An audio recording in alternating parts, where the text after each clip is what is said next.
Lesson 1. Our daily to-do list. Good morning. What's on your agenda for today? Morning. Well, I have a lot to get through. First, I need to do some grocery shopping. That's a good start. I have to go to the bank to deposit some money. After shopping, I'm planning to clean the house. It's quite messy. I understand. I have to organize my closet. It's a bit of a mess too. Then, I'll have some paperwork to tackle. Right. I need to fill out some forms for my new job. Do you have any appointments today? Yes, I have a dentist appointment in the afternoon. I have a doctor's appointment in the morning. After that, I'll stop by the post office. I should mail a package too. And then I need to email a report to my boss. I have to reply to a few work emails as well. In the evening, I want to hit the gym. How about you? I'm planning to go for a jog in the park. I need to pick up some books from the library. Oh, I have to return some library books today. After the gym, I'm going to cook dinner. Cooking sounds great. I'll order takeout tonight. I have to pay my bills online later. I did that yesterday. I also have to make a to-do list for tomorrow. That's a good idea. I often forget things. Me too. I'm trying to be more organized. I should do some laundry too. It's piling up. I did mine yesterday, so I'm all set in that department. Lucky you. I need to run some errands like picking up dry cleaning.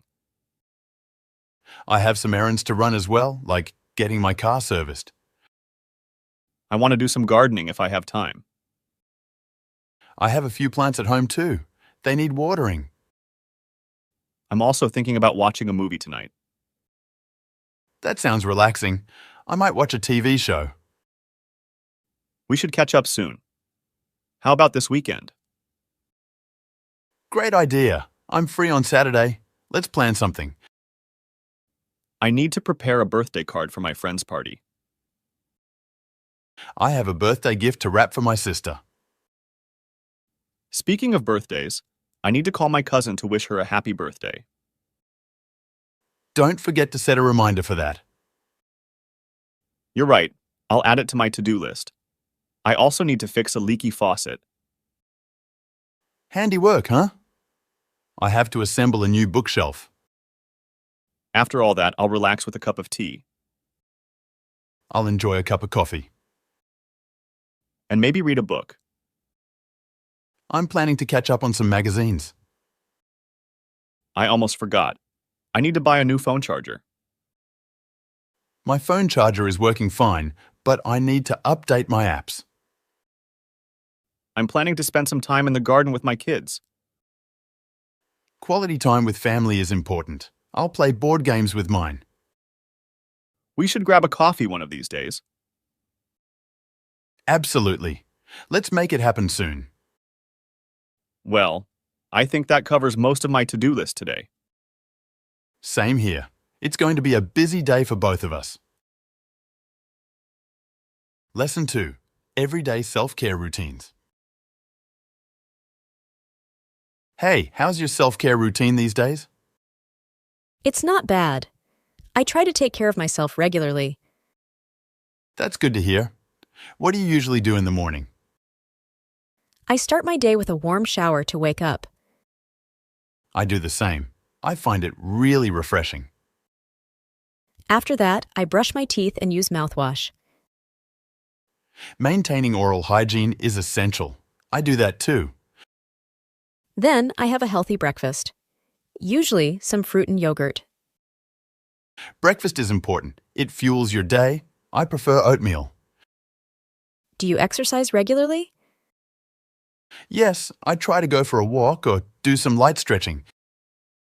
I should incorporate more exercise into my routine. It helps boost your energy and mood. How about skincare? I wash my face and apply moisturizer in the morning. I use sunscreen too to protect my skin from the sun. That's a good idea. I often forget sunscreen. Sunscreen is crucial to prevent skin damage. In the evening, I remove makeup if I wear any. I don't wear makeup, but I use a gentle cleanser before bed. Good practice. After that, I floss and brush my teeth again. Dental care is so important. I should floss more. Then, I wind down by reading a book before sleep. I watch TV, which might not be the best for my sleep. Reading helps me relax, and it's better for sleep quality. How about your mental well-being? I practice mindfulness for a few minutes daily. That's great. It helps reduce stress. I do some deep breathing exercises. I should try that too. What about nutrition? I try to have a balanced diet with plenty of vegetables and lean protein. I need to cut back on junk food and sugar. Small changes can make a big difference. Don't forget to stay hydrated. I need to drink more water, that's true. And how do you handle stress? I listen to calming music or take short breaks. That's a good approach. I talk to friends to share my feelings. Having a support system is important, right? Absolutely. It helps you feel better. Do you get enough sleep? I often stay up late, which is not good. Sleep is vital for your overall health. Try to establish a sleep routine. I'll work on it. What about your hobbies and interests? I make time for my hobbies like painting and gardening. I used to have hobbies, but I've been neglecting them. Hobbies are a great way to relax and unwind. And how do you handle setbacks? I try to stay positive and learn from my mistakes. That's the right attitude. Self-care includes self-compassion. You're right. I need to be kinder to myself. Self-care is about nurturing your body and mind. It's a journey. I appreciate your advice. I'll work on improving my routine. You've got this. It's all about progress, not perfection. Thanks for the encouragement. I'll take small steps. That's the spirit. We can support each other in our self-care journeys. It's great to have a friend like you to share this with. Absolutely. Let's both strive for better self-care every day. Agreed. Thanks for the conversation. It's been helpful. Lesson 3. Our daily routines. Hey, how's your daily routine these days? Oh, it's pretty busy. I wake up at 6:30 a.m. every morning. And you? I get up around 7 a.m. Do you have breakfast right away? No, I usually take a shower first. Then, I have a quick breakfast at 7:15. What do you usually eat for breakfast? I like to have cereal with milk and a cup of coffee. How about you? I prefer toast with butter and jam. So, what's next in your routine? I leave for work at 8 a.m. How about you? I leave around the same time. It's a 15-minute walk to my office. Lucky you. I have to take a 30-minute bus ride. What's your work schedule like? I work from 9 a.m. to 5 p.m. How about you? I work from 8:30 a.m. to 4:30 p.m. What do you do during your lunch break? I usually bring my lunch from home, so I eat at my desk. You? I often grab a sandwich at a nearby cafe with my colleagues. After work, do you have any hobbies or activities? Yes, I like going to the gym at 6 p.m. How about you? I take a yoga class around the same time. Do you cook dinner yourself? No, I often order takeout or reheat leftovers. You?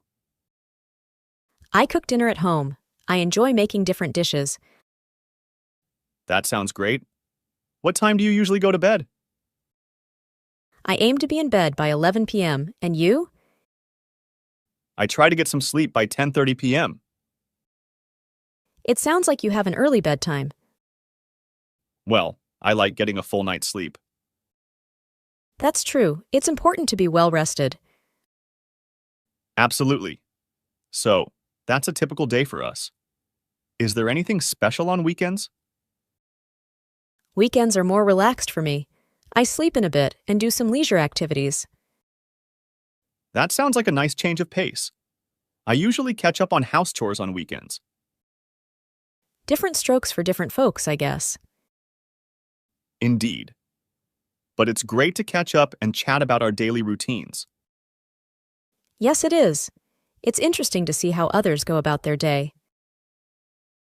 Lesson 4. Describing the weather. Hi, how's the weather today? It's quite nice, actually. The sun is shining. That's great to hear. I hope it stays this way. Yeah, me too. I'm planning to go for a walk later. Do you know what the temperature is? I think it's around 25 degrees Celsius. Not too hot, not too cold, just perfect. Absolutely. How about you? What do you think of the weather? Well, it's a bit windy, but I like it. It's refreshing. Wind can be nice as long as it's not too strong. Right. I don't like it when it's so windy that it messes up my hair. I can understand that. Did you check the weather forecast today? No, I didn't. Is there any rain expected? I don't think so, but it's always good to check. True. I'll do that later. By the way, have you seen any clouds? There are a few fluffy clouds in the sky, but nothing too threatening. That's good. I was worried about the rain. Well, it seems we're in luck today. Do you think it'll stay like this all week? I'm not sure, but I hope so. I have some outdoor plans. Me too. I'd hate for the weather to spoil our weekend. Let's keep our fingers crossed then. Have you been following the weather patterns lately? Not really. I just rely on the daily forecast. I've heard that we might have a mild winter this year. That would be a pleasant change. I'm not a fan of snow and cold. Neither am I. I prefer milder temperatures. It's easier to go out and enjoy activities when it's not freezing. Definitely. And speaking of that, we should plan something for the weekend. Good idea. Let's check the weather forecast and decide. Sounds like a plan. We'll have to adapt to whatever it says. That's right. It's always best to be prepared. I'm glad we can have these conversations about the weather. Me too. It's a simple topic, but it affects our daily lives. It does, and it's nice to share our thoughts and plans. Agreed. So what do you feel like doing this weekend? How about a picnic if the weather is good? That sounds perfect. I hope it stays sunny and pleasant. Lesson 5. Exploring our hometown. Hi there. Have you ever been to my hometown? No, I haven't. Tell me about it. Well, it's a small town in the countryside. Sounds lovely. What's it like? It's quite peaceful, not too crowded, and surrounded by nature. That sounds relaxing. Is there a river or lake nearby? Yes, there's a river that flows through the town. It's great for fishing. I love fishing. What's the town known for? It's famous for its delicious local food, especially the homemade pies. Yum. Any special events or festivals? We have an annual summer fair with games and live music. That sounds like a lot of fun. Are there historical sites to visit? Yes, there's an old church and a museum with local artifacts. I enjoy learning about history. How's the weather there? The weather is quite mild, with warm summers and cool winters. I prefer milder weather. Are there good schools? Yes, we have a few good schools and the teachers are friendly. That's important for families. Are there any local traditions? We celebrate a harvest festival in the fall with a big feast. Sounds like a close-knit community. Any famous residents? Well, a famous author once lived here and wrote about the town. That's impressive. Are there any local parks? Yes, we have a lovely park with walking trails and a playground. Great for outdoor activities. What's the best way to get there? You can take a train or drive, and it's about a 2-hour journey. Not too far then. Are there any markets? Yes, we have a weekly market with fresh produce and handmade crafts. I love markets. How's the nightlife in your town? It's not very lively, but there are a few cozy bars and restaurants. I like a peaceful nightlife. Any local wildlife? We have a lot of birds and some deer in the nearby woods.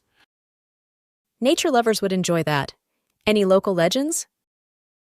There's a legend about a ghost in the old abandoned mansion. Spooky. Any popular sports in your town? People enjoy playing football and basketball in the local park. Sports are a great way to stay active. How's the cost of living? It's affordable and housing prices are reasonable. That's good to know. Is there a public library? Yes, we have a nice library with a wide selection of books. I love reading, so that's a plus. Any local crafts? We have a pottery workshop where you can make your own ceramics. That sounds like a unique experience. What's the local music scene like? We have a small music venue where local bands often perform. I enjoy live music. Is there a community center? Yes, we have one with various activities and classes for all ages. That's great for staying engaged with the community. Any nearby hiking trails? Yes, there are hiking trails in the nearby hills with beautiful views. I love hiking. How about public transportation? We have a bus service that connects us to nearby towns. That's convenient for commuting. Are there any art galleries? We have a local art gallery that showcases the work of local artists. I appreciate art, so I'd love to visit that. Any local superstitions? Some people believe that finding a 4-leaf clover brings good luck. I'll keep an eye out for one. Is there a local newspaper? Yes, we have a small newspaper that covers local news and events.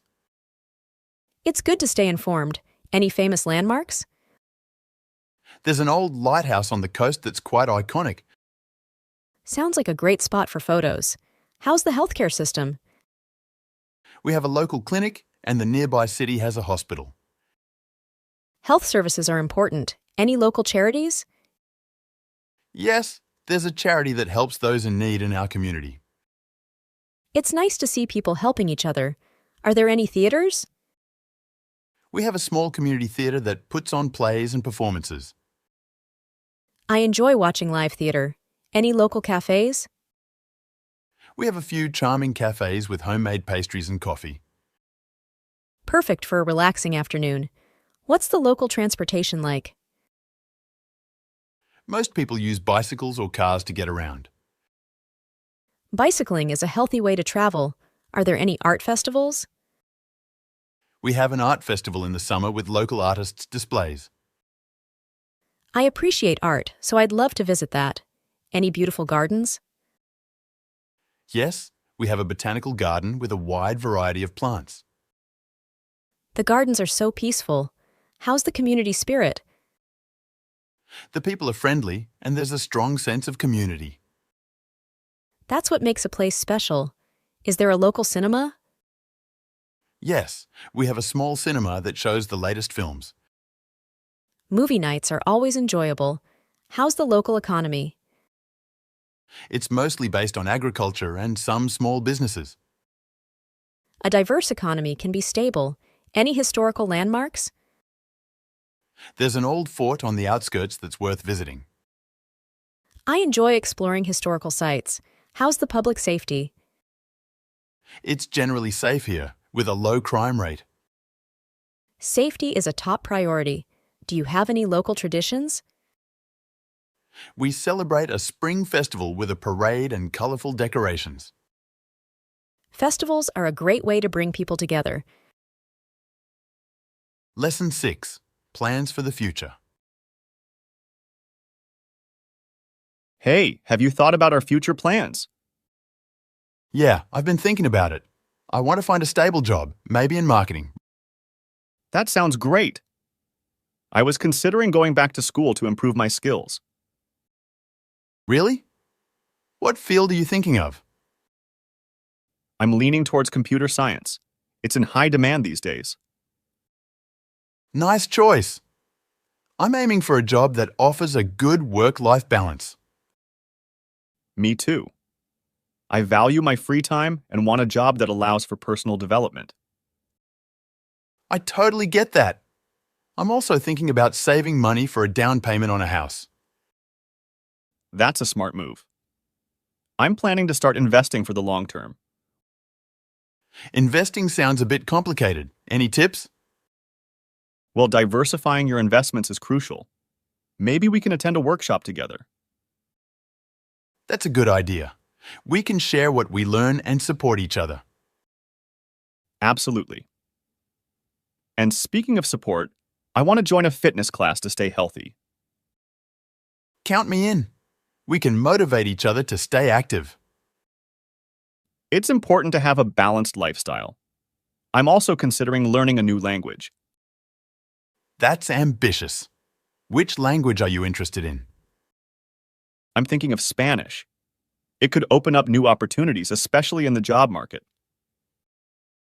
True. I might join you in that language journey. Learning together could be fun. Definitely. And on a personal note, I want to spend more quality time with family. I'm on the same page. Family is crucial, and creating lasting memories is priceless. Have you thought about any travel plans? Yes, I'd love to travel more. Exploring different cultures is on my bucket list. Mine too. Let's plan a trip together. It could be an amazing experience. Agreed. And regarding our careers, networking is key. Maybe we can attend some industry events. That's a good point. Building a professional network can open doors to new opportunities. And don't forget about work-life balance. We should make time for hobbies and relaxation. Absolutely. I want a fulfilling career, but I also want to enjoy life outside of work. Speaking of enjoyment, I'm thinking of taking up a cooking class. It's a practical skill. Great idea. I could use some culinary skills too. Let's enroll in a class together. Perfect. And as we're planning for the future, setting short-term goals can keep us on track. True. Let's break down our big goals into smaller, achievable steps. And regular check-ins will help us stay accountable. How about monthly goal reviews? Sounds like a plan. It'll keep us focused and motivated. By the way, have you considered further education to boost our career prospects? Yes, I'm thinking of taking some online courses. Continuous learning is essential. I agree. It shows dedication and keeps our skills up to date. And let's not forget about giving back to the community. Volunteering could be rewarding. Absolutely. It's a way to make a positive impact while building a sense of community. I'm glad we're on the same page about our future plans. Teamwork makes the dream work. Totally. With dedication and mutual support, we can achieve our goals and build a bright future. Lesson 7. The instrument that we want to play. Hey, have you ever thought about learning to play an instrument? Yeah, I've been considering it. What about you? I'm thinking of picking up the guitar. It seems like a versatile instrument. Oh, nice choice. I was actually leaning towards the piano. It sounds so classic. True, the piano has a timeless appeal. Why the piano, though? Well, it just feels like a good starting point for me. It's a bit challenging, but I like the idea of playing melodies with both hands. That does sound challenging but rewarding. I'm curious. Any particular reason you're drawn to melodies? I guess I enjoy the emotional aspect of music. Melodies can convey so much, you know? Absolutely. And with the guitar, I like the idea of strumming chords to create a rhythm. It feels more connected to the beat. Interesting. Rhythm is crucial. I've always found it a bit tricky to keep a steady beat. How do you manage that with the guitar? Well, there are different strumming patterns you can practice. It's all about finding the right flow and syncing it with the song. That makes sense. I suppose practice is key for any instrument. Definitely. It's a journey. Speaking of which, have you considered taking lessons or learning on your own? I'm thinking of starting with some online lessons. I've heard there are great tutorials for beginners. Yeah, online resources are a game changer. I've been checking out some beginner guitar tutorials myself. Cool. Maybe we can compare notes sometime. Hey, have you thought about the type of guitar you want? I'm leaning towards an acoustic guitar for starters. Seems like a good choice for building a foundation. Nice. Acoustic guitars have a warm sound. I'm still deciding between an upright piano and an electric keyboard. Electric keyboards offer a variety of sounds. Plus, you can use headphones, which is handy for practice. True, the versatility is tempting, but there's something about the traditional feel of an upright piano that I like. I get that. The aesthetics do play a role. By the way, how often do you plan to practice? I'm aiming for at least 30 minutes a day to start. Not too much, but enough to make progress. That sounds reasonable. Consistency is key, they say. Definitely. And what about you? How do you plan to structure your practice sessions? I'm thinking of dividing it into segments. Some time for chords, some for strumming, and maybe learning a new song each week. Sounds organized. I might steal that idea for my piano practice. Do you have a favorite genre you want to play on the guitar? I'm into folk and indie music, so I guess that's where I'll start. How about you? I enjoy classical pieces, but I'll probably begin with some contemporary songs to keep things interesting. Good plan. Mixing it up keeps the motivation alive. Hey, have you ever attended a live concert? Yeah, a few. The energy and connection between the musicians and the audience are amazing. I totally agree. It's inspiring to see skilled musicians in action. Makes you want to get better. Absolutely. Maybe we can catch a concert together sometime. That sounds like a plan. We can get inspired and then go home to practice even more. True. Motivation boost. Oh, speaking of motivation, do you have any favorite artists who play the guitar?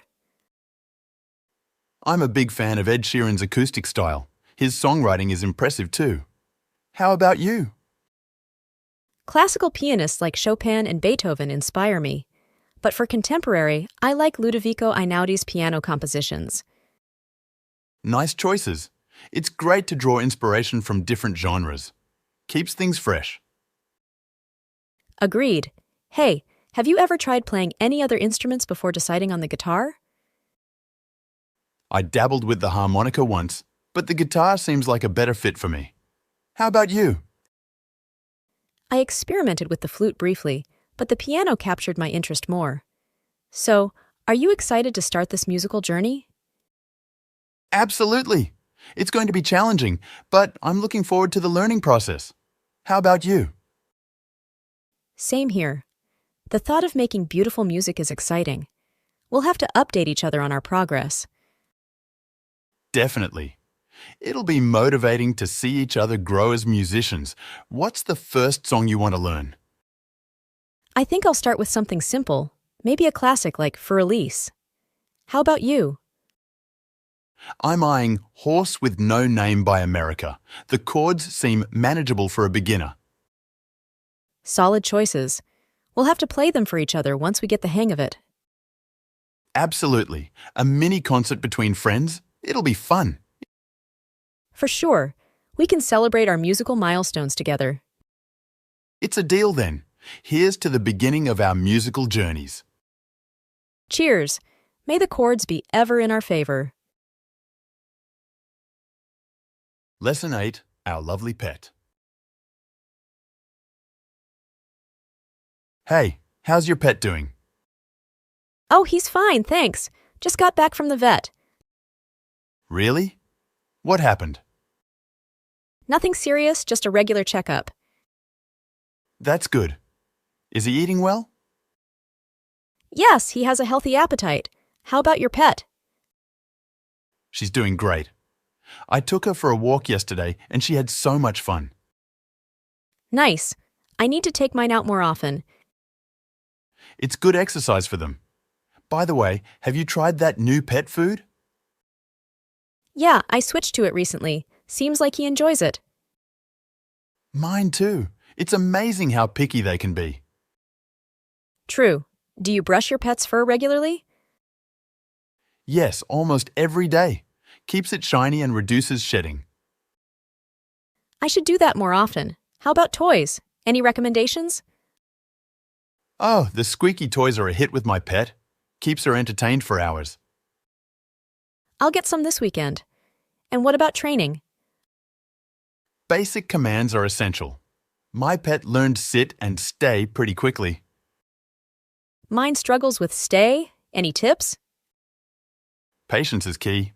Also, treats as rewards work wonders. Good idea. Speaking of treats, have you tried making homemade ones?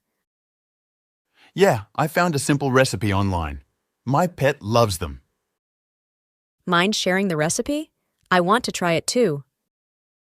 Of course, I'll send it to you later. Have you thought about getting a second pet?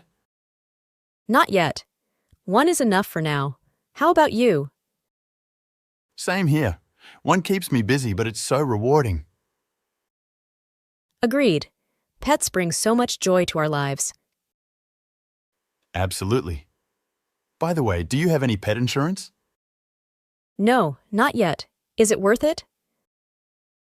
It saved me a lot when my pet had an accident. I'd recommend looking into it. Thanks for the advice. I'll check it out. And have you ever taken your pet to a groomer? Yeah, for a bath and trim. They did a fantastic job. I should schedule one soon. Does your pet get along with other animals? Mostly, but she's a bit shy. How about yours? He's friendly, but sometimes he gets too excited and overwhelms other pets. Socializing is crucial. Maybe a pet playdate could help? That's a great idea. We should plan one. Definitely. And have you considered microchipping? Not yet. Is it necessary? It's a safety net. In case they ever get lost, it helps reunite them with their owner. I'll look into it. Thanks for the suggestion. How often do you take your pet to the park? At least twice a week. It's a nice change of scenery for both of us. I need to make that a routine. Does your pet have a favorite spot at home? She loves the sunny spot by the window. It's her go-to nap spot. Cute. Mine prefers curling up on the couch. Do you have any pet-friendly furniture? Yeah, I have a few items. It makes cleanup much easier. I should invest in some. And do you use a specific type of litter for your pet? I switched to a clumping one. Less mess and easier to clean. I'm using non-clumping, but I'll give the other one a try. Thanks for the tip. No problem. How about dental care? Do you brush your pet's teeth? I tried, but he's not a fan. Any tricks to make it more enjoyable for them? Start slow and use a pet-friendly toothpaste. They come in flavors they like. I'll give it another shot. And does your pet have any quirky habits? She loves chasing her tail. It's hilarious to watch. Mine does this thing where he hides his toys. Have you encountered that? Yeah, it's like a little treasure hunt. Pets are full of surprises. Definitely. They bring so much joy and laughter into our lives. Couldn't agree more. Well, I've got to run. Give your pet a pat for me. Will do. Take care and say hi to your furry friend for me. Lesson 9. Favorite team in soccer. Hey, have you seen the latest match of our favorite team? Yeah, it was amazing. They played so well. I know, right? I was on the edge of my seat the entire time. The goalkeeper made some incredible saves. Absolutely. And did you see that goal in the second half? Pure genius. Yeah, it was a game changer. Our team really needed that. I'm just glad they're back in good form. The last few games were a bit disappointing. True, but every team has its ups and downs. Do you think they have a chance in the upcoming tournament? Definitely. If they keep playing like this, they can go all the way. I hope so. It would be fantastic to see them lift the trophy. The coach seems to be doing a great job with the tactics. Yeah, and the new players have added a fresh dynamic to the team. I was a bit skeptical at first, but they've proven themselves. It's essential for the team to have a good mix of experienced and young players. Agreed. The veterans bring leadership, and the younger ones bring energy. Did you catch the post-match interview with the captain? No, I missed it. What did they say?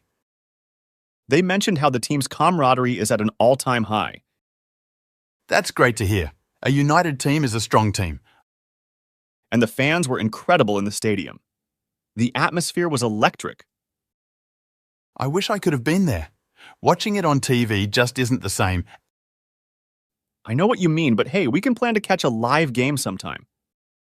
Absolutely. It's been a while since we went to a match together. We should make it happen. Maybe when they play against their arch rivals? That would be intense. The rivalry games are always so thrilling. And the banter between the fans adds an extra layer of excitement. Do you think our team can maintain this level of performance? I hope so. The key is consistency, you know? Yeah, avoiding injuries and keeping the momentum going is crucial. And they need to stay focused, especially during tough away games. True, away games can be challenging, but that's where true champions shine. I was checking the league standings earlier. We're climbing up. That's awesome news! How close are we to the top spot? Just a few points behind. If we keep winning, we'll be there soon. Exciting times ahead then. I can't wait for the next match. Me neither. It's become a weekly highlight for me. Same here. I even rearrange my schedule to make sure I don't miss a game. Dedication, my friend. That's what being a true fan is all about. Absolutely. Win or lose, I'll always support our team. That's the spirit. It's the ups and downs that make being a fan worthwhile. Remember that nail-biter of a match last season? It went into extra time. Oh, I was on the edge of my seat the entire time. I couldn't believe it. And when they scored in the last minute of extra time, pure euphoria. I celebrated like we won the championship. It was such a relief. Those are the moments you remember as a fan, the highs and the lows. And the banter with friends who support rival teams adds a fun rivalry. Yeah, it's all in good spirits. At the end of the day, it's just a game. True, but it's a game that brings people together, and that's what I love about it. Couldn't agree more. The joy, the heartbreak, the shared experiences, it's special. Let's hope our team keeps giving us reasons to cheer and celebrate. Cheers to that. To our team and the beautiful game of soccer. Lesson 10. Problems in our city. Hey, have you noticed the traffic in our city lately? Yeah, it's getting worse day by day. I think there should be more public transportation options.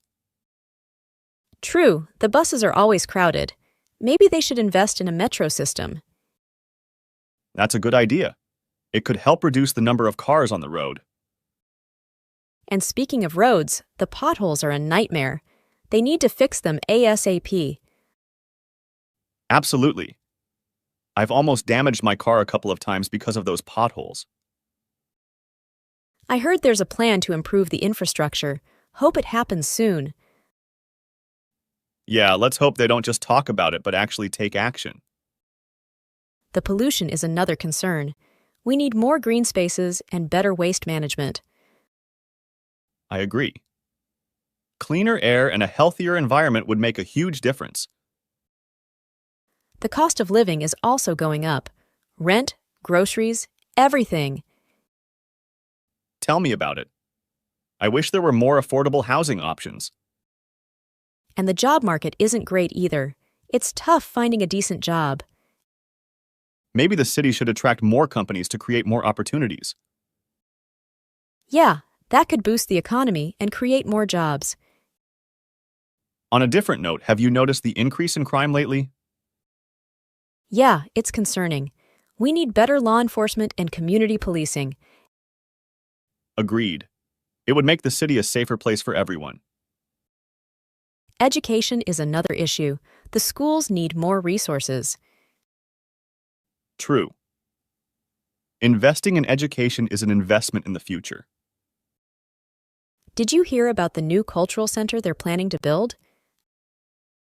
Yeah, it sounds exciting. It could bring more cultural events to the city.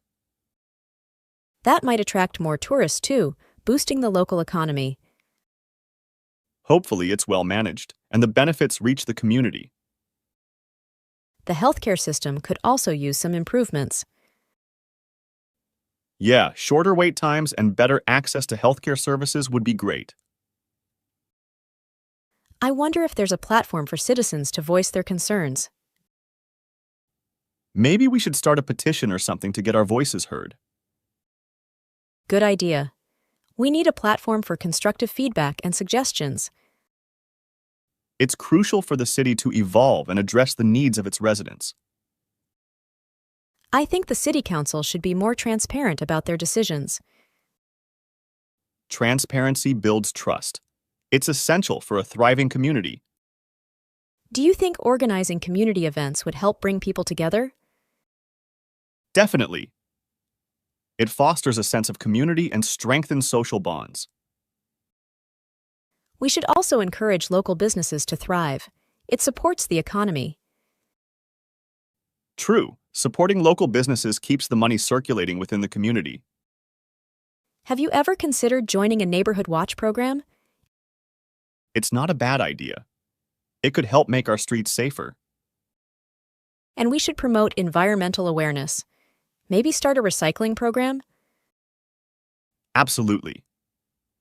Small steps like recycling can make a big difference over time. Talking about the city's image, I think we should highlight its positive aspects. A positive image could attract more investments and opportunities. What about public spaces? They could use some beautification. Planting more trees and flowers would not only look nice but also improve air quality. I wish there were more sports facilities for everyone to enjoy. True, it promotes a healthy lifestyle and a sense of community. How about organizing a neighborhood cleanup day? That's a fantastic idea. It promotes civic responsibility and a cleaner environment.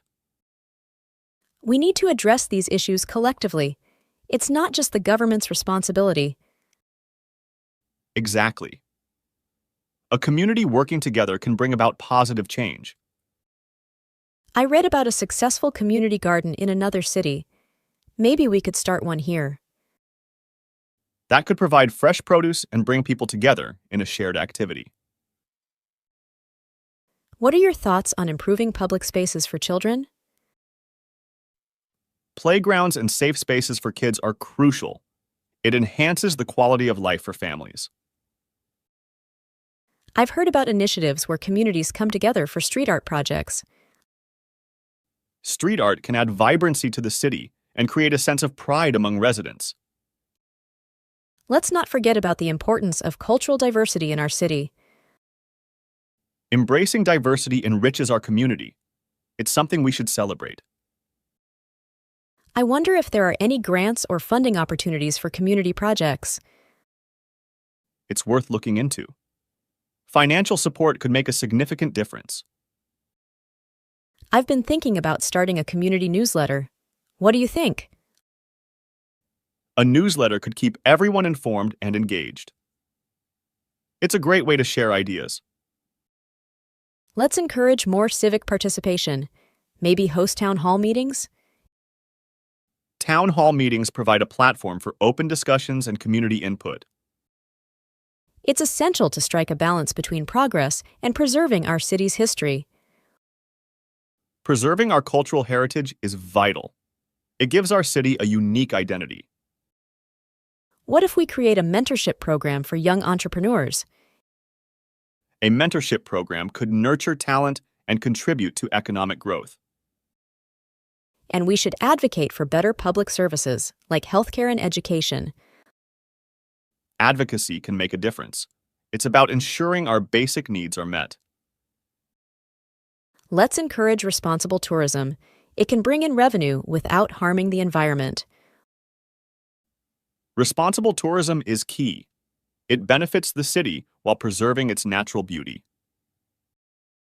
What if we organize a citywide cleanup day? It could involve everyone.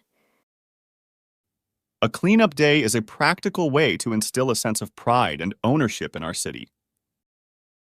We should also promote sustainable practices, like using renewable energy.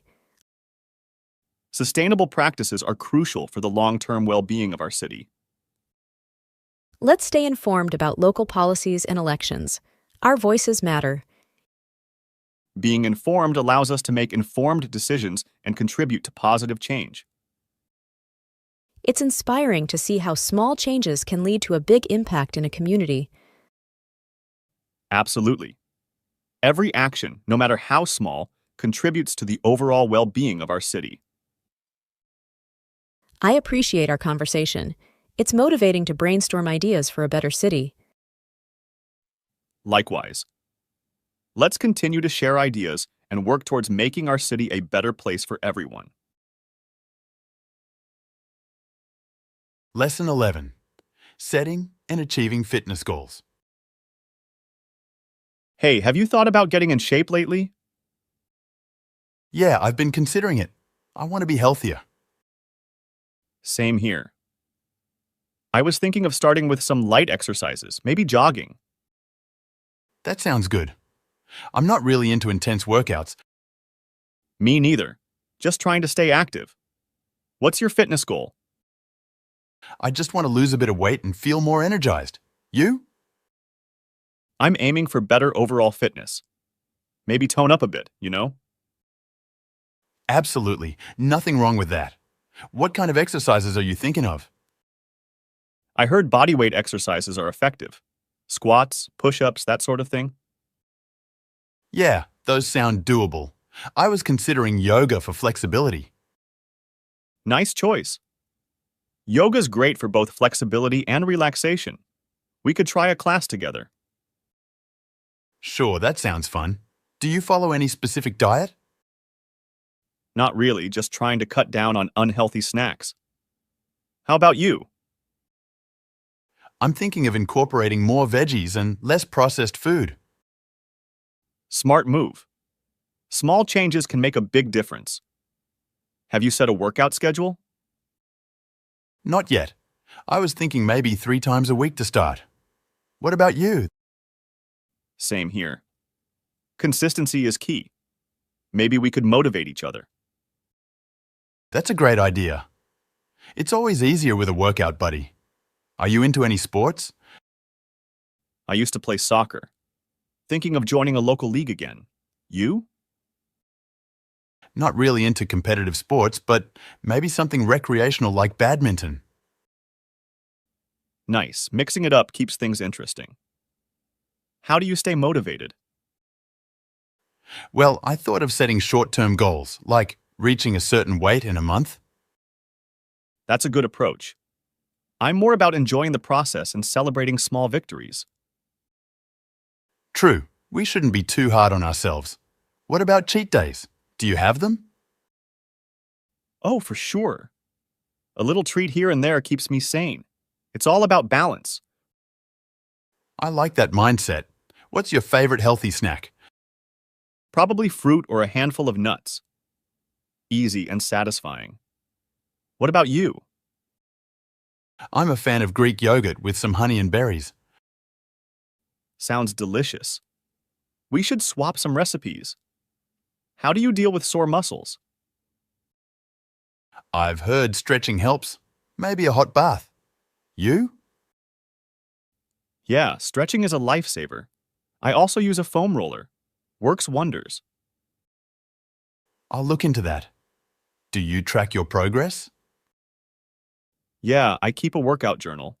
It helps me see how far I've come. Interesting. I might try that. What about rest days? How often do you take them? At least 1 or 2 a week. Your body needs time to recover. Overtraining can be counterproductive. Good point. I'll keep that in mind. Do you have any favorite fitness apps? I use one for tracking my runs and another for quick home workouts. They're pretty handy. I'll check those out. Do you have any fitness role models? Not really.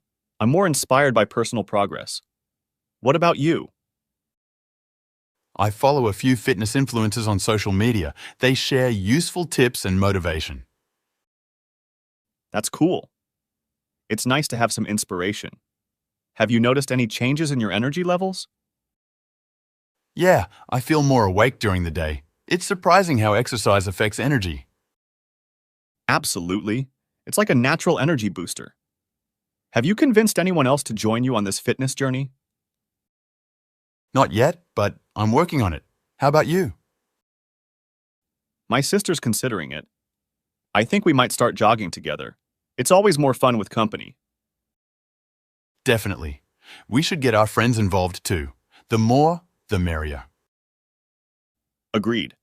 It's all about creating a positive and supportive fitness community. Lesson 12. My ideal car. Hey, have you ever thought about your dream car? Yeah, I'd love to own a sleek sports car someday. Nice choice. What model are you thinking of? I've always had a thing for the classic Mustang. The design is just so cool. True, the Mustang is a classic. I'm more into practical cars, like a sturdy SUV. SUVs are great for family trips. I prefer the speed and style of a sports car. I get that. A sports car does have a certain allure. Any specific color you're picturing? Red, for sure.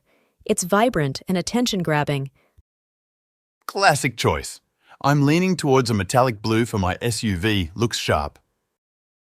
Metallic blue is classy. But imagine cruising in a red Mustang. It's a head-turner.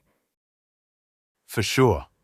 And the engine sound, especially on a Mustang, is music to the ears. Absolutely. The roar of a powerful engine adds a whole new dimension to the driving experience. Talking about driving, do you prefer manual or automatic transmission? I like the control of a manual transmission. How about you? I'm more comfortable with automatic. Less hassle in heavy traffic. Fair point. But there's something exhilarating about shifting gears, you know? I can imagine. It's all about personal preference. By the way, any specific brand you're eyeing? I've always admired the Ford Mustang. American muscle cars have a unique charm. Nice. I'm thinking of going for a reliable Japanese brand for my SUV, maybe a Toyota. Toyota is known for durability, but there's nothing like the boldness of an American muscle car. True. Practicality versus style, I guess. What about the interior? Any must-have features? Leather seats and a killer sound system. Gotta have those for the complete experience. I agree.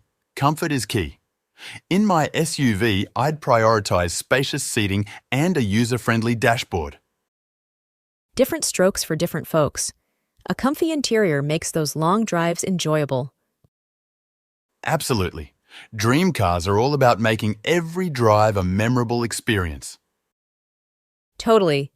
Imagine taking a road trip in a convertible Mustang with the wind in your hair. Sounds amazing. But I'm more inclined towards an SUV's cargo space for road trips. Fair enough, each to their own. How about fuel efficiency? Something you consider? Definitely. I'm thinking of a hybrid SUV for better mileage and eco-friendliness. That's responsible. The environment matters. Mustangs, though, are more about power. True, they are. But you've got to balance power and responsibility. Any specific road you dream of driving on?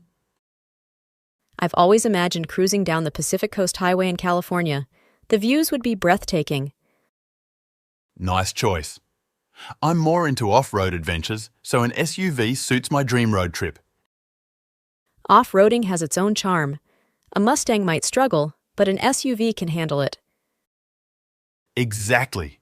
Different cars, different adventures. Hey, do you think you'll customize your dream car? Oh, for sure. I'd add racing stripes and maybe upgrade the exhaust for that extra roar. Sounds cool. Customization adds a personal touch. I might add roof racks for my SUV, practical and stylish. Roof racks are handy. You can carry so much more on road trips. What about maintenance costs? That's a concern. Japanese cars are known for low maintenance costs, which is a plus for me.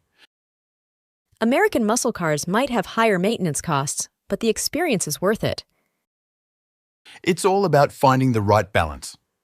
By the way, do you follow any car-related blogs or magazines? Yeah, I read a few. Keeps me updated on the latest models and trends. Same here. Staying informed is crucial when it comes to making the right choice. Definitely. The more you know, the better decision you can make. Hey, do you have a timeline for getting your dream car? I'm thinking within the next 2 years. Need to save up and plan it out. Good plan. I'm not in a rush, but hopefully, within the next 3 years, I'll be cruising in my dream Mustang. That sounds like a solid timeline. Patience is key when it comes to big purchases like a dream car. Absolutely. It's a significant investment, so it's worth taking the time to make the right choice. For sure. Well, whenever you get that Mustang, I hope you enjoy every moment on the road. Thanks. And when you get your dream SUV, may every road trip be an adventure. Cheers to that. Let's make our dream car journeys a reality. Lesson 13. Imagining my perfect dream home. Hey, have you ever thought about your dream home? Yeah, I have. I'd love a cozy house with a garden. That sounds nice. How many bedrooms would you want? 2 would be enough, 1 for us and 1 for guests. I prefer a bigger house, maybe with 3 bedrooms. More space is always good, but I like a manageable size. What kind of location do you have in mind? I'd love to live in the suburbs, away from the city's noise. I'm more of a city person. I'd choose a place with easy access to amenities. How about the design? Modern or traditional? I'm leaning towards a modern design, sleek and simple. I like the charm of a traditional home, something timeless. Would you want a pool in your dream home? No, a garden and a swing set for kids would be great. I'd love a pool, though, for those hot summer days. And what about the kitchen? Any special preferences? A spacious, open kitchen for sure. I enjoy cooking. I'd like a cozy kitchen, not too big, but functional. How about the view from your dream home? I'd like a view of greenery, like a park or trees. I'd prefer a nice city skyline view, something vibrant. Do you have any specific colors in mind for the interior? I'm into neutral colors like white and gray. I prefer warm colors like earthy tones and pastels. What about a fireplace? Would you want one? Yeah, a fireplace would be lovely, especially in winter. I've always wanted a fireplace too, so cozy and inviting. How important is a garage to you? A garage is a must for me to keep my car safe. I don't have a car, so not really necessary for me. Would you want a walk-in closet in your bedroom? It would be a dream come true. I have so many clothes. I'd be fine with a regular closet, not too picky about that. How about a backyard for barbecues and gatherings? That sounds great, but I prefer a low-maintenance garden. Yeah, I can see the appeal of that. Less work to do. What about a home office or study space? I'd love a home office, especially with the remote work trend. I'd use a spare bedroom as a study. I think it's practical. Do you have any ideas for the flooring in your dream home? Hardwood floors, they look classy and are easy to clean. I'd like some plush carpets. They make the place feel cozy. How important is natural light to you? I love it. Big windows for lots of natural light. Same here, big windows and lots of sunlight are a must. Would you consider a smart home with all the gadgets? Yeah, I'm into technology, so a smart home is appealing. I'm a bit old-fashioned, so not too keen on that. What's your opinion on energy-saving features? I think they're important, both for the environment and savings. Agreed, energy-efficient appliances can make a difference. How do you feel about having a backyard garden? I'd love a garden with some fruit trees and a nice lawn. That sounds wonderful. Being close to nature is great. And what's your take on having a guest room? I definitely want a guest room for when friends or family visit. I think it's practical too, so a guest room is a must. Would you consider building your dream home or buying one? I'd prefer to buy, saves time and effort. Building could be nice. You get it exactly the way you want. How do you imagine the entrance to your dream home? A welcoming front porch with some plants and a bench. I'd like a modern entrance, clean and uncluttered. Do you have any pets or plans for them? I have a dog, so a pet-friendly home is a must. No pets for me, but it's important to accommodate them. What about the neighborhood? What's important to you? Safety and good schools are top priorities for me. I'd prefer a lively neighborhood with restaurants and shops. How do you feel about having a basement? A basement could be useful for storage or as a playroom. I'd prefer not to have one. They can be a bit creepy. Any specific type of roof you'd like for your dream home? A sloping roof with some attic space for extra storage. Flat roofs look modern, and they can be great for solar panels. Would you want to live in a gated community? I'd feel safer in a gated community. It's a nice idea. I think it could be a bit too restrictive for my taste. What's your take on home security systems? They're a good idea for peace of mind, especially in a city. I agree. A security system is a must these days. Do you have any plans for outdoor space like a patio? A patio for outdoor dining and relaxation would be great. I'd like a small one, just enough for a coffee table and chairs. How important is having a bathtub in your bathroom? I love long baths, so a bathtub is a must for me. I'm more of a quick shower person, so it's not essential. And how about the heating system? Central heating is practical for all seasons. I like the idea of a fireplace and maybe some radiators. What's your opinion on having a backyard pool? I'd prefer a garden, but a small pool could be nice. I've always wanted a pool for swimming and cooling off. How important is public transport access for you? I rely on public transport, so it's a crucial factor. I use my car mostly, so it's not a deal breaker for me. Would you consider living in a historic district? I love the charm of old houses, so I'd consider it. I prefer modern districts, but I can appreciate the history. How about having a balcony in your dream home? A balcony with a view would be fantastic. Lesson 14. My achievements from last year. Hey, do you remember last year? We achieved so much. Yeah, it was pretty amazing. We really put in a lot of effort. Absolutely.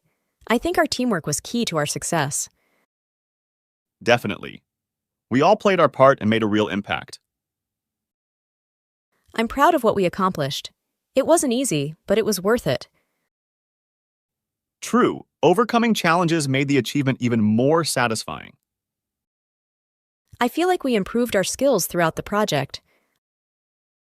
Yeah, and I learned a lot from the experience. Our project management skills really came into play. Totally. Planning and organizing were crucial. Remember when we had that tight deadline? We somehow made it work. Oh, that was stressful, but we pulled through. It showed our resilience. And the positive feedback we got afterward was really motivating. Absolutely. It's great when hard work gets recognized. I think we exceeded expectations. Yeah, we went above and beyond what was required. Our communication skills also improved during the project. Yes, especially when it came to expressing ideas and resolving conflicts. It's amazing how much we accomplished in just a year. Time flies when you're focused and working hard. I'm grateful for the support we received from the team. Team spirit was crucial. Everyone contributed to our success. Looking back, I see how much we've grown professionally. Definitely. We faced challenges that pushed us to develop new skills. The project also helped us build a stronger professional network. Networking is so important. It opens up new opportunities. I remember celebrating our success at the end of the project. That was a great moment. We deserve to pat ourselves on the back. I think the experience will benefit us in future projects. Absolutely. We can apply what we learned to overcome future challenges. And it's good for our resumes too. Yeah, it's a significant achievement that stands out. I appreciate the collaboration and the positive atmosphere we had. Team dynamics really make a difference in the workplace. It's nice to look back and reflect on our journey. It gives us perspective on what we're capable of achieving. I remember when we first started the project, we had some doubts. Yeah, but we turned those doubts into determination. The sense of accomplishment is something I'll always cherish. Same here. It was a defining moment in our careers. I think we set a high standard for ourselves. And it's a standard we should strive to maintain. I'm grateful for the experience and the lessons learned. Every challenge was an opportunity to learn and grow. We also managed to stay within budget, which was impressive. Budget management is a valuable skill. It shows our responsibility. Our supervisor was pleased with the outcome. Yeah, their positive feedback was the cherry on top. I think the project made us more adaptable. We had to adjust our plans at times, and it taught us to be flexible. I feel like we built a strong foundation for future projects. Definitely. We have a solid base to tackle whatever comes next. Remember that training workshop we attended? It really helped. Yeah, it provided us with the tools we needed for success. The project strengthened our problem-solving skills. We encountered various challenges, and finding solutions was rewarding. The recognition from our colleagues was also satisfying. It's nice when your peers acknowledge your hard work. I think the experience made us more confident in our abilities. Confidence is key. It helps us take on new challenges without hesitation. I appreciate the time and effort everyone invested in the project. Team commitment was crucial. We all contributed to the end result. It's amazing how much we accomplished with effective time management. Time was our ally. We used it wisely to meet deadlines. I believe the project showcased our leadership potential. Leadership emerged naturally within the team. We all took initiative. The collaboration between departments was seamless. Cross-departmental collaboration enhanced the project's success. I'm glad we documented our progress throughout the project. Documentation was key for keeping everyone on the same page. The experience taught us to embrace change and adapt quickly. Change is inevitable, and being adaptable is a valuable skill. Our achievements are a testament to our dedication. Dedication and hard work truly pay off in the end. I think the project brought out the best in each of us. It challenged us to reach new heights, and we rose to the occasion. Reflecting on our achievements motivates me for future endeavors. The past success is a solid foundation for our future endeavors. I'm grateful to have had such a supportive team. Team support made the journey enjoyable and successful. Overall, I'd say last year was a turning point in our careers. It certainly was. It opened doors and expanded our horizons. Lesson 15. A Guide to Prepare for Scholarships. Hey, have you started getting ready for that scholarship application? Yeah, I've just begun. It's a bit overwhelming, though. I get that. What kind of scholarship are you going for? It's a merit-based one. I need to highlight my achievements and extracurriculars. Right, the whole shebang. Have you drafted your personal statement? Not yet. I'm brainstorming ideas, though. Any tips? Well, start with your motivations and experiences. Showcase your uniqueness. Got it. How about recommendation letters? Who should I ask? Teachers or supervisors who know you well. They should emphasize your strengths. Good call. I'll approach my math teacher and my internship supervisor. Smart choices. What about the language proficiency test? I'm a bit worried about that. English isn't my first language. No worries. Brush up on grammar and vocabulary. Maybe do some practice tests. That sounds doable. Did you check the eligibility criteria? Yeah, make sure you meet all the requirements. Don't miss any details. Thanks for the reminder. What about financial documentation? They might need proof of your financial situation. Gather all the necessary papers. True, I'll get started on that soon. How many words should the personal statement be? Usually around 500 to 800 words. Be concise, but highlight your achievements. Noted. Any advice on how to stand out in a sea of applicants? Focus on your unique experiences and how they shaped you. Be genuine. Genuineness. Got it. How are you managing the stress? Deep breaths and a study schedule. Break it into smaller tasks to make it less overwhelming. I'll try that. Are you applying for other scholarships too? Yeah, a couple. It's a numbers game, you know. Increase your chances. True, I should look into more options. Did you create a checklist? Absolutely. Keeps me on track. Tick off tasks as you complete them. A checklist sounds like a good idea. How do you plan on showcasing leadership skills? Highlight instances where you took initiative or led a team, even in small things. I'll think about that. Do you think the interview is challenging? Practice common questions. Be confident and articulate. You'll do great. I hope so. How's your progress so far? Getting there. It's a process, but each step takes you closer to the goal. Positive thinking. I like that.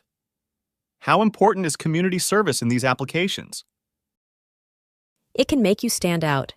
Emphasize the impact you've had on your community. I'll highlight my volunteer work then. Thanks for the tip. How do you plan to format your resume? Keep it clean and concise. Focus on relevant experiences and skills. Clear and concise, got it. Is there a specific format for the recommendation letters?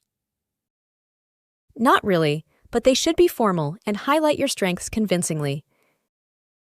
I'll brief my recommenders accordingly. Is there a deadline for submitting everything?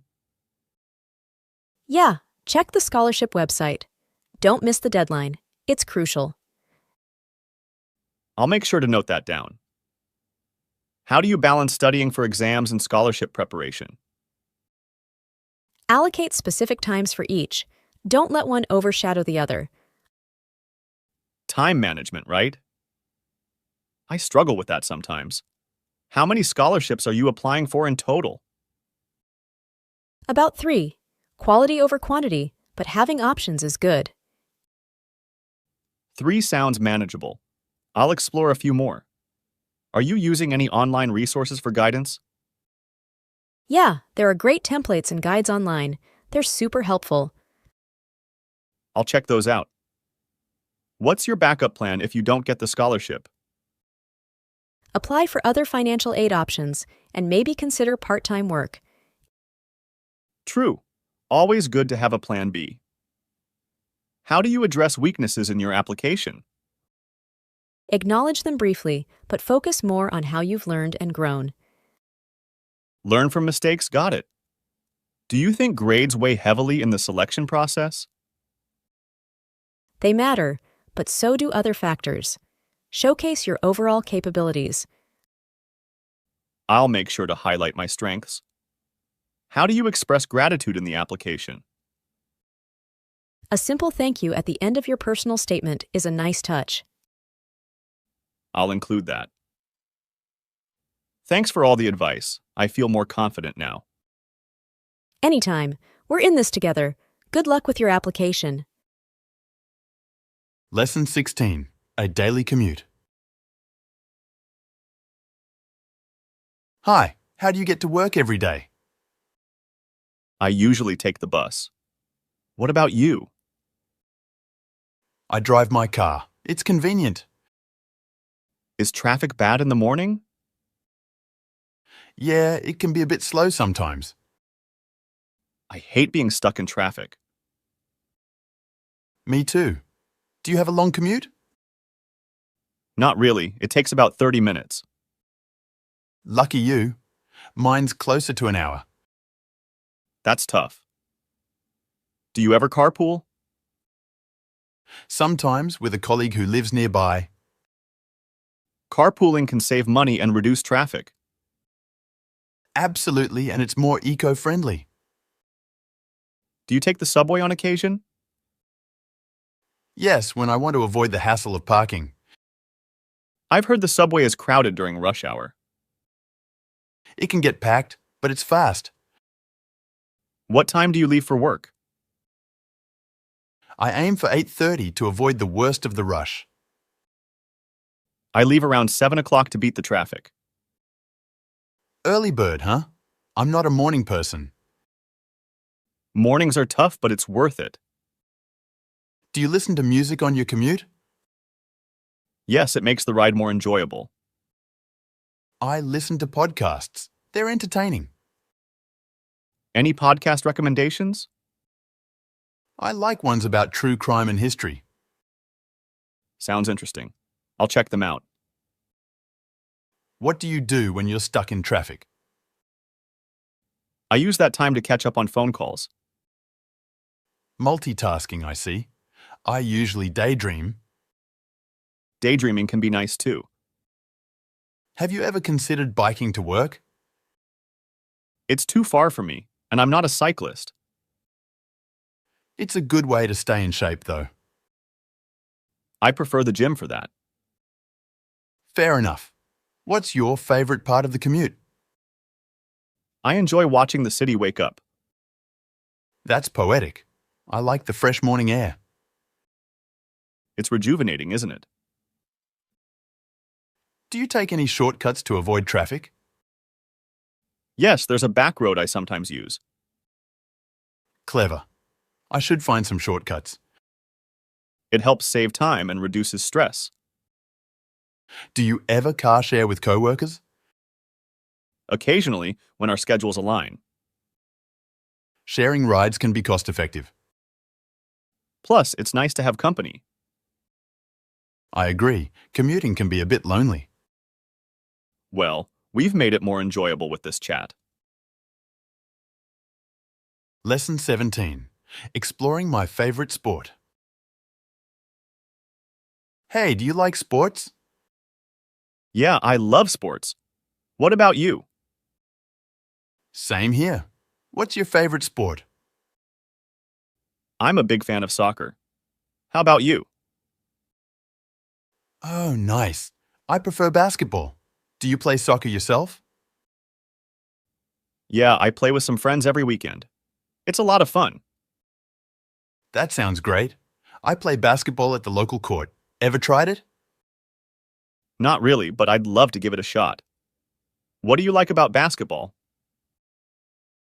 I enjoy the fast pace and teamwork. It's so thrilling. Soccer's exciting too, especially when there's a close match.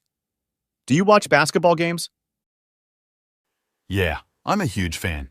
I never miss my favorite team's matches. How about you in soccer? Absolutely. I follow the leagues and support my favorite team. Do you have a favorite player? Yeah, I admire LeBron James. His skills are amazing. Who's your soccer idol? Cristiano Ronaldo. That guy's a legend on the field. Do you play any other sports? Occasionally I play tennis with my sister. It's a good workout. Do you have a favorite tennis player? Not really, but I watch Wimbledon every year. Tennis seems challenging. How did you get into basketball? My dad used to play, so he taught me when I was a kid. What about you in soccer? It's a family thing too. We always watch matches together. Do you have a favorite basketball team? Yeah, I'm a die-hard fan of the Lakers. How about you in soccer? Barcelona all the way. Their style of play is incredible. Ever been to a live basketball game? No, but it's on my bucket list. Have you watched a soccer match in the stadium? Yeah, it's an unforgettable experience. The atmosphere is electric. Do you have a favorite basketball moment? The first time I made a three-pointer was pretty memorable. How about you in soccer? When my favorite team won the championship, that was pure joy. Do you play basketball for a team? Just casually with friends. I'm not that competitive. How about you in soccer? I play for a local team. It's a great way to stay active. Do you have any favorite basketball drills? I like practicing layups. They're crucial in a game. What about soccer drills? Dribbling drills help improve ball control. Do you have a favorite basketball coach? Phil Jackson is a legend. His coaching style is fascinating. How about soccer coaches? Pep Guardiola. His tactical approach is brilliant. Do you have a favorite sports quote? Success is no accident. It is hard work, perseverance, learning, studying, sacrifice, and most of all, love of what you are doing. By Pelé. What's your favorite? The only limit to our realization of tomorrow will be our doubts of today. Franklin D. Roosevelt. Do you follow any basketball blogs? Yeah, I read some NBA blogs for updates. Do you keep up with soccer news online? Absolutely. I follow the latest soccer news and transfer rumors. Do you have a favorite sports documentary? The Last Dance about Michael Jordan is incredible. How about you and soccer documentaries? Diego Maradona is a must-watch. His story is fascinating. Have you ever played fantasy basketball? Yeah, it adds a fun element to the season. Do they have fantasy soccer leagues? Definitely. It's a big thing. We should try it sometime. What's your favorite basketball snack? Popcorn during games is a classic. How about you and soccer? I love nachos with cheese. Perfect matchday snack. Do you play any sports video games? NBA 2K is my go-to. What about you and soccer games? FIFA all the way. It's so realistic. Let's play together sometime. Lesson 18. Dealing with flight delays. Excuse me, can you tell me why my flight is delayed? I'm sorry for the inconvenience. There's a technical issue with the plane. When will the plane be fixed? We're working on it, but it might take a few hours. Can I get compensation for this delay? You may be eligible for some compensation. Please fill out a form. What about my connecting flight? Will I miss it? We'll do our best to get you to your next flight on time. Can you arrange a hotel for me if I have to stay overnight? Yes, we'll provide accommodation and meals if needed. What's the next available flight to my destination? The next one is tomorrow morning at 8 a.m. Can I get a seat on that flight? I'll check for availability. Please wait a moment. Thanks for your help. Is there a place to charge my phone? Sure, there are charging stations over there. What if my luggage is already on the plane? Your luggage will be offloaded. No worries about that. Is there a free Wi-Fi connection here? Yes, you can connect to the airport's free Wi-Fi. What's the Wi-Fi password? It's Airport Wi-Fi 2023. Great, thanks. Can I get a voucher for a meal? Of course, here's a voucher for the airport restaurant. How long should I stay in the departure area? Stay here until we announce your flight status. What's the reason for the technical issue? It's a minor mechanical problem that our engineers are fixing.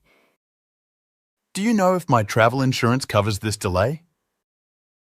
You should check your insurance policy for that information. I hope the weather won't cause further delays. We're keeping an eye on the weather, and safety is our priority. Can you provide updates on the flight status? We'll make announcements and display updates on the screens. How can I contact my family to let them know? There are payphones and a help desk for that purpose. I have a medical condition. Can I get special assistance?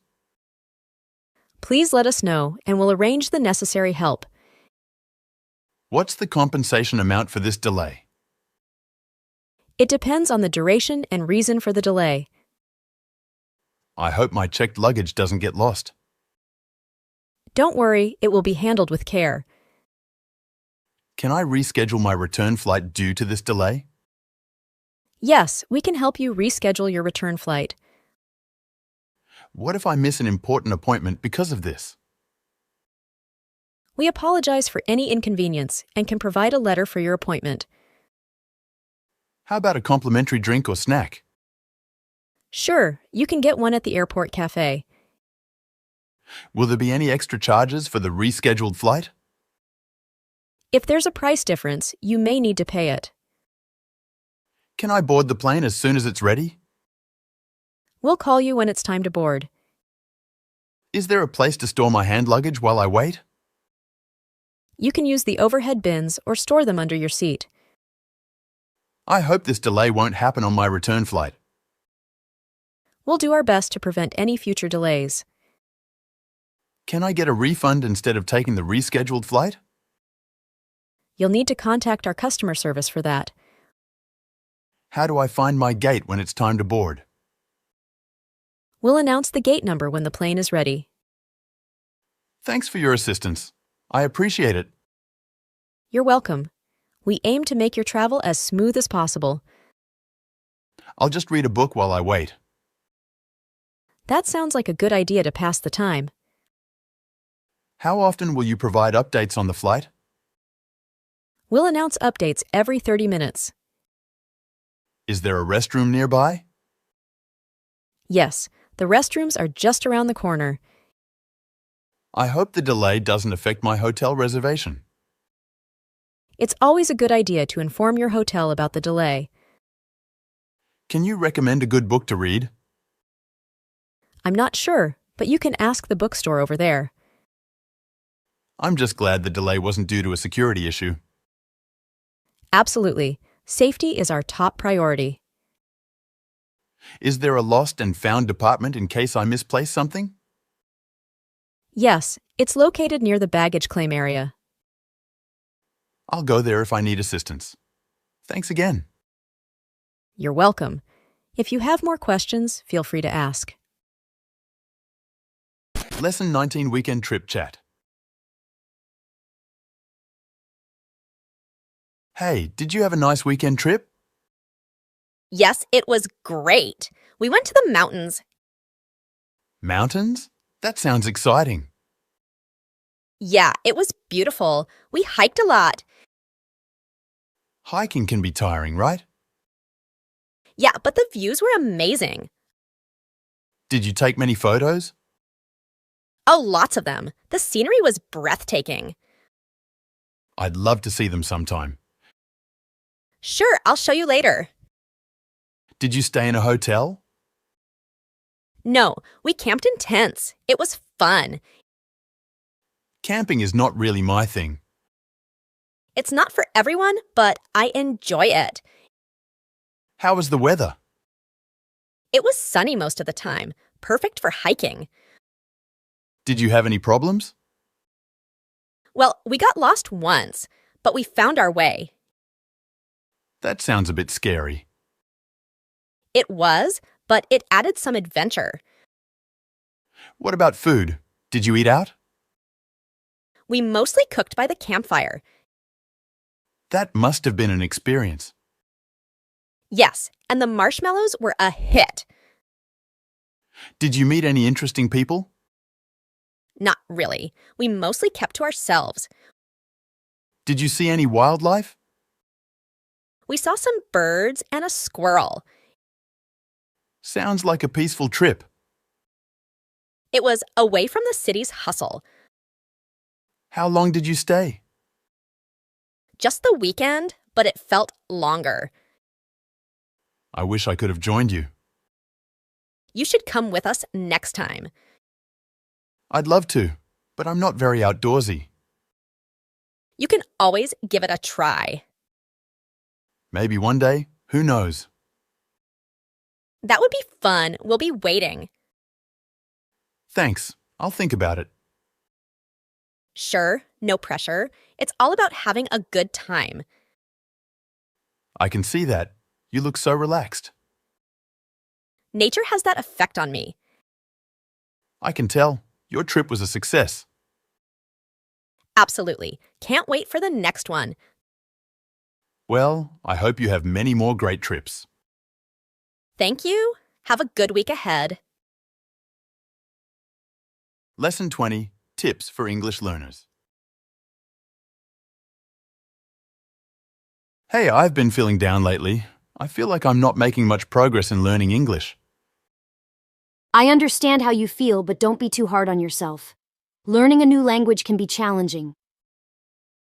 Yeah, but I've been at it for a while, and I still struggle with basic conversations. It's important to be patient and persistent. Have you tried practicing every day? Well, not really. Sometimes I skip days when I'm too busy. Consistency is key. Try to set aside a little time each day for language practice, even if it's just 15 minutes. I've also been struggling with pronunciation. I feel like my accent is terrible.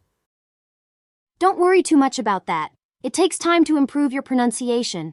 You can use language apps or watch English videos to help with that. That's a good idea. But what about grammar? I always get confused with tenses. Grammar can be tricky, but there are many resources online that explain English grammar in a simple way. You can find them easily. True, I should look for some online grammar lessons.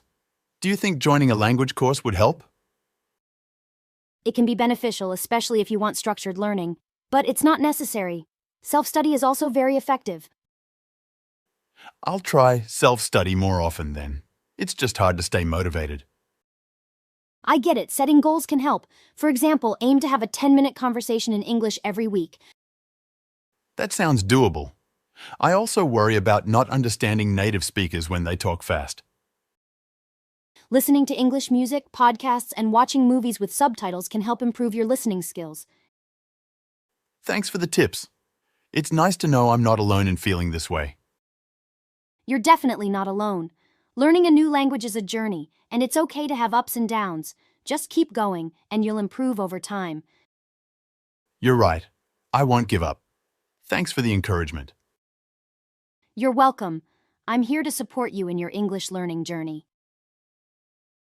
Lesson 21, Winter Trip Plans. Hey, have you thought about our winter trip yet? Yeah, I have. I'm pretty excited.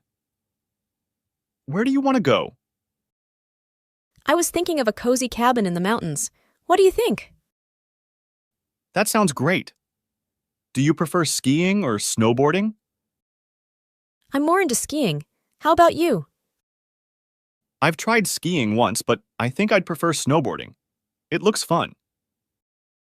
We can try both. Have you checked the weather forecast for that time?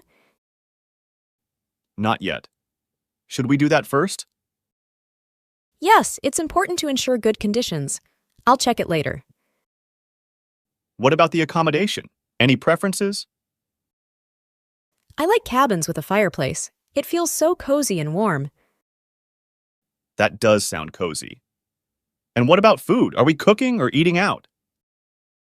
I think we should cook some meals. Maybe try local dishes too.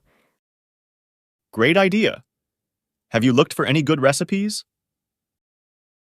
Not yet, but I will. Any particular activities you'd like to do? I'd love to go sledding and take a winter hike. How about you?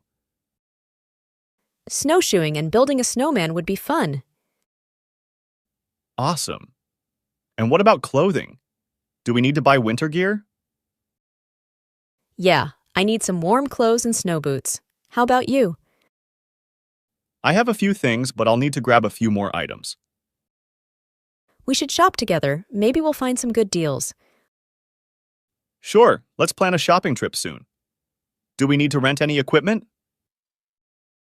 We'll need skis, poles, and maybe a snowboard for you.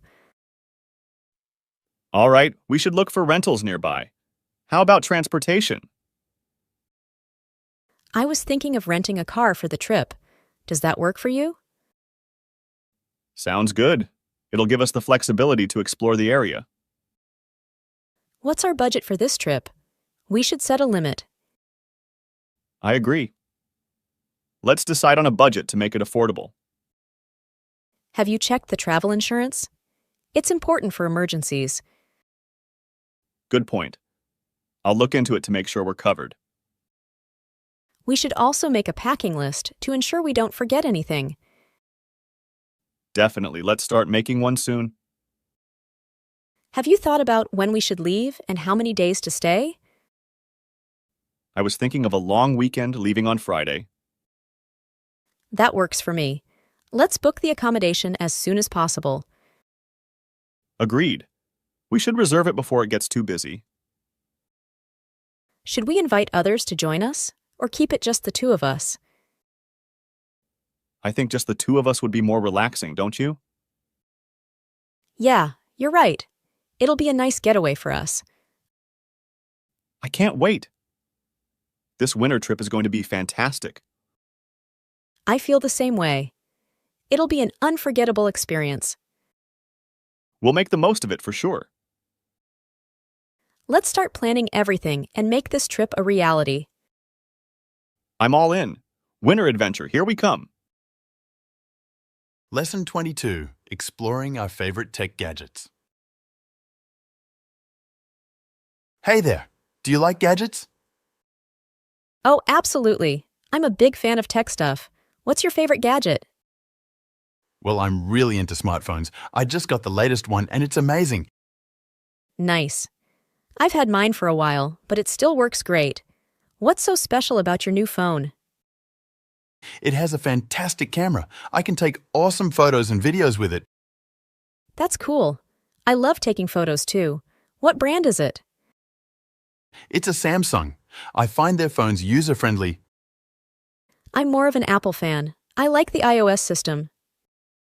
That's fair. Apple products are known for their sleek design. True. Speaking of design, I recently got a smartwatch. It's so handy. Oh, I've heard about those. What can it do? It tracks my steps, heart rate, and I can even receive calls and messages on it. Sounds convenient. I have a fitness tracker, but it's not as versatile. Yeah, smartwatches are like mini computers on your wrist. I see. I'm more into e-readers. I love reading digital books. E-readers are great for that. I prefer physical books, though. It's a matter of preference, I guess. What's your favorite gadget? Well, I can't live without my laptop. It's essential for work and entertainment. I have a laptop too. What do you use it for mostly? Work, streaming movies, and sometimes online gaming. Gaming? That's interesting. I play video games on my console. Yeah, I've considered getting a gaming console, but my laptop handles games pretty well. Cool. Do you use any accessories with your laptop? I have a wireless mouse and a comfortable keyboard. Those make a big difference in productivity, don't they? Absolutely. What about you? Any cool accessories for your gadgets? I have a wireless charger for my phone. It's so convenient. I should get one of those. Charging cables can be a hassle. They really are. What's your favorite app on your laptop? I'm hooked on social media and use it for work, so probably that. I use social media too. It's a great way to stay connected. Indeed.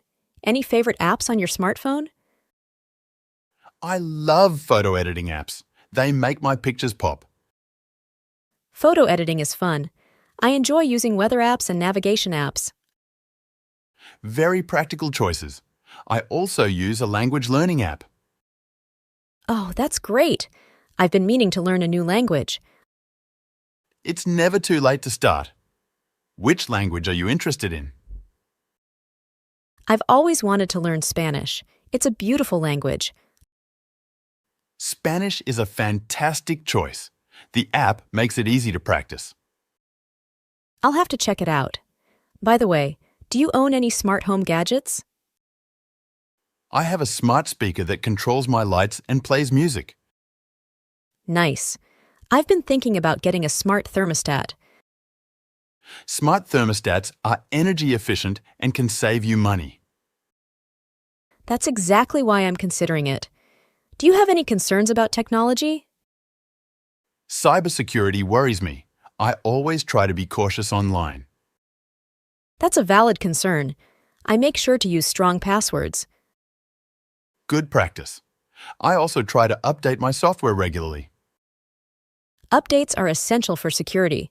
It's great that you're aware of that. Well, staying informed is crucial, right? Absolutely. It's been great chatting about our favorite gadgets and tech. Agreed. Technology has made our lives so much easier, hasn't it? Definitely. Let's stay connected and share more tech discoveries. Sounds like a plan. Have a great day. You too. Lesson 23, My Simple Thanksgiving Plans. Hey, have you thought about Thanksgiving yet? Yeah, I'm planning to have a small gathering at my place. How about you? I'm not sure yet. I might visit my family or just stay home. What's on your menu? Well, I'll cook a turkey, some mashed potatoes, and some veggies. You know, the classics. Sounds good. Are you going to make pumpkin pie too? Oh, absolutely. I love pumpkin pie. How about you? I'm not much of a baker, but I'll bring a store-bought one. No worries. Store-bought pies can be delicious too. Will you watch the Thanksgiving parade on TV? Yeah, I like watching the parade while preparing the meal. Do you enjoy it? Definitely. It's a tradition for me. What time do you plan to start your meal?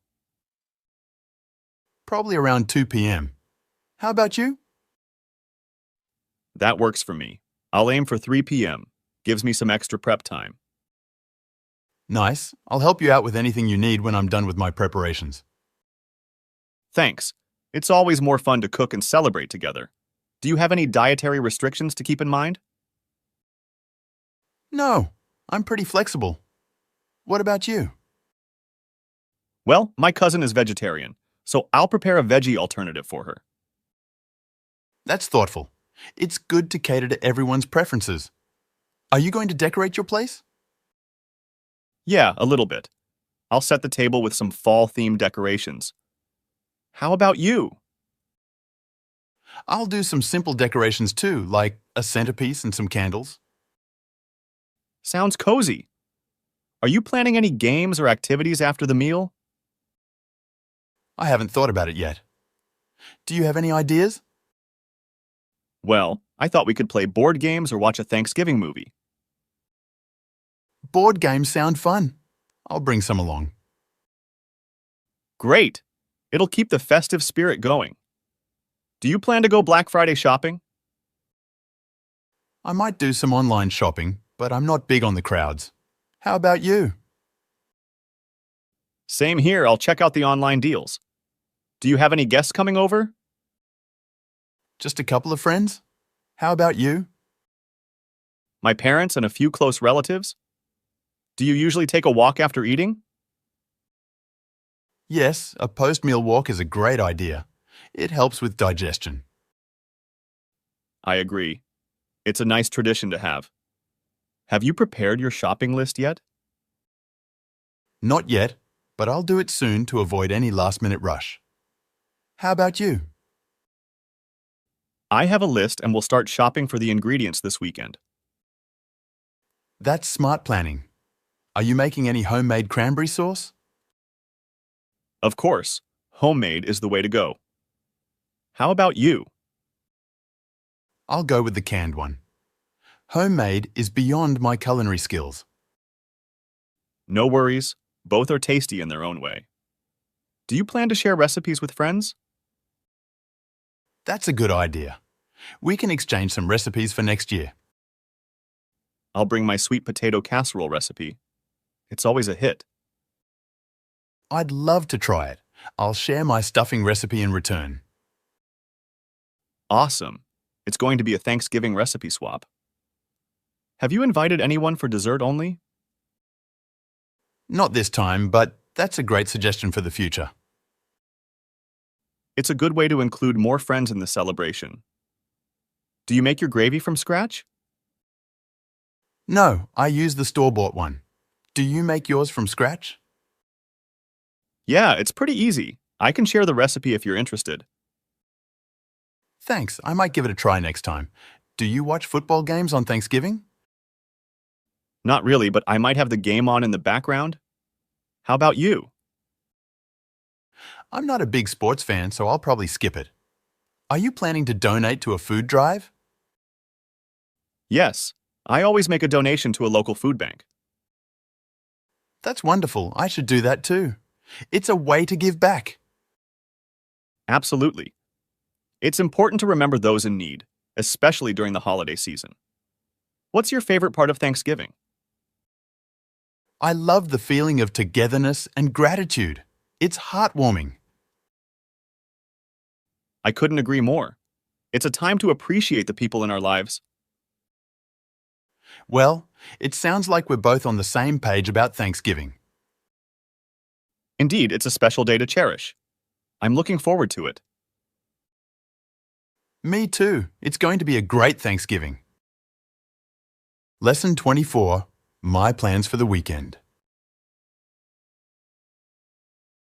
Hey, what are you up to this weekend? Oh, I'm not sure yet. Maybe catch up on some rest. How about you? I was thinking of going for a hike on Saturday. Want to join? Hiking sounds nice, but I have some errands to run in the morning. No worries. Maybe we can have a picnic in the park in the afternoon instead. That sounds lovely. I'm in for a picnic. Great. Should we invite others too? Yeah, let's invite Sarah and David. They love picnics. Cool. I'll give them a call. What about Sunday? On Sunday, I want to visit the new art exhibition downtown. That sounds like a cultural plan. I might join you if I'm not too tired on Saturday. Sure, take your time. How about you? Any other plans for Sunday? I'll probably relax at home, maybe catch up on some reading. Nice. A bit of relaxation is always good.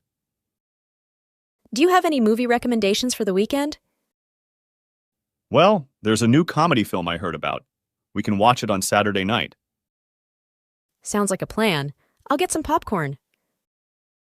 And I'll bring the drinks. Perfect. By the way, have you tried the new restaurant in town? Not yet. How about we try it for dinner on Sunday? Sure, that sounds exciting. I've heard they have delicious food. I'm looking forward to it. What time should we meet? Let's aim for 7 p.m. That gives us time to relax before dinner. Agreed. It's a date then. Definitely. This weekend is shaping up to be great. I couldn't agree more. It's going to be a fantastic weekend. I'm glad we're making plans. It's been a while since we hung out. Yeah, life gets busy, but it's important to make time for friends. Absolutely. Friends make the weekends better. So, what book are you planning to read this weekend? I just picked up a mystery novel. It's supposed to be a real page-turner. Sounds intriguing. I might borrow it after you're done. Of course, you're welcome to borrow it. What about you? Any book on your list? I've been wanting to start a new self-help book. I need some motivation. That's a good choice. Self-improvement is always a worthy pursuit. I hope so. It's about time I work on some personal goals. You can do it. And remember, I'm here to support you. Thanks, that means a lot. Having supportive friends is the best. We've got each other's backs. It's what friends do. Indeed. I'm lucky to have you as a friend. The feeling is mutual. Now, back to the weekend plans. Any specific park for our picnic? How about Greenfield Park? It's peaceful and there's a nice lake. Greenfield Park it is. I'll bring a cozy blanket. I'll pack some sandwiches and snacks. Don't forget a frisbee. We can play some games too. Good idea. It'll be a fun day outdoors. I'm looking forward to it. It's been too long since we enjoyed nature. Nature always refreshes the soul. It's just what we need. You're absolutely right. I can't wait for this weekend. Me neither. It's going to be a memorable one. Well, I'll let Sarah and David know about our plans. Thanks for organizing. I appreciate it. No problem. It's a team effort. That's why our weekends are always a blast. True, and I can't wait to make more great memories this weekend. Cheers to that. Let's make it awesome. Cheers. It's a date then. I'll see you this weekend. Can't wait. See you soon. Lesson 25. My favorite music bands. Hey, have you heard about that cool band? Yeah, I love them. What's your favorite song of theirs? Well, I really like Timeless Melody. It's so catchy.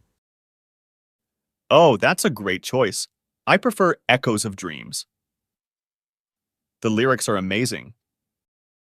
Totally. The lead singer has such a unique voice. Yeah, they're so talented.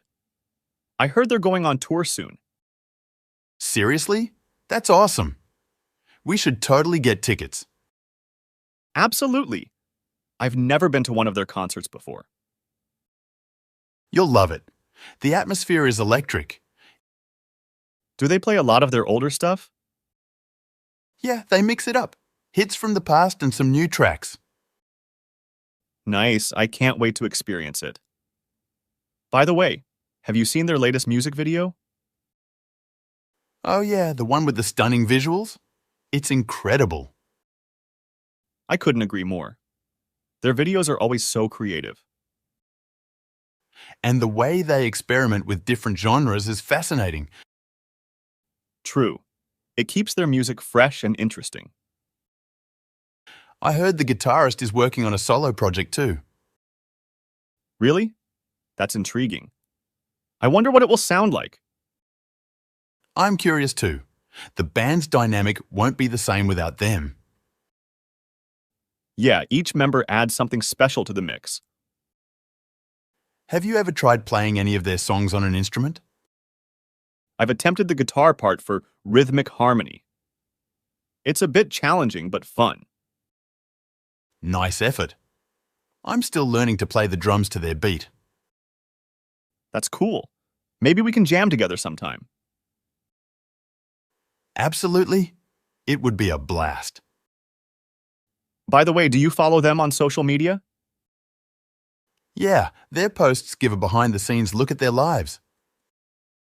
It's cool to see the personal side of the band members. Definitely. They seem down-to-earth and passionate about their music.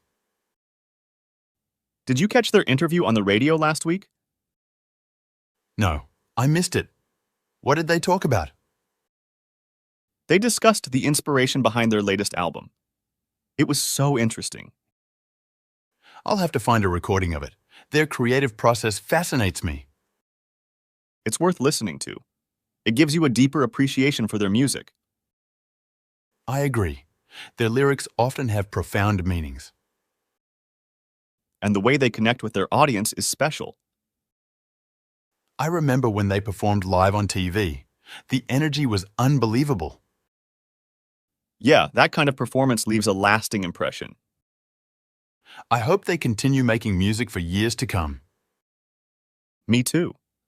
They're a timeless band. Couldn't have said it better. Lesson 26. Exploring my favorite comedy shows. Hey, have you seen that new comedy show on TV? Oh, you mean the one with the funny characters? Yes, that's the one. I think it's hilarious. Me too. The jokes are so simple but so funny. And the actors are really talented. Definitely, they make me laugh every time. Do you have a favorite character from the show? I like the main character. He's always getting into funny situations. Yeah, he's a real goofball, isn't he? That's what makes the show so entertaining. And the supporting cast is great too. Yeah, they add a lot of humor to the show. Have you seen the latest episode? Not yet. I missed it last night. You should watch it. It's full of laughs. I'll definitely catch up on it this weekend. What do you think about the show's writing? I think it's clever. The writers come up with some funny scenarios. They have a knack for creating hilarious situations. And the dialogue is so witty. I agree. It's full of one-liners that crack me up. The show's humor is quite lighthearted. That's why I love it. It's a perfect stress reliever. Same here. It's a great way to unwind after a long day. Do you ever quote lines from the show in your daily life? Oh, all the time. My friends and I love to repeat the catchphrases. It's so fun to share the jokes with others. Absolutely. It's like our own little inside jokes. What's your favorite episode so far? It's hard to pick just one, but I loved the one where they went on a road trip. That was a classic. I also enjoyed the one at the theme park. Yeah, the theme park episode was a riot. I can't get enough of this show. It's addictive, isn't it? I wish they would make more episodes. Me too. I hope it continues for a long time. Have you recommended the show to your family? Yes, and they love it too. It's a show for all ages. Everyone can enjoy the humor. I think the characters are relatable. They remind me of people I know in real life. That's what makes the show so down to earth. It's like they're part of our own lives. I'm looking forward to the next season. Me too. I can't wait to see what they come up with next. Let's make sure we watch it together. Sounds like a plan. It's more fun that way. Do you think the show will win any awards? I wouldn't be surprised. It's that good. It deserves recognition for its humor. Definitely, the cast and crew work so hard. Well, I'm glad we share the same sense of humor. Me too. It's fun to discuss the show with you. Let's continue enjoying the laughs together. Absolutely. It's a great way to bond. Lesson 27. Tips for learning English learners. Hi there. I want to improve my English. Can you help me? Of course. I'd be happy to help. What level are you at? I'm at an A2 level, I think. I know some basics. That's a good start. Do you practice every day? No, not really. I want to start practicing daily. Great. Consistency is key. You can start by reading simple English books or articles. Any recommendations for beginner books? Sure, try The Cat in the Hat by Dr. Seuss. It's perfect for A2 learners. Thanks. What else can I do? Watching English movies or TV shows with subtitles can help you with listening. That sounds fun. Any other tips? You can also join language exchange groups online or find a language partner. Where can I find language exchange groups?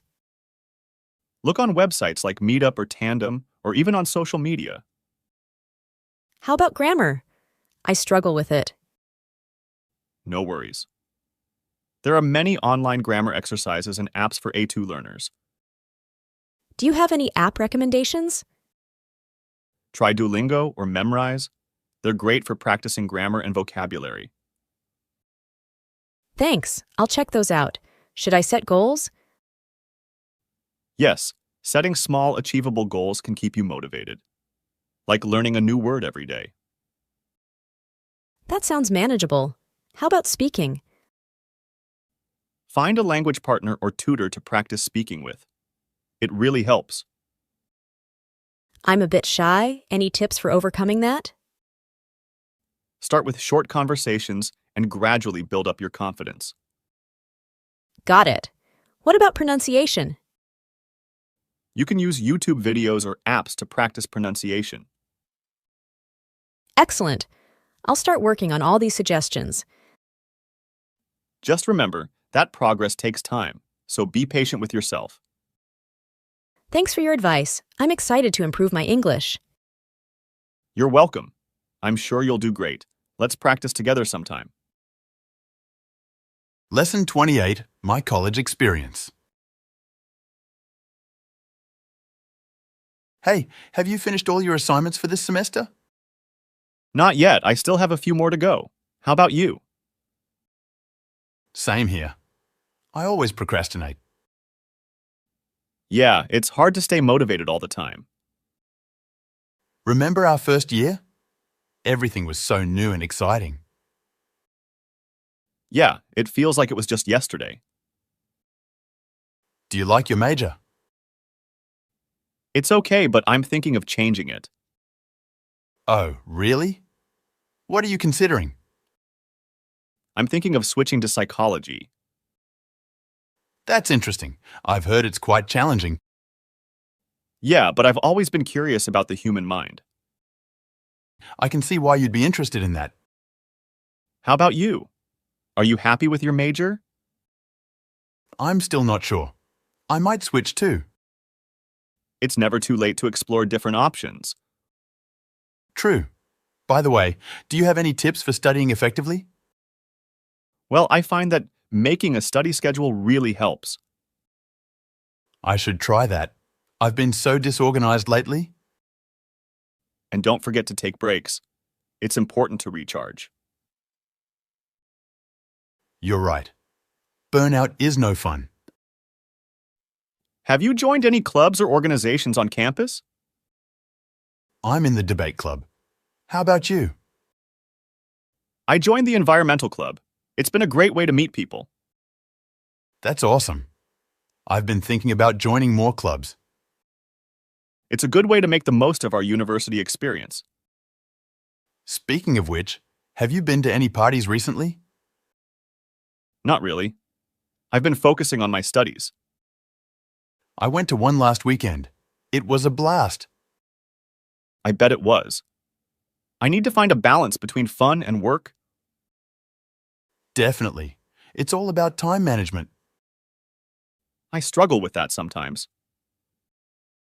We all do. It's a learning process. Have you made any new friends at university? Yeah, I've met some great people in my classes. I've made a few friends too. It's nice to have a support system.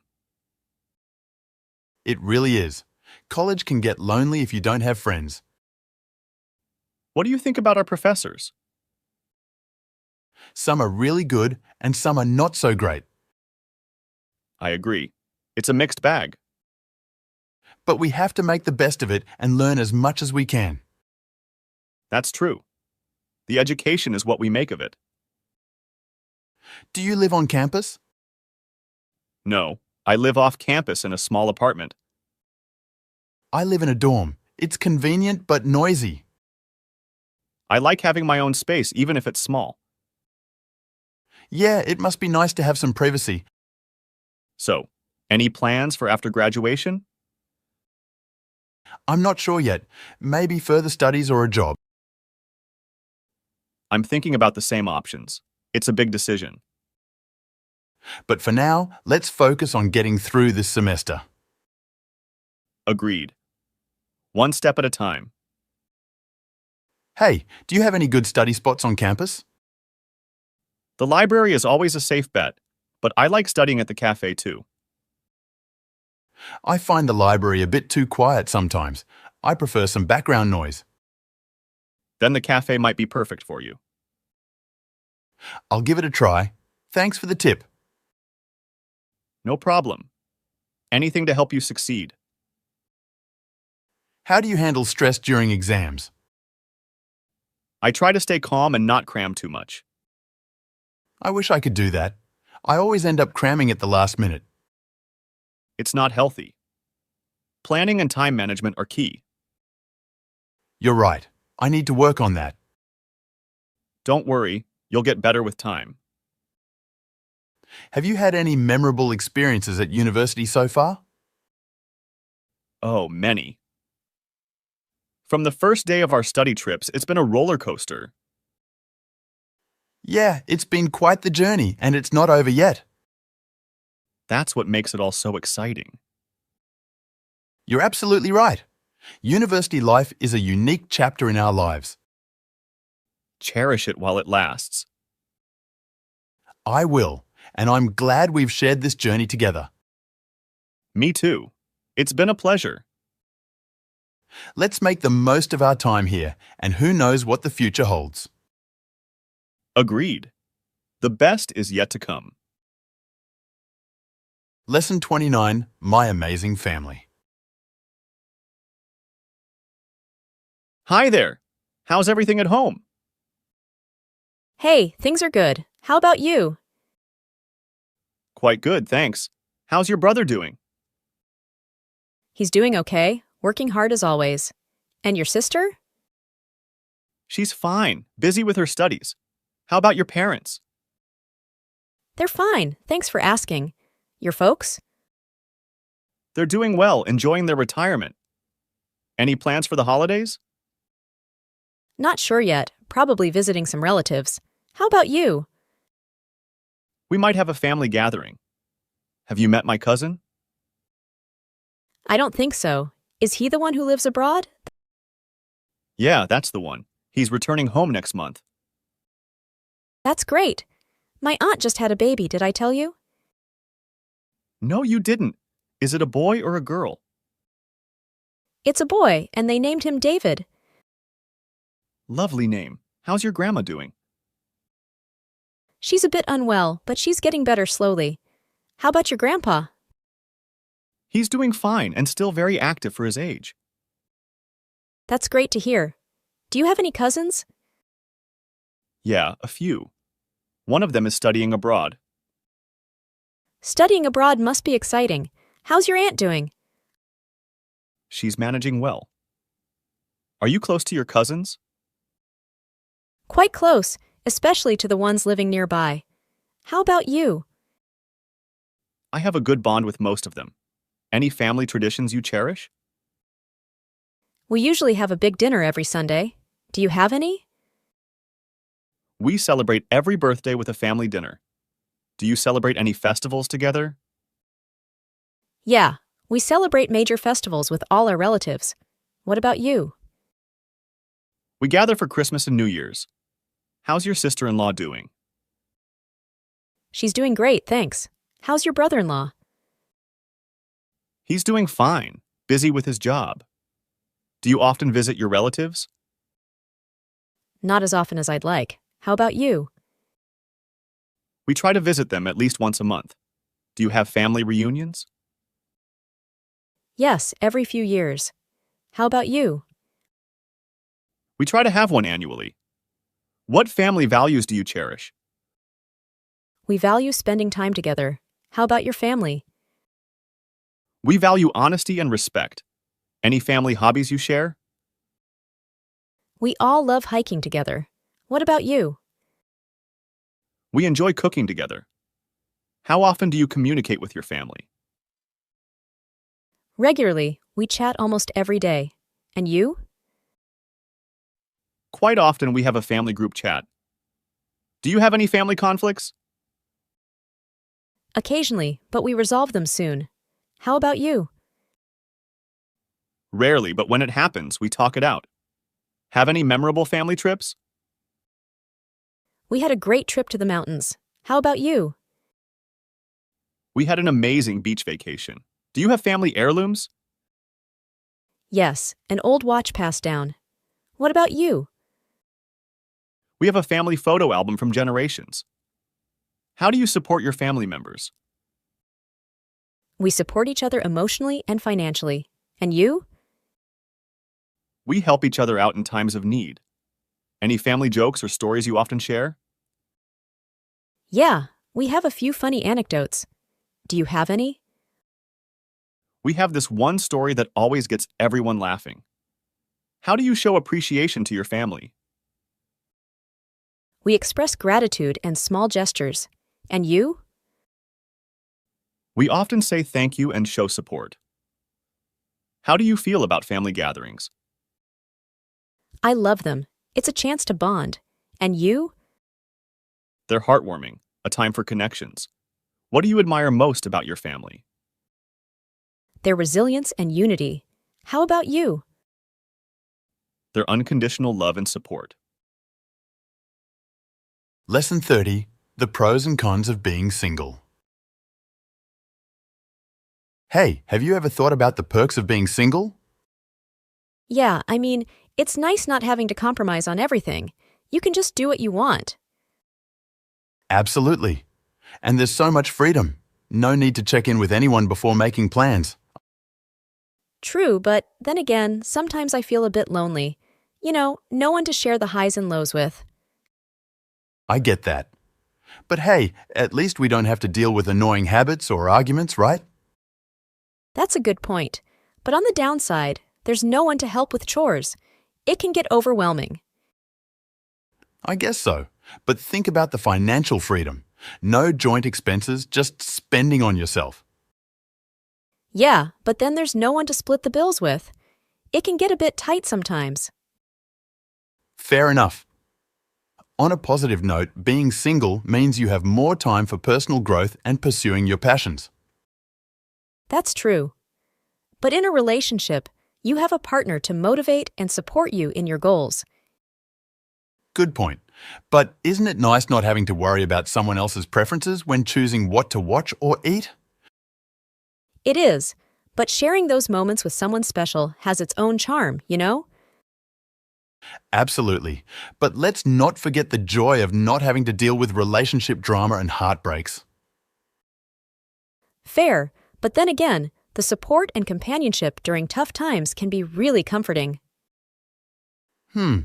True. But there's no denying the thrill of meeting new people and the excitement of potential new romances. Agreed. Yet, the stability of a long-term relationship has its own appeal, don't you think? Yeah, I suppose.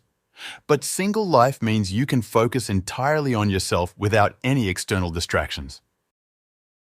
On the flip side, having a partner can provide a different kind of motivation to be the best version of yourself. You're right. But let's talk about the spontaneity of single life. No need to plan around someone else's schedule. That's true, but having a routine with a partner can also bring a sense of security and predictability. Fair point. But single life allows us to explore our own interests without compromise. Absolutely. Yet, a relationship can introduce you to new hobbies and experiences you might not have considered. But hey, no breakup drama in single life. No messy emotional aftermath. True, but the joy of a lasting, loving relationship is something truly special, isn't it? Yeah, you've got a point. But no one can deny the thrill of the single life adventures. Agreed. Still, having a life partner to share those adventures with can make them even more memorable. All right, fair enough. But let's not forget the simplicity of single life. No need to navigate complex emotions. Simple, yes. But the depth of emotional connection in a relationship can be incredibly fulfilling. You're making me rethink some things. But let's talk about the independence of single life. Answering to no one. Independence is great, but having someone who cares and is there for you can be a beautiful thing. Okay, but let's focus on the excitement of the unknown. The possibility of meeting someone new at any moment. Exciting indeed. Yet, building a life with someone and creating shared memories has its own magic. Well, I guess being single has its pros and cons. And being in a relationship has its own set of challenges and rewards. True that. So, what's your take on it all? I think it boils down to personal preference and what brings happiness to each individual. Both single and coupled lives have their unique charm. Lesson 31, Tips to Speak Like a Native. Hi, I want to speak English like a native speaker. Can you help me? Sure, I'd love to help you improve your English. Where would you like to start? Well, how can I sound more like a native speaker? Native speakers use rising and falling intonation. It makes your speech more natural. Rising and falling, got it. And what about slang? Learning some common slang words and phrases can help you sound more like a native speaker. Any good sources for slang? You can watch English movies and listen to songs. They often use slang. Great idea. How about using contractions? Yes, native speakers use contractions like I'm your, and it's a lot. It sounds more natural. I'll practice using contractions. Do you have any other tips? Try to use idiomatic expressions. They add flair to your language. Can you give me an example? Sure, like barking up the wrong tree means looking in the wrong place. That's interesting. Should I practice with native speakers? Yes, practicing with native speakers is really helpful. It helps you adapt your speech. Where can I find native speakers to practice with? You can join language exchange programs or find conversation partners online. Thanks for the tips. What about reading and writing? Reading English books and writing regularly will also improve your language skills. How much should I read and write? Reading a few pages daily and writing a paragraph or two can make a big difference. Good to know. How do I correct my mistakes? You can ask a native speaker to correct you or use grammar checking tools. I'm worried about my accent. How can I reduce it? Practicing pronunciation and listening to native speakers will help minimize your accent over time. What's the best way to boost my vocabulary? Read and listen to various materials. Keep a vocabulary journal too. I'll start a journal. Should I set goals? Setting language goals is a great idea. It keeps you motivated. What about taking English classes? Taking classes is an excellent way to learn and get feedback from a teacher. I'll look for classes in my area. How can I stay motivated? Try to find enjoyable ways to practice English, like watching movies or reading books you love. I'll make it fun. How long will it take to speak like a native? It varies, but with consistent practice, you'll see improvement over time. That's encouraging. Can you recommend some English TV shows? Sure, try watching Friends or Breaking Bad. They're popular and great for learning. Thanks. I'll check them out. How can I get rid of my shyness while speaking? It's normal to feel shy, but practicing with native speakers can help build confidence. I'll work on being more confident. How can I improve my listening skills? Listen to English podcasts, news, and watch videos without subtitles to train your ear. I'll start doing that. Any tips for public speaking? Join a public speaking club or practice speaking in front of a mirror to improve. That's a good idea. What should I do if I don't understand something? Don't be afraid to ask for clarification. Native speakers are usually happy to help. I'll keep that in mind. How can I avoid feeling overwhelmed? Take it one step at a time. Learning a language is a gradual process. Thanks for all the advice. I'm excited to start my journey to speak like a native speaker. You're welcome. Just remember, practice and patience are key. Good luck. Lesson 32. Winter Clothes Shopping Conversation. Hi, I need a warm coat for the winter. Sure. What kind of coat are you looking for? Well, something not too expensive but still good quality. We have some affordable options that are quite warm. What's your size? I'm a medium, I think. Great. Let me show you some medium-sized coats. What color do you prefer? I usually go for dark colors like black or navy.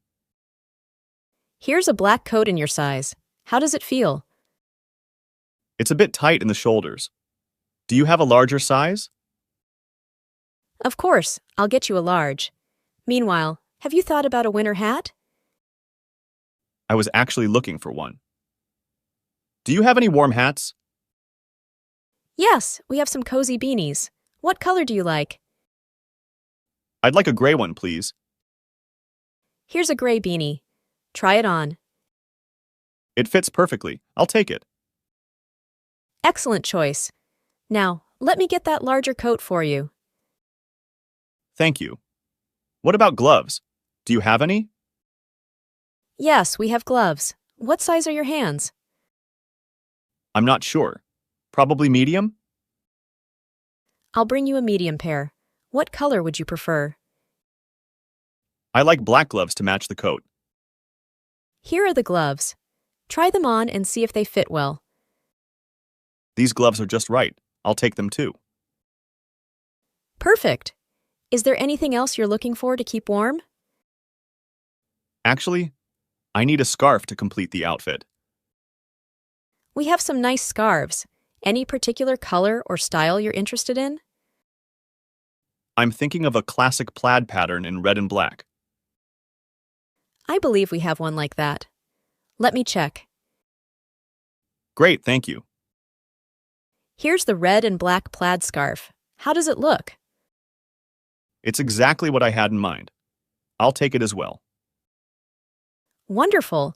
Is there anything else you need for the winter? I think that's everything. Thanks for your help. You're welcome. Let me ring up your purchases for you. By the way, do you offer gift wrapping? Yes, we do. Would you like your items gift wrapped? Yes, please. It's a gift for my sister. Noted. We'll wrap everything up nicely for you. Is there a specific color or theme you'd like for the gift wrapping? How about some festive winter-themed paper? That sounds lovely. I'll make sure it's beautifully wrapped. Can I help you with anything else? No, that's all. Thanks again for your assistance. You're very welcome. Have a wonderful day, and I hope your sister loves her gifts. I hope so too. Goodbye. Goodbye, and stay warm this winter. Lesson 33. Talking about cooking experiences. Hey, do you cook often? Yeah, I try to cook at least a few times a week. How about you? I'm not that skilled, but I manage. What kind of dishes do you usually prepare? I stick to simple recipes. I enjoy making pasta dishes or stir-fries. What about you? I mostly prepare basic meals like salads or sandwiches. Cooking seems complicated at times. It can be, but with practice, it gets easier. Have you tried following recipes? I have, but I often end up making mistakes. Do you have any cooking tips? Sure. Pay attention to measurements and cooking times. It makes a difference. That makes sense. I struggle with getting the flavors right. Any advice on that? Experiment with herbs and spices. They add depth to the taste. Ah, that might be my missing ingredient. What's the most challenging dish you've cooked? I attempted a complex curry once. It took patience and precision. Impressive! I'd love to try something challenging. Any favorite kitchen gadgets? I love my blender and slow cooker. They save time and effort. What about you? I find a good knife and a cutting board essential. They make the prep work easier. Absolutely. Having quality tools matters. Do you enjoy baking at all? Not really. It feels too precise for me. How about you? I enjoy baking. It's like a science experiment in the kitchen. That's an interesting way to see it. Do you have a signature dish? I make a mean lasagna. What's your go-to dish? I can whip up a decent omelette. It's simple, but tasty. Omelets are versatile. Cooking for others, do you find it stressful? Definitely. I worry about their reactions. How do you handle it? I focus on doing my best and sharing what I enjoy. Are there any cuisines you'd like to explore? I'm curious about Asian cuisine. What about you? I'd love to delve into Middle Eastern dishes. Any culinary disasters you've faced? I once burned a stew, thinking it needed more time. What about you? I oversalted a soup once. It was nearly inedible. Any cooking shows you follow? I watch a few, but they seem too advanced sometimes. Do you watch any? I enjoy watching and learning from cooking shows. They're quite inspiring. How do you feel about cooking for large groups? It's daunting. I worry about the portions and taste. What about you? I've done it a few times. Planning and prepping in advance helps. Do you think cooking is an art or a science? It feels like a bit of both, don't you think? Definitely, the creativity and precision make it a blend of art and science. What motivates you to cook? I want to improve and savor homemade meals. And you? I find joy in the process and the satisfaction of creating something delicious. Any dream cooking destination for you? Italy, to learn authentic pasta making. What about you? Japan, for its precision in sushi making. Would you consider taking cooking classes? I've thought about it. Have you attended any? Yes, I've taken a few, and they've been quite helpful. How about kitchen disasters? I've had a few, like burning cakes. And you? I've had my share, like undercooked dishes. Any family recipes you treasure? My grandma's apple pie recipe is a gem. What about you? My mom's chicken curry recipe is unbeatable. Would you call yourself a foodie? Not really. I'm still exploring different tastes. What about you? I consider myself a food enthusiast.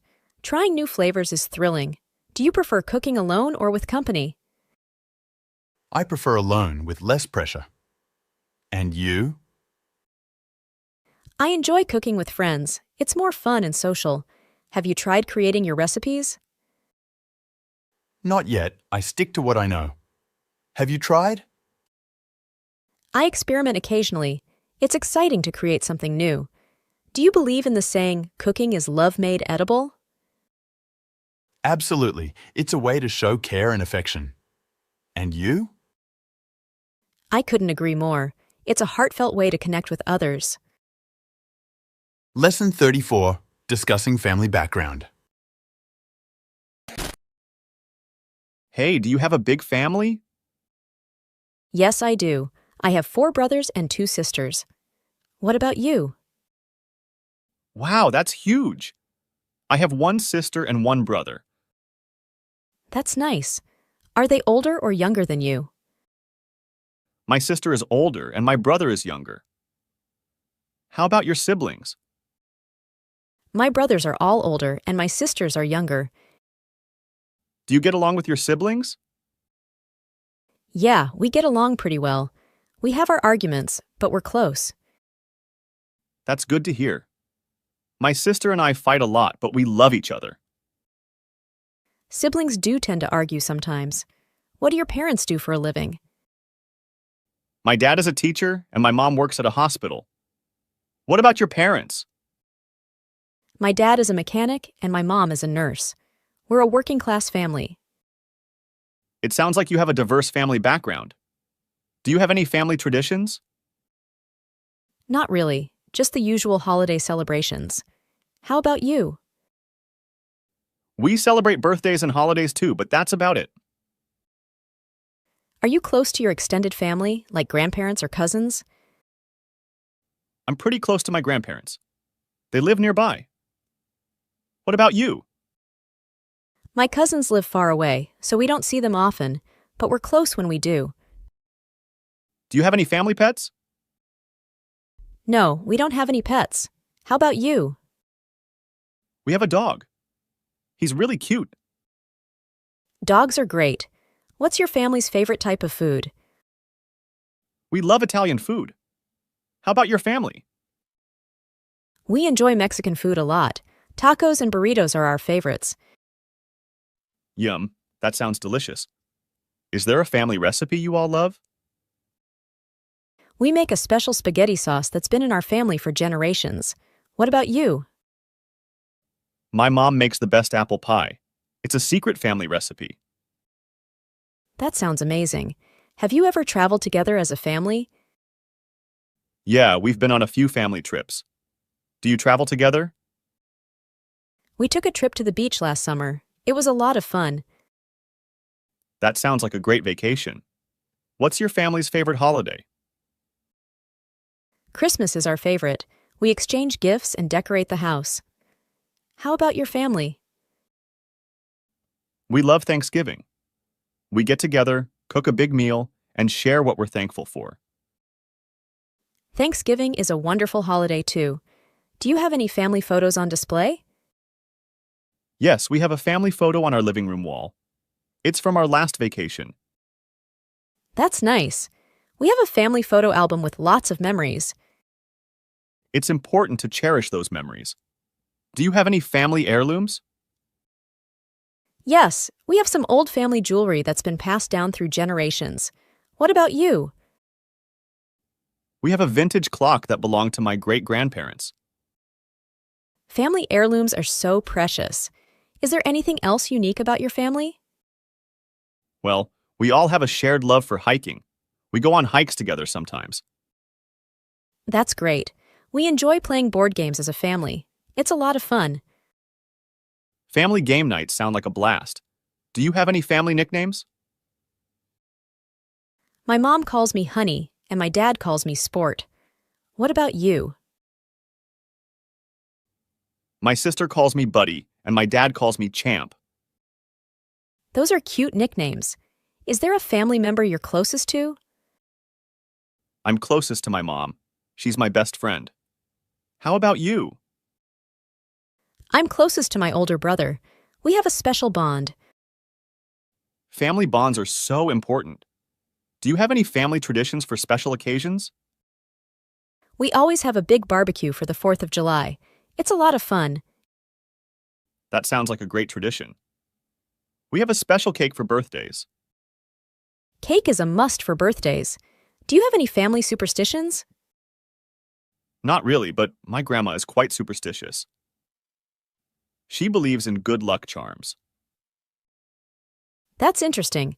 We don't have any family superstitions, but we respect others' beliefs. Respect is key. Do you celebrate any cultural or religious holidays? We celebrate Easter and Diwali. How about your family? We celebrate Christmas and New Year's. It's a festive time for us. It sounds like you have a lot of fun during the holidays. Are there any family stories or legends that get passed down? My grandpa used to tell us stories about his adventures as a young man. That's fascinating. We have a legend about a family member who was a hero in the war. Family stories and legends make our history come alive. Do you have any family hobbies? We all enjoy playing musical instruments. We have jam sessions sometimes. That's cool. We like gardening together. It's relaxing. Gardening can be so peaceful. Do you have any family goals or dreams? We dream of taking a big family vacation to Europe one day. That sounds like an amazing goal. We hope to keep our family bonds strong. That's a great goal too. Family is so important. Absolutely. Family is everything. Lesson 35. Useful tips for daily life. Hey, do you know any good tips for saving money? Absolutely. I always buy generic brands at the supermarket. They're cheaper and usually just as good. That's a good idea. I've been spending a lot on groceries lately. Any other tips? Yeah, try cooking at home more.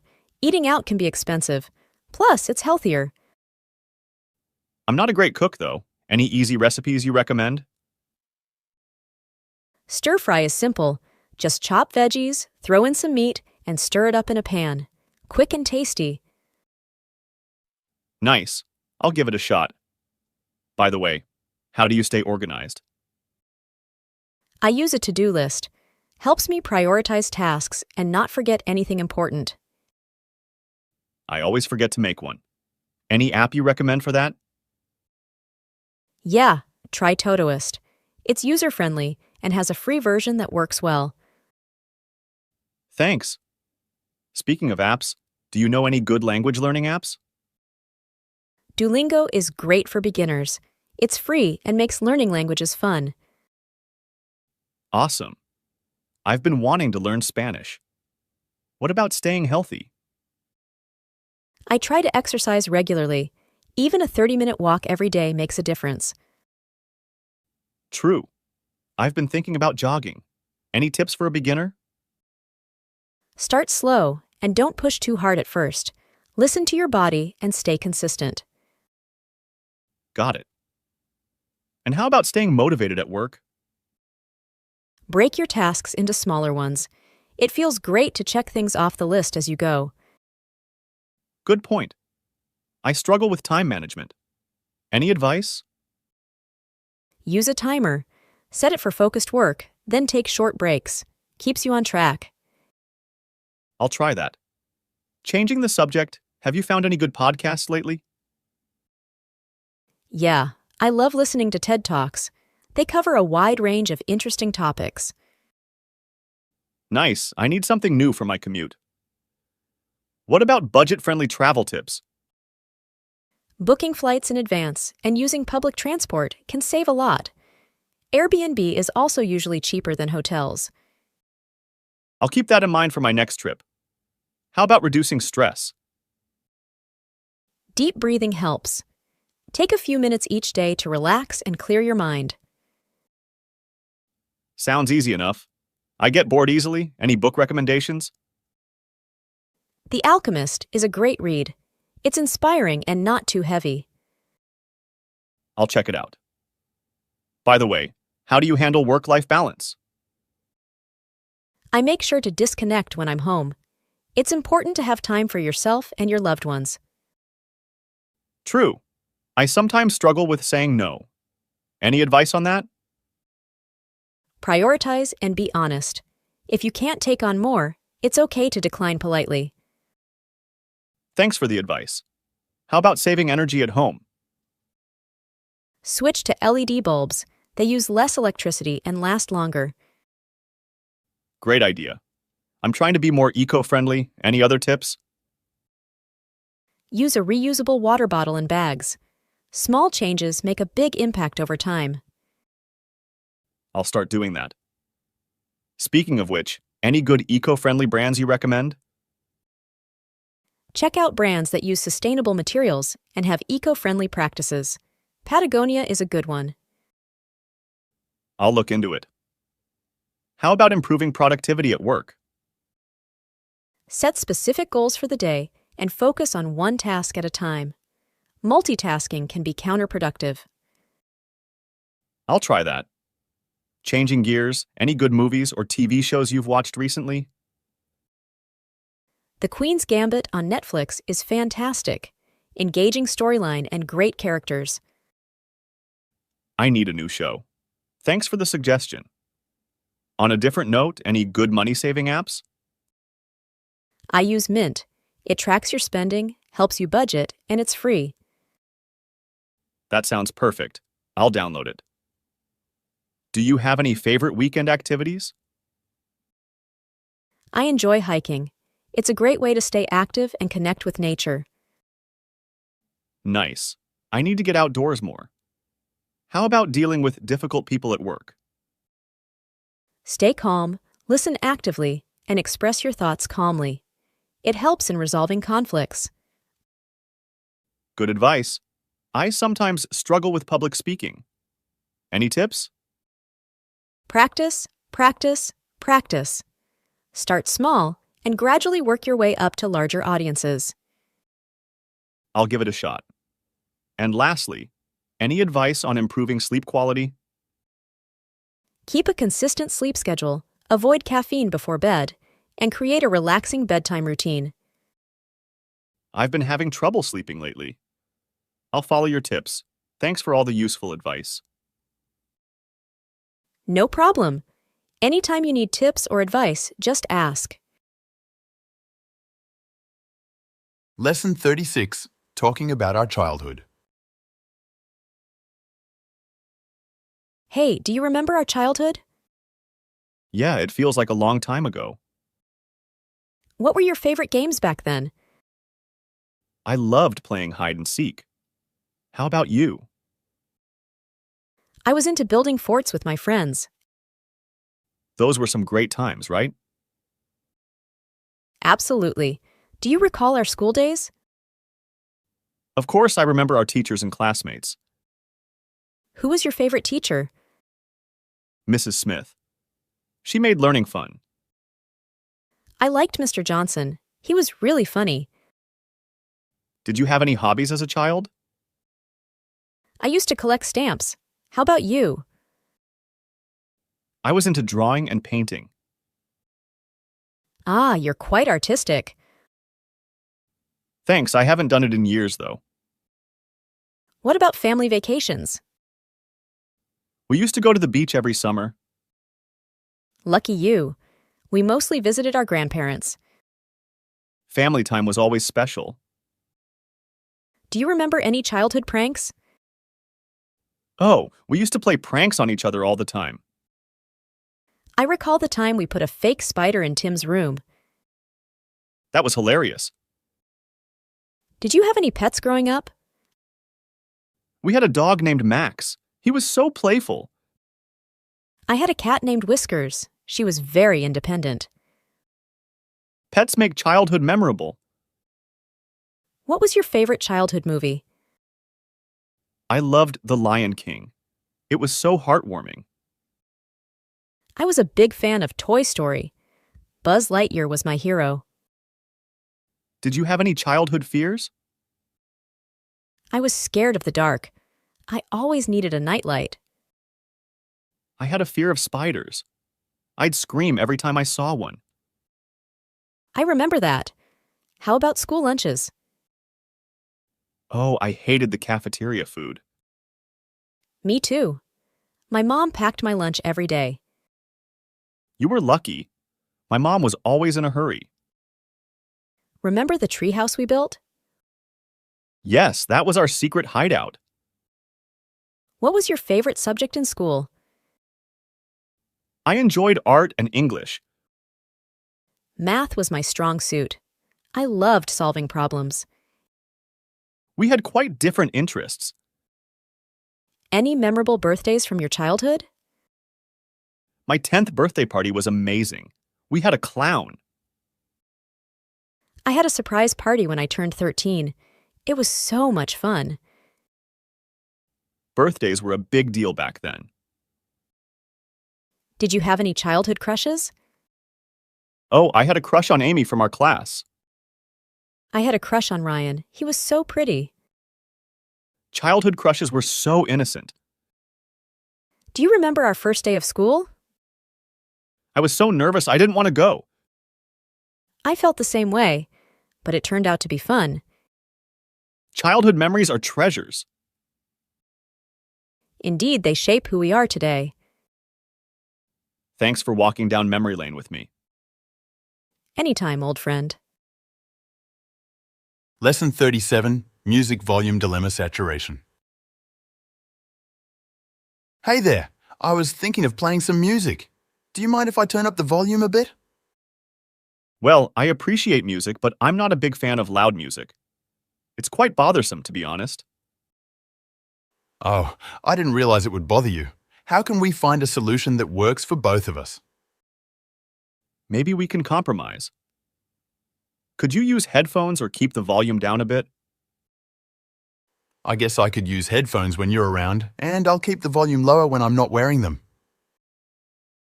That sounds fair. I'd appreciate it. Great. I'll be mindful of the volume then. Thanks for understanding. Thanks for being considerate. Now let's find some music that we both enjoy. Absolutely. We can create a playlist with some lower volume tracks. Sounds like a plan. Let's find some good songs. How about some mellow jazz or acoustic songs? They're usually not too loud. Jazz works for me. It's relaxing and won't disturb the neighbors. Perfect. I'll cue up some jazz tunes. Thanks. This way, we can both enjoy the music without any issues. I'm glad we could come to an agreement. It's essential to maintain a peaceful living environment.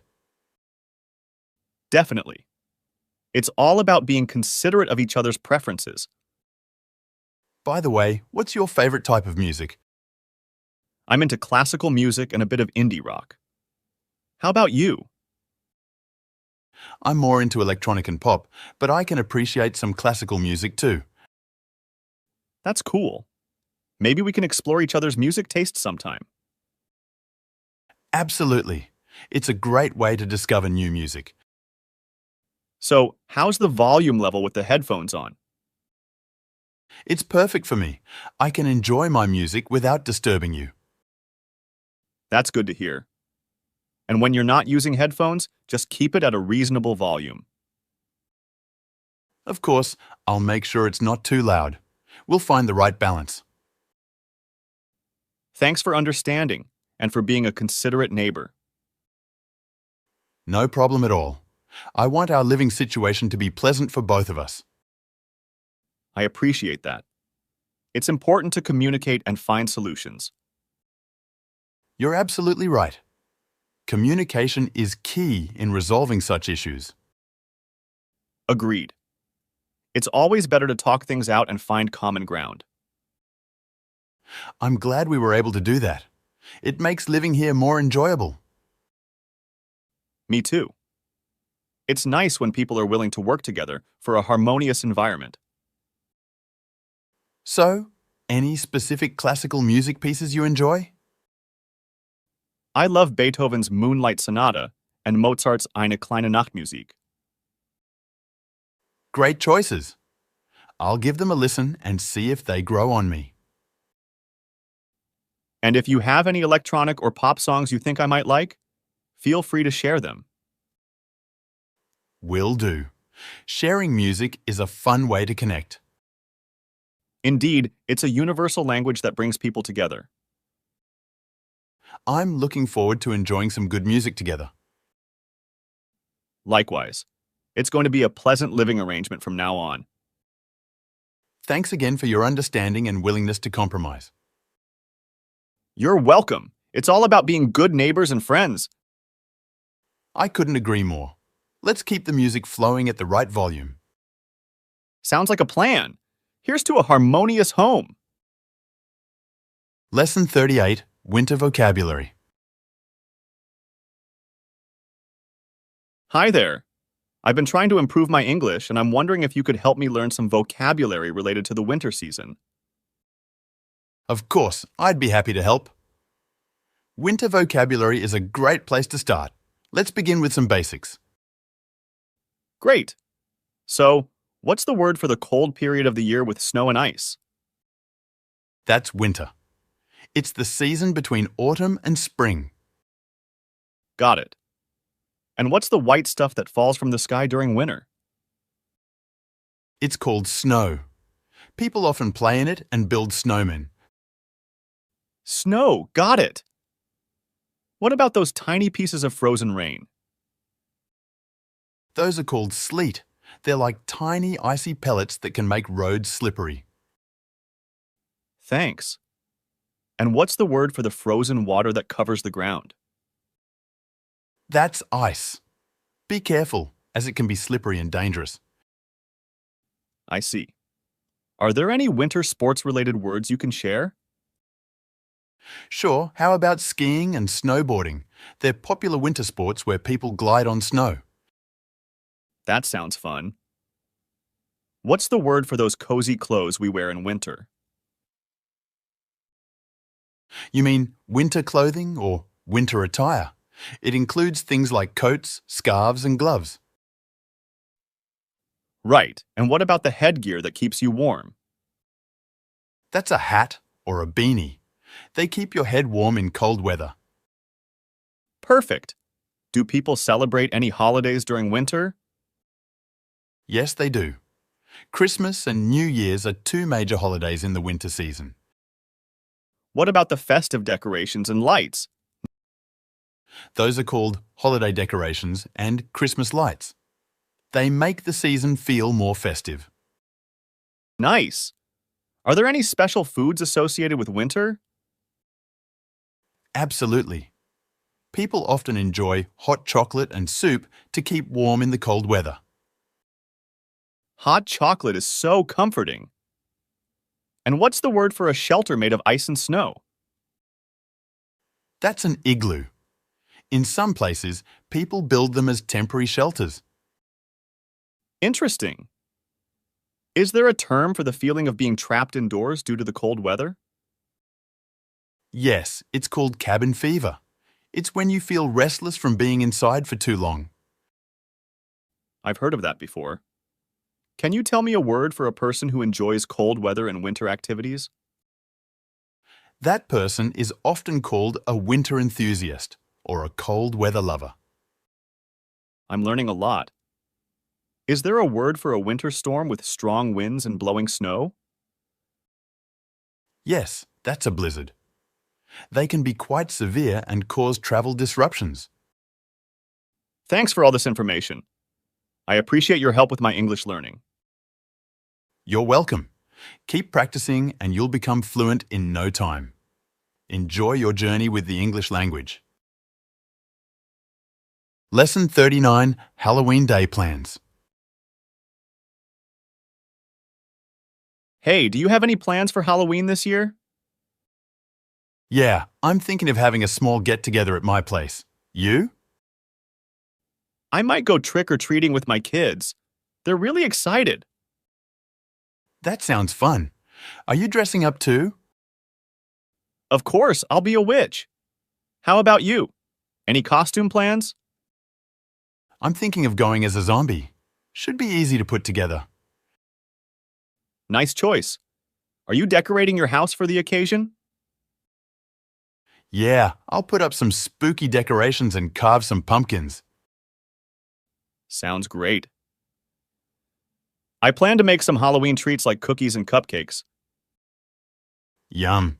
Mind sharing your recipes with me? Sure, I can send them to you. Thanks. Are you going to watch any scary movies? Yeah, after trick-or-treating, we'll have a movie night with some classic horror films. Count me in. I love Halloween movies. Are you going to any haunted houses? Not this year. My kids are still too young for that. Understandable. I might check out a local haunted attraction, though. That sounds thrilling. Make sure to share your experience. Will do. Are you planning any games or activities for the kids? Yes, we'll have a pumpkin carving contest and a costume parade. That sounds like a blast. What's your favorite part of Halloween? I love the creativity that goes into costumes and decorations. Me too. It's all about the spooky fun. Do you have any spooky music playlists? Yeah, I'm putting together a Halloween-themed playlist for the party. Awesome. I'll bring some snacks to your get-together. Thanks, that would be great. Are you making any special drinks? I'm planning to make a punch with dry ice for a smoky effect. That's going to be a hit. What time does your party start? Around 7 p.m. When's your trick-or-treating plan? We'll start early, around 5 p.m., and wrap up by 7 p.m. Sounds good. I hope you get lots of candy. Are you doing any charity work on Halloween? Yes, I'm donating some candy to the local food bank for those in need. That's really thoughtful. I might do the same. It's important to give back.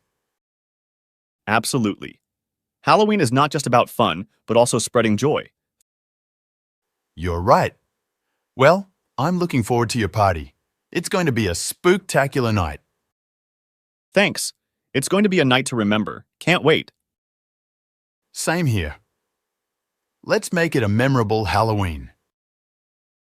Lesson 40, The Amazing Benefits of Reading Books. Hey, have you ever thought about why reading books is so important? Yeah, I guess it helps you improve your vocabulary, right? Absolutely. It broadens your vocabulary and enhances your language skills. Plus, it's a great way to escape reality for a while. True, reading fiction lets you explore different worlds and experiences. And it's not just about fiction. Non-fiction books provide valuable information and knowledge. Right. Reading helps you stay informed about various topics. It also improves your concentration, doesn't it? Definitely. When you read, you focus on the words and ideas in front of you. I've heard it can reduce stress too. Absolutely. It's like a mental escape that relaxes your mind. So, reading is like a workout for the brain? Exactly. It keeps your brain active and engaged. And it's a cheap hobby too. Books are often more affordable than other forms of entertainment. That's a good point. Plus, you can find books on almost any topic imaginable. It also improves your empathy, right? You get to see things from different perspectives. Yes, reading about different characters and their experiences helps you understand people better. And it enhances your writing skills. You learn how to express yourself effectively. Absolutely. It's like learning from the best authors out there. I've heard reading can improve your sleep. Something about it being a bedtime routine. Yes, it relaxes your mind, making it easier to fall asleep. And it's a great conversation starter. You can discuss books with people and exchange ideas. True. It's a common ground for many interesting conversations. Do you think it can make you more creative? Definitely. Exposure to different ideas and perspectives sparks creativity. I guess it also boosts your self-esteem. Finishing a book feels like an accomplishment. Absolutely. It gives you a sense of achievement. Do you think it helps with problem-solving skills? It does. Reading often involves analyzing situations and finding solutions with the characters. I've heard that it slows down cognitive decline as you age. Yes, it keeps your brain active and can prevent mental decline. And it's a lifelong hobby. You can enjoy it at any age. That's true. It's a timeless source of enjoyment. Do you think it makes you more open-minded? Definitely. Reading exposes you to different cultures and perspectives, fostering open-mindedness. I like that. It sounds like there are so many benefits to reading. Absolutely. It's like a magic potion for the mind. Lesson 41, Introducing Strangers. Excuse me? Do you have the time? Oh, sure. It's 3:30 p.m. By the way, I'm John. Nice to meet you. Thanks, John. I'm Lisa. Nice to meet you too. Lisa, are you from around here? No, I'm not. I just moved to this city last month. What about you? I've been living here for years. I work at the tech company downtown. How about you? I'm a teacher. I found a job at the local school. That's great. What do you teach? I teach English to high school students. What's your job at the tech company? I'm a software engineer. It can be challenging, but I enjoy it. That sounds interesting. So, how do you like the city? I like it a lot. There's so much to do here. Have you explored it much? Not yet. I've been quite busy settling in. Any recommendations? You should visit the downtown area. Lots of restaurants and shops. Do you enjoy trying new foods? Yes, I do. I'll check it out. What's your favorite restaurant? There's a great Italian place called Pasta Italia that I love. You should give it a try. Thanks for the suggestion, John. I'll make a note of it. How about hobbies? Do you have any? I enjoy hiking and playing the guitar. What about you, Lisa? I like reading and painting in my free time. It's quite relaxing. That's wonderful. What type of books do you usually read? I enjoy mystery novels and sometimes historical fiction. How about you? I like science fiction and fantasy. Do you have any favorite authors? Agatha Christie is my favorite. Her mysteries are so captivating. What about you?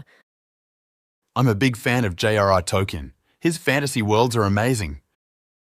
Those are great choices. So, do you have any family here in the city? Yes, I live with my wife and 2 kids. How about you, Lisa? It's just me and my cat. No family in this city. Well, I hope you're enjoying your new job in the city despite that. I am, thank you. Everyone has been very welcoming. That's good to hear.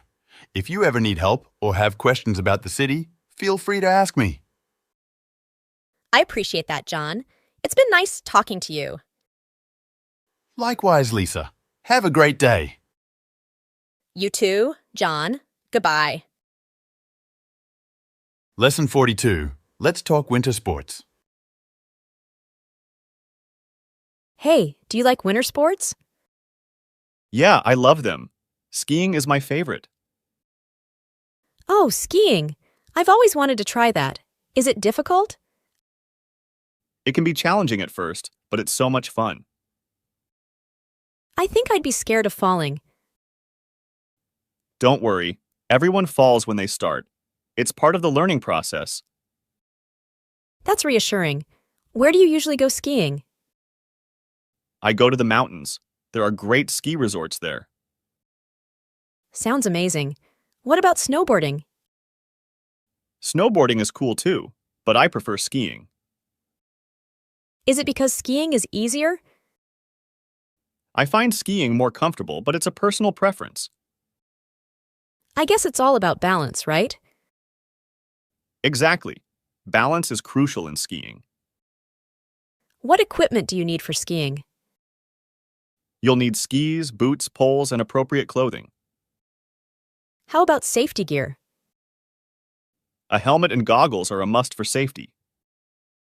Good to know. How do you stop on skis? You can use the snowplow technique. It's easy to learn. And how fast can you go while skiing? You can control your speed so it's up to you.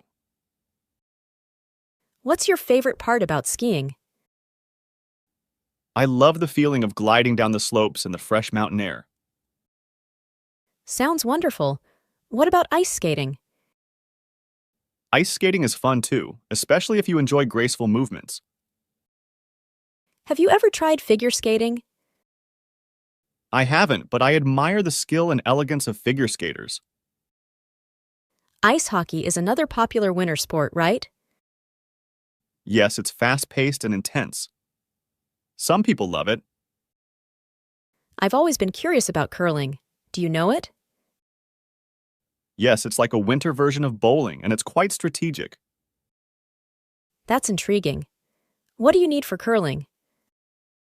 You need special shoes and a broom, plus the stones. I might give that a try. What's your favorite winter sport memory?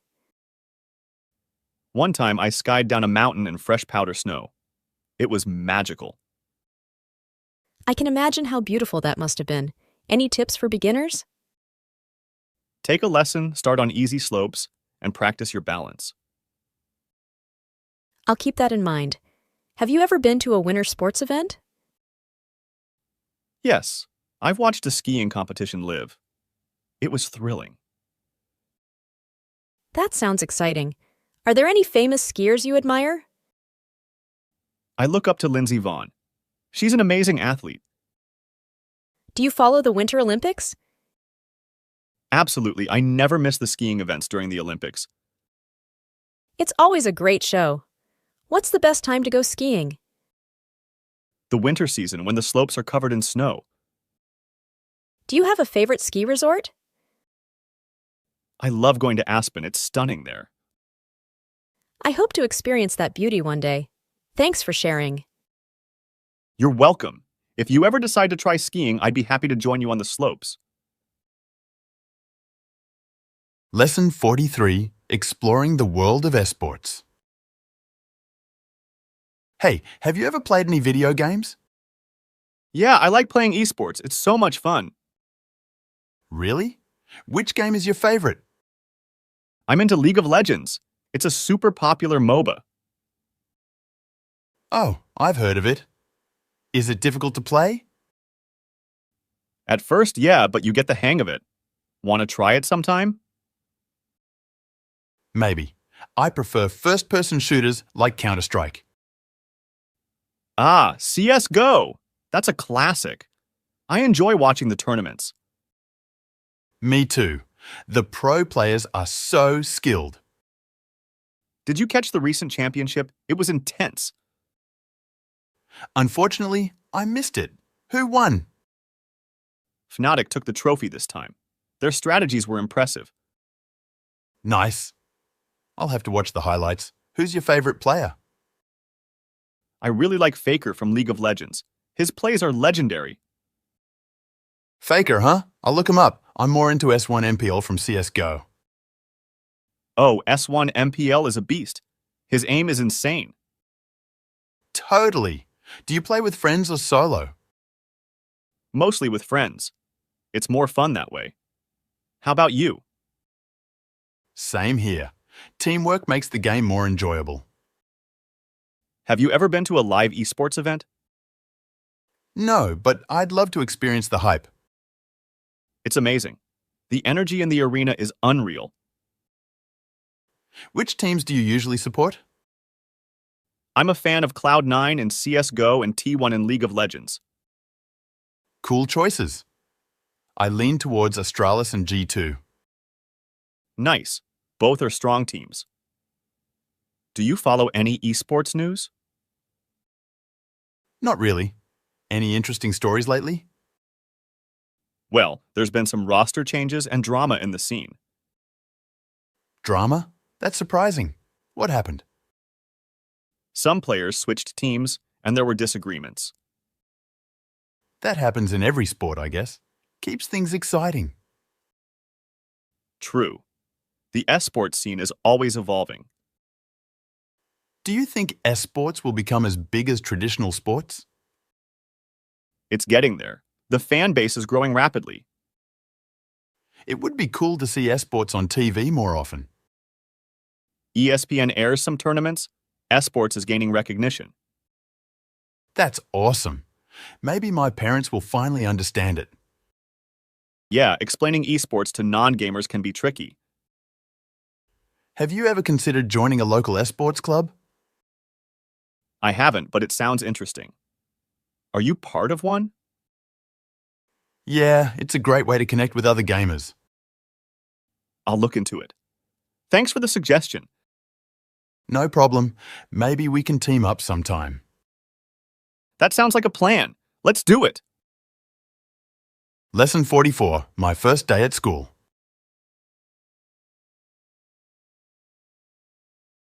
Hi there, I'm Sarah.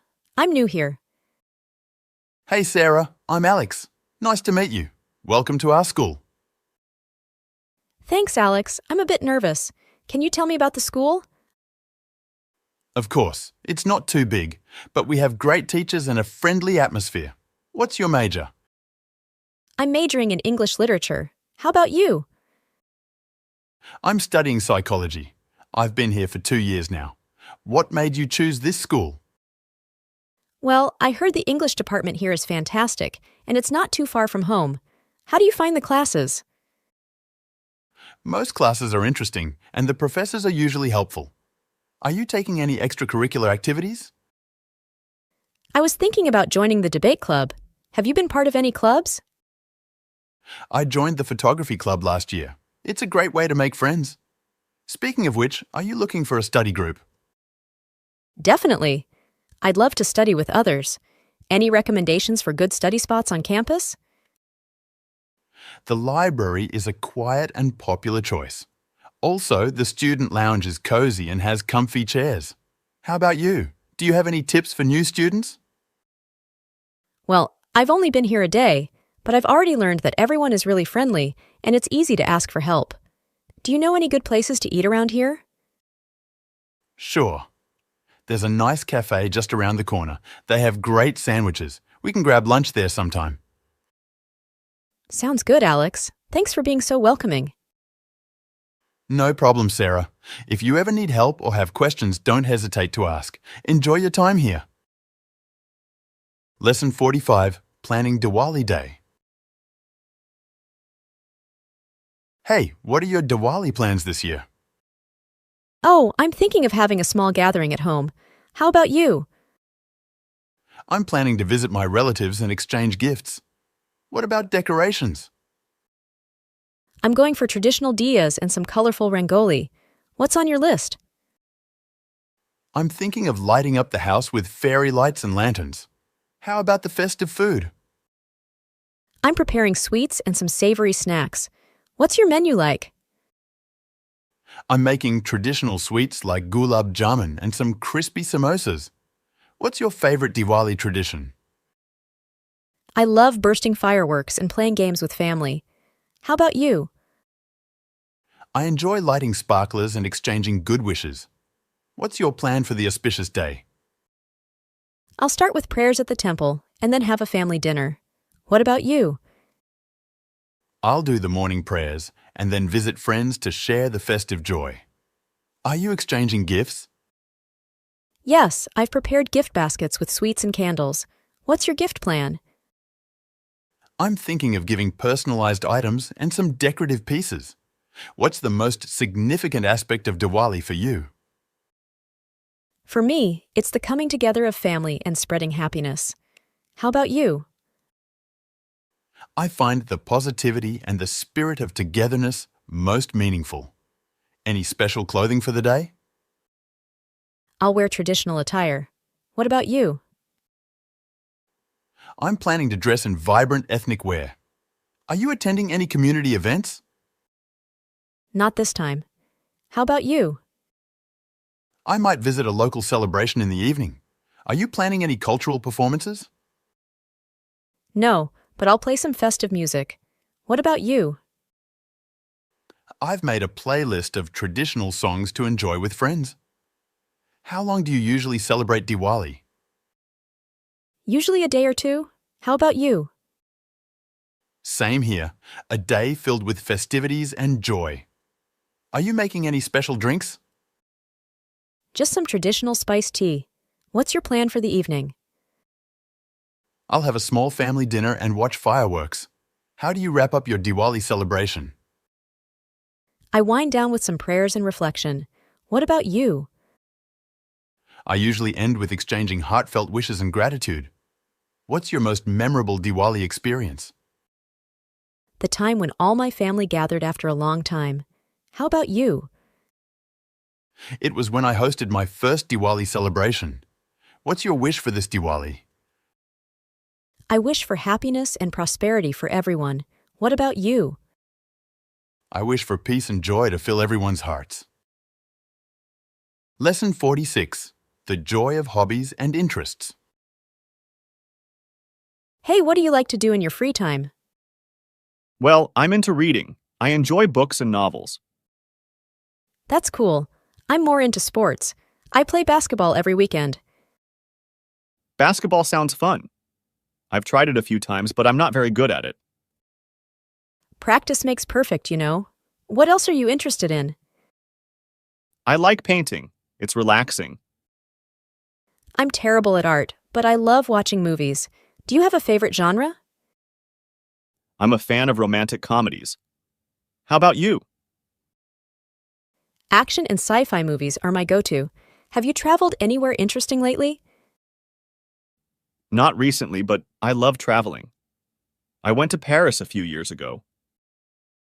Paris must have been amazing. I prefer exploring nature, like hiking in the mountains. Hiking sounds adventurous. Do you have any favorite hiking spots? Yeah, I love the trails in the nearby national park. What's your favorite thing about painting? I find it therapeutic. Expressing myself through colors and strokes is so satisfying. I can see how that's calming. Reading must take you to different worlds, right? Absolutely. It's like escaping reality for a while. What about basketball? What do you like about it? It's a great way to stay active and make new friends. Plus, the competitive aspect is exciting. I can see the appeal in that. Do you have any other hobbies? I also enjoy cooking. Trying out new recipes is a lot of fun. Cooking is a useful skill. I wish I was better at it. Have you tried painting before? I've attempted it a few times, but my art skills are limited. I prefer enjoying the work of talented artists. Well, there's no right or wrong in art. It's all about expressing yourself. How about you? Have you ever picked up a book? I read occasionally, usually nonfiction. I like learning new things. Nonfiction can be very informative. What's the last book you read? I recently finished a book about space exploration. It was fascinating. Space is so intriguing. Have you ever stargazed? Yeah, I've done some stargazing. It's a great way to connect with what I read in books. I'd love to join you for stargazing sometime. Do you have any upcoming travel plans? Not at the moment, but I'm considering a road trip to the coast next summer. How about you? I'm thinking of visiting some art galleries in the city. It's been a while since I did that. That sounds like a great plan. I hope you discover some inspiring art. Have you been to any sports events? I've watched a few basketball games with friends. The atmosphere in the stadium is electric. It's definitely different from playing.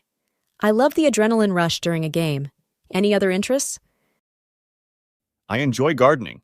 Taking care of plants is so fulfilling. Gardening is a fantastic way to connect with nature. What do you grow in your garden? Mostly flowers and some herbs. I find the aroma of fresh herbs so comforting. Herbs are handy in cooking, too. It seems like we have quite a range of hobbies and interests. Indeed. It's nice to learn about what others are passionate about. Absolutely. Sharing our interests makes for great conversations. It does. Maybe we can try out some of each other's hobbies sometime. That sounds like a fun idea. I'd love to try painting, and you can teach me. Sure, and you can show me the ropes of basketball. Lesson 47, Common Slangs and Meaning. Hey, do you know any English slang words? Yeah, sure.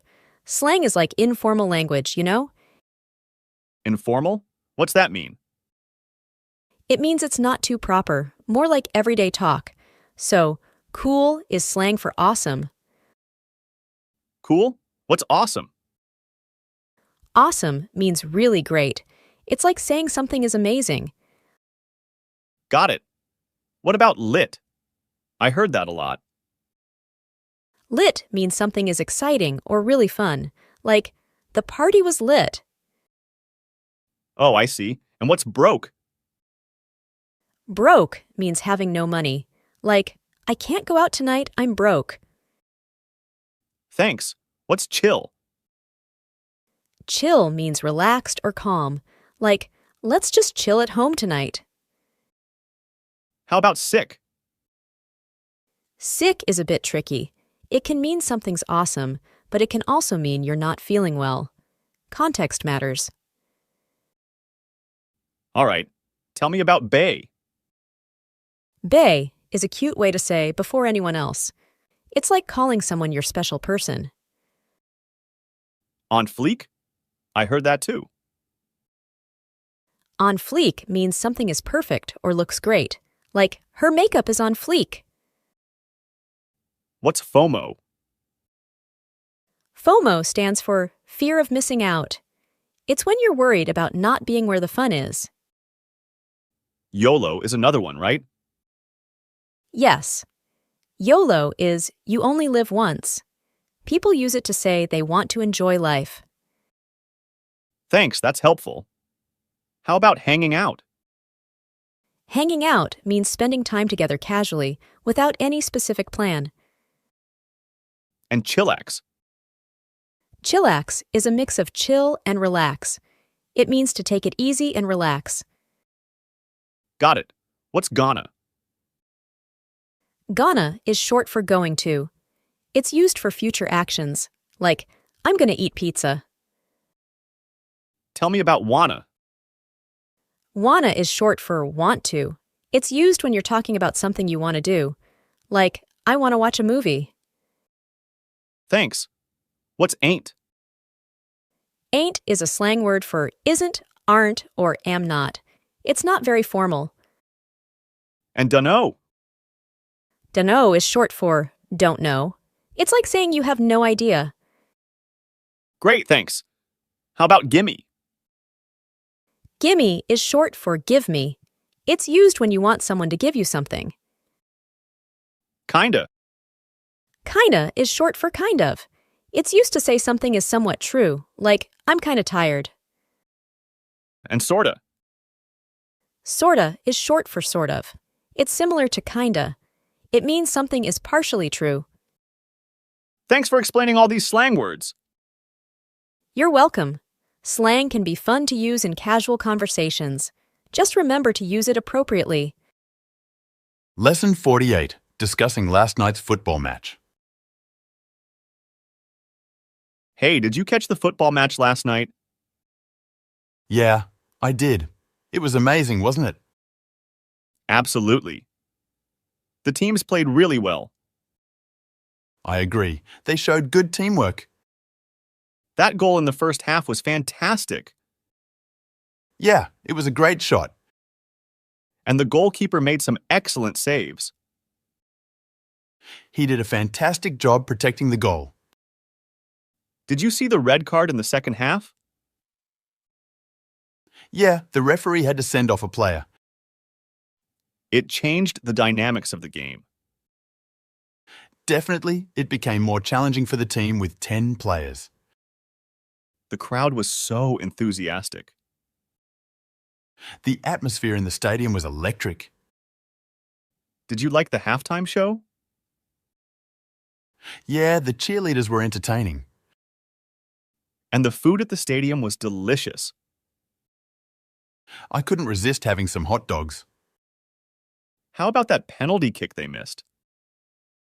It was a close call, but the ball hit the post. They were so unlucky.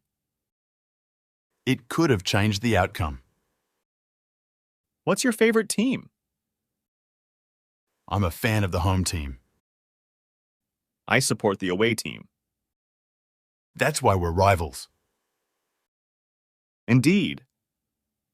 It makes watching matches together fun. True, the banter and competition add excitement. Who do you think was the MVP of the match? The striker played exceptionally well. Yeah, he scored a crucial goal. And the captain's leadership was impressive. They deserved the win. It was a hard-fought victory. Do you play football yourself? Yeah, I play with friends on weekends. That's cool. I used to play when I was younger. It's a great way to stay active. Who's your favorite player? I admire Messi. He's so skillful. Messi is a legend, no doubt.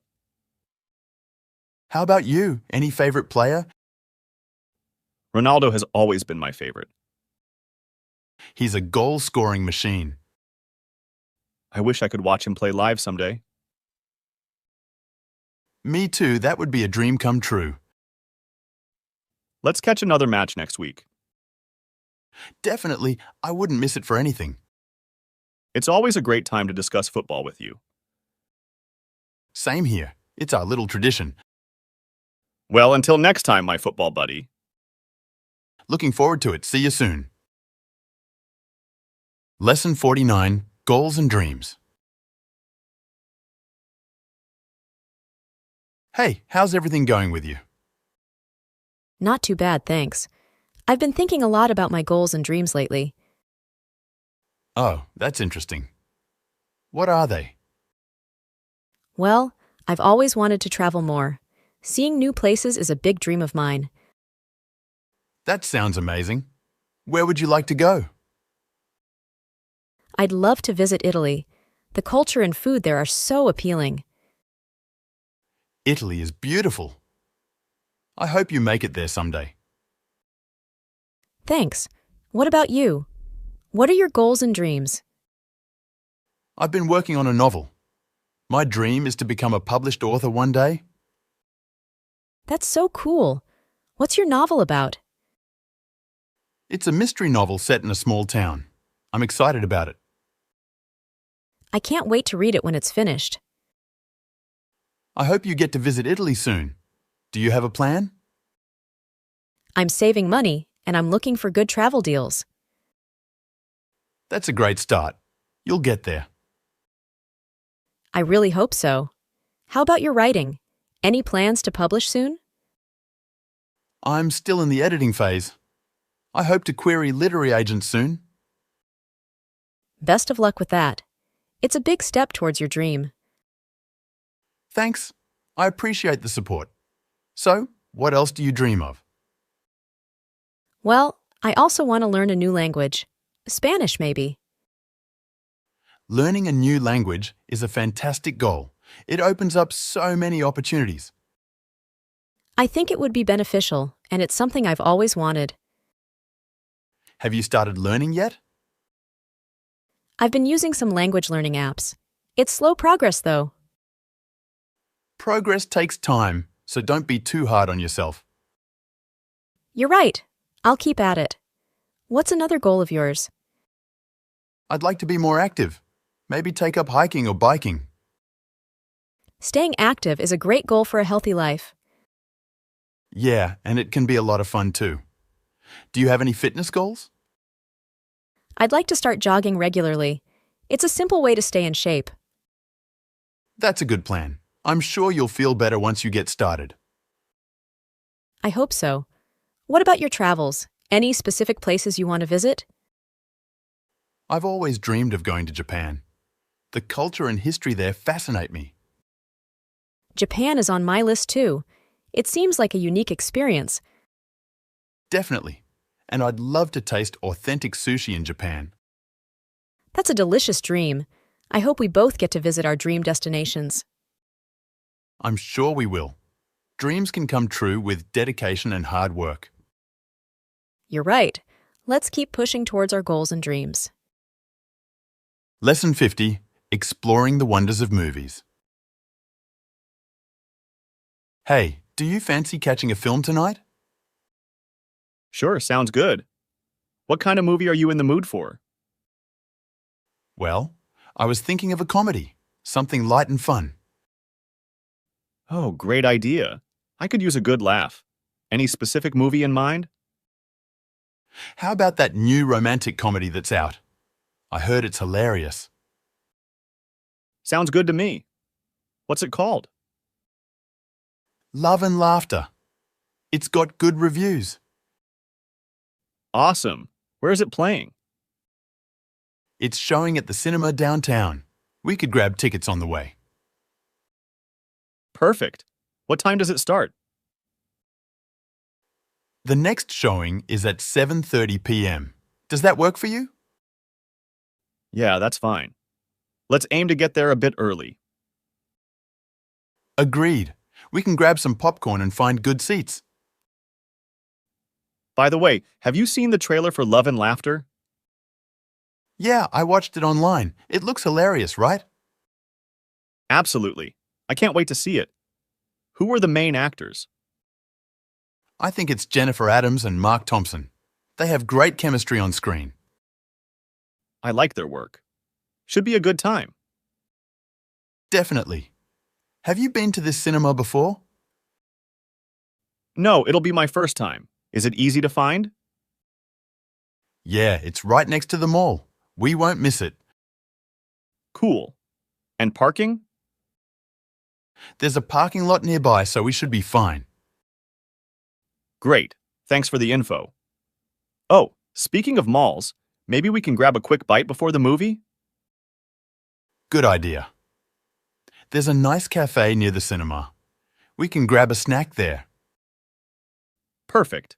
I'm getting excited about this movie night. Me too. It's been a while since I've been to the cinema.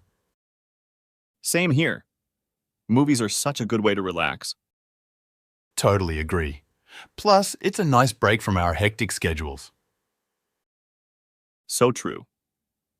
Hey, do you usually prefer watching movies at home or in the cinema? I like both, but there's something special about the cinema experience, you know? Absolutely. The big screen and the surround sound make a difference. And the atmosphere. It's fun being with a crowd and sharing the laughs. Right. I remember the last time we watched a comedy together. We couldn't stop laughing. Yeah, that was a blast. Hopefully, love and laughter delivers the same laughs. I'm sure it will. All right, let's grab those tickets and make it a memorable movie night. Sounds like a plan. See you at 7 p.m.? Perfect. Looking forward to it. Lesson 51, Sharing Daily Life at Dinner. Hey, how was your day at work? It was okay. Just the usual stuff. How about you? Mine was busy too. I had a lot of meetings.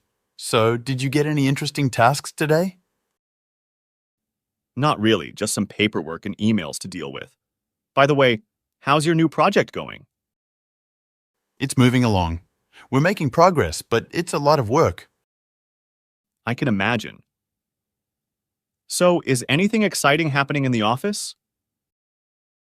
Well, we're having a team building event next week. It should be fun. That sounds cool.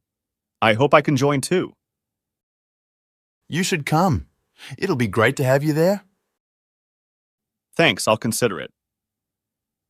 By the way, did you catch up with that TV show you were watching? No, not yet. I've been so busy lately. How about you? Watch anything interesting? I started a new series. It's about detectives solving crimes. That sounds interesting. What's it called? It's called Mystery Files. I think you'd like it. I'll check it out. So, have you been to the gym recently?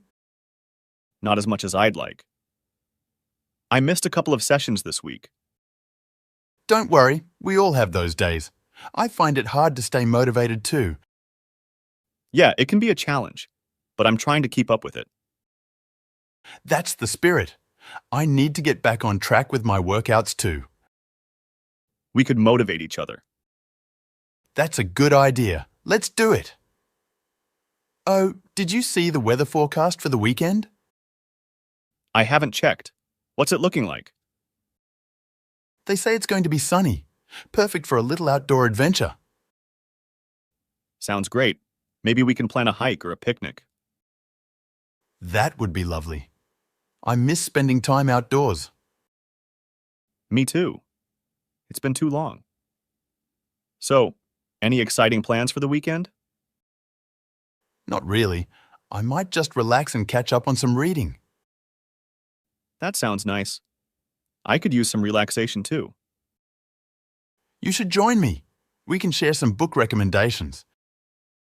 I'd love that. I've been looking for a good book to read.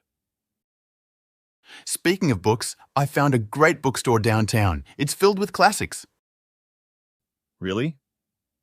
We should go together sometime. Absolutely. It's a cozy place with a cafe inside. We can grab some coffee too. That sounds perfect. I'm in. Great. And how's your family doing? They're good. My mom called me today to catch up. That's nice. I miss my family.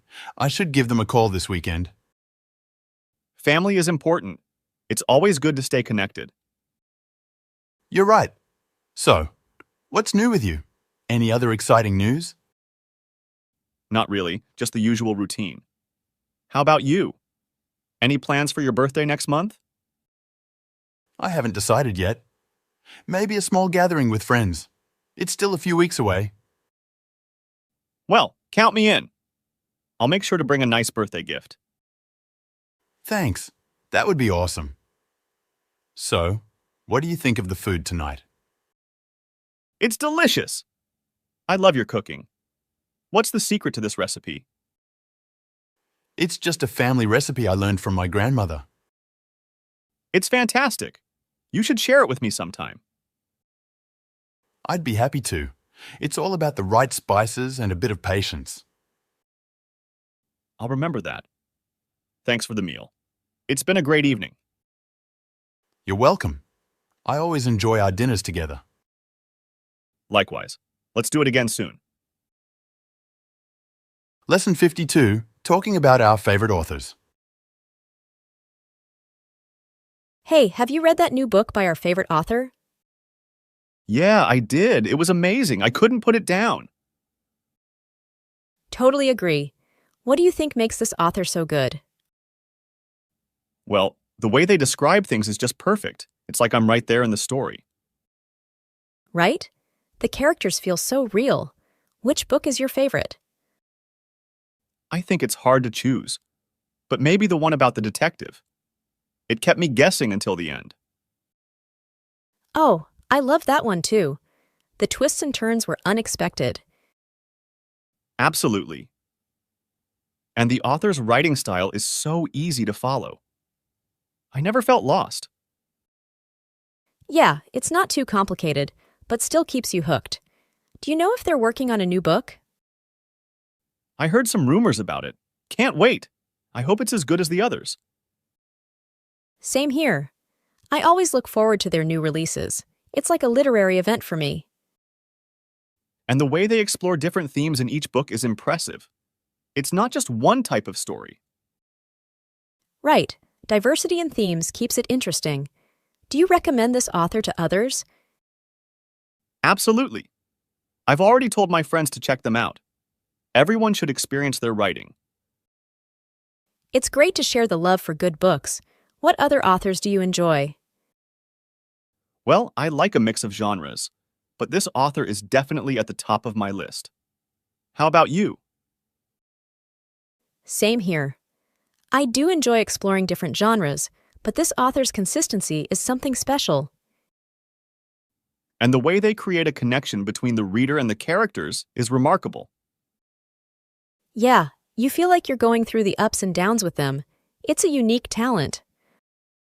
Have you ever attended any book events or signings with this author? I wish. Unfortunately, I haven't had the chance. Have you? Yeah, I went to a book signing last year. Got my copy autographed. Best day ever. That's awesome. I need to keep an eye out for any upcoming events. Meeting them would be a dream. It's worth it if you get the chance. They're so down to earth and genuinely appreciate their readers. That's good to know. It makes the reading experience even more special. Absolutely. By the way, do you prefer ebooks or physical copies? I like the feel of a physical book, but ebooks are convenient when I'm on the go. What about you? Same. Nothing beats the smell of a new book, but ebooks are so handy for travel. True. It's nice to have options. Hey, did you know they're adapting one of our favorite authors' books into a movie? Really? That's exciting news. I hope they do justice to the story.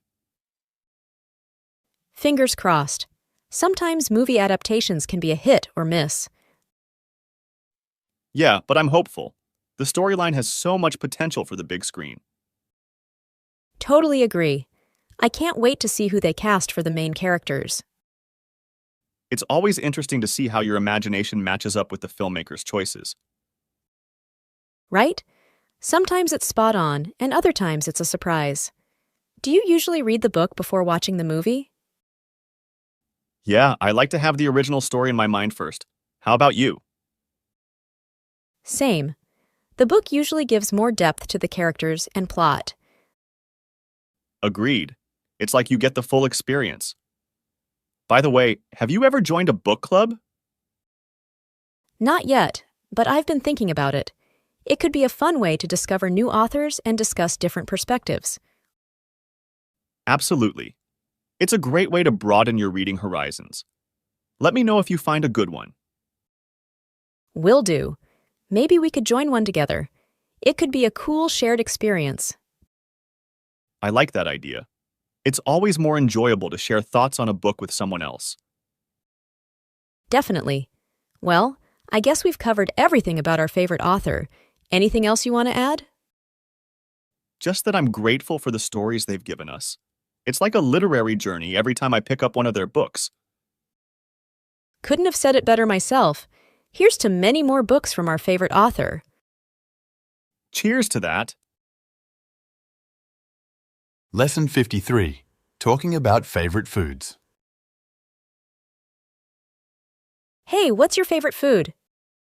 Oh, I really like pizza. It's so tasty. Pizza is great. I prefer pasta myself. Yeah, Italian food is awesome. What's your favorite pasta dish?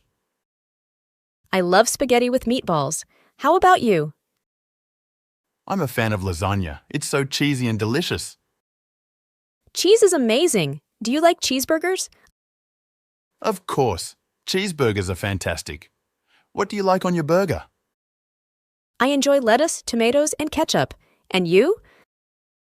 I go for onions, pickles, and mayo. So, what about dessert? I have a sweet tooth. I love chocolate cake. How about you? I can never resist apple pie with a scoop of vanilla ice cream. Yum. I also like ice cream. What's your favorite flavor? I can't get enough of chocolate chip cookie dough ice cream. And you? Mint chocolate chip is my top choice. Do you like any foreign dishes? Yes, I adore sushi. It's so fresh and healthy. Sushi is great. Have you tried Japanese ramen? Not yet, but I've heard it's delicious. Do you like spicy food? I do. Spicy Thai curry is one of my favorites. Thai food is fantastic. I love pad Thai, especially. It's hard to resist a plate of pad Thai. Have you tried Indian cuisine? Yes, I enjoy Indian food, especially chicken tikka masala. That's one of my favorites too. How about beverages? I'm a coffee person. I can't start my day without it. How about you? I prefer tea, especially green tea. So, what's for breakfast? I usually go for a classic American breakfast with bacon and eggs. That's hearty. I like a light breakfast with yogurt and fruit. Healthy choice. What about snacks during the day? I like munching on popcorn while watching movies. You? I often grab a bag of potato chips. They're so addictive. True that. What's your favorite fruit? I'm a big fan of strawberries. They're so sweet. Strawberries are delicious. I like bananas for a quick snack. Bananas are great. Do you like Mexican food? Absolutely. Tacos are my weakness. How about you? I can't resist a good burrito with guacamole. So tasty. Burritos are fantastic. Have you ever tried Chinese food? Yes, I love Chinese takeout. General Tso's chicken is my go-to. General Tso's chicken is a winner. I like sweet and sour pork. Sweet and sour pork is tasty. So, what's for dinner tonight? I'm planning to make some homemade spaghetti. How about you? I think I'll order a pizza. It's quick and easy. Enjoy your pizza, and I'll savor my spaghetti. Lesson 54. Learn common English idioms and their meanings. Hi, can you tell me some common English idioms and what they mean? Sure. An idiom is a group of words with a special meaning. Let's start with break a leg. It means good luck. Break a leg? That's strange. Can you give an example? Of course. If you're going to a job interview, you can say, I hope I break a leg for good luck. Got it. How about piece of cake? That means something is very easy. Like, the test was a piece of cake. So, if something is difficult, can I say it's a hard nut to crack? Exactly. It's a hard nut to crack means it's challenging. For instance, math can be a hard nut to crack. I see. How about bite the bullet? Bite the bullet means facing a difficult situation bravely. For example, when going to the dentist, you might say, I need to bite the bullet. Thanks. What's don't cry over spilled milk? It means don't worry about things you can't change. If you drop your ice cream, don't cry over spilled milk. Good advice. What about hit the hay? Hit the hay means going to bed. When you're tired, you can say, I'm going to hit the hay. Don't count your chickens before they hatch? What's that? It means don't make plans based on something that might not happen. For instance, don't buy a car before you win the lottery. Makes sense. How about the ball is in your court? It means it's your turn to make a decision or take action. Like in a group project, you can say, the ball is in your court to choose the topic. Break the ice. It means to start a conversation with someone you don't know well to make things more comfortable. I tried to break the ice at the party by asking about their hobbies. Thanks for explaining these idioms. You're welcome. If you have more questions, feel free to ask. Lesson 55. Understanding the difference. Assets versus liabilities. Hey, have you ever wondered about assets and liabilities? Yeah, a bit. Assets are things you own that have value, right? Exactly, like your house or car. They're assets because they can be sold for money. Oh, got it. And liabilities are debts or something? You nailed it. Liabilities are what you owe, like loans or credit card debt. So, assets increase your wealth and liabilities do the opposite? That's the basic idea. If your assets are worth more than your liabilities, you're in good shape financially. What about things like jewelry or electronics? Are they assets? Yep, they can be. If they hold value and can be sold, they're considered assets. But what if I take a loan to buy a car? Is the car still an asset?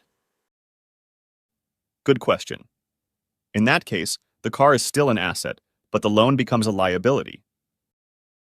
So, it's not just about what you own, but also what you owe. Precisely. Your net worth is what you own minus what you owe. I see. It's like a financial balance then. Absolutely. And it's essential to have more assets than liabilities for financial stability. Makes sense. What about investments? Are they assets too? Yes, investments like stocks or real estate are assets. They have the potential to grow in value over time. Cool. But isn't there some risk with investments? True, there's always a risk. Investments can go up or down in value, unlike a stable asset like a house. Ah, got it. So, it's about balancing risks and rewards? Exactly. It's all part of managing your financial portfolio. Speaking of portfolios, how do you diversify assets? Diversifying means spreading your investments across different types, like stocks, bonds, and real estate. It helps manage risk. That sounds smart. And what about emergency funds? Are they assets? Great point. Emergency funds are like a safety net. They're not investments, but they're liquid assets you can quickly access in a pinch. Liquid assets? Assets you can convert to cash easily, like savings accounts or some investments. Ah, gotcha. So, it's not just about having assets, but having the right kinds.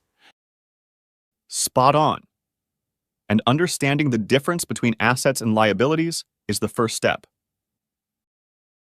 Thanks for breaking it down. It's clearer now. No problem. It's essential to have a solid grasp of these concepts for financial well-being.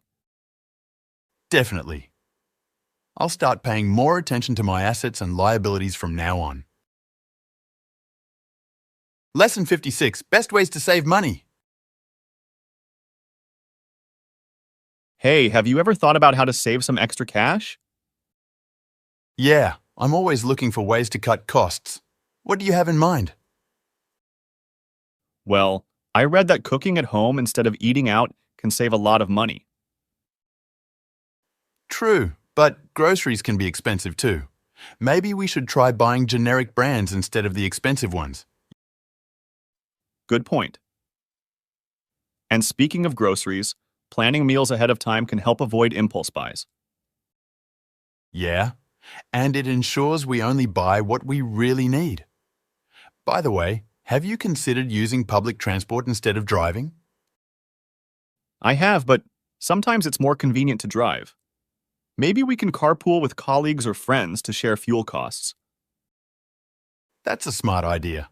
I also heard that turning off lights and unplugging electronics when not in use can save on electricity bills.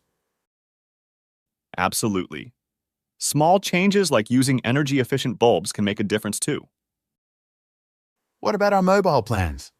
We might be paying for more data than we actually need. True. Let's review our usage and find a more suitable plan. And canceling subscriptions we don't use can free up some funds too. Agreed. And when it comes to clothes, do we really need to buy new ones all the time? No, we can try thrift stores or have clothing swaps with friends. It's sustainable and saves money. Smart thinking.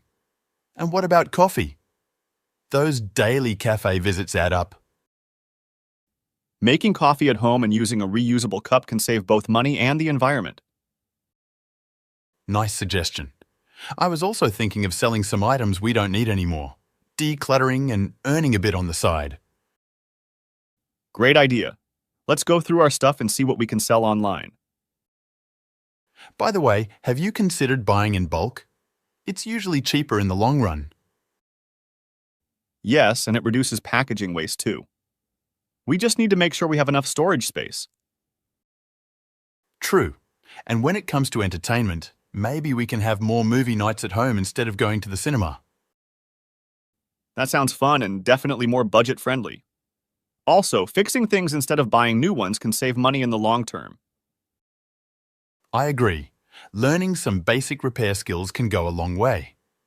And what about insurance? Do we really need all the coverage we have?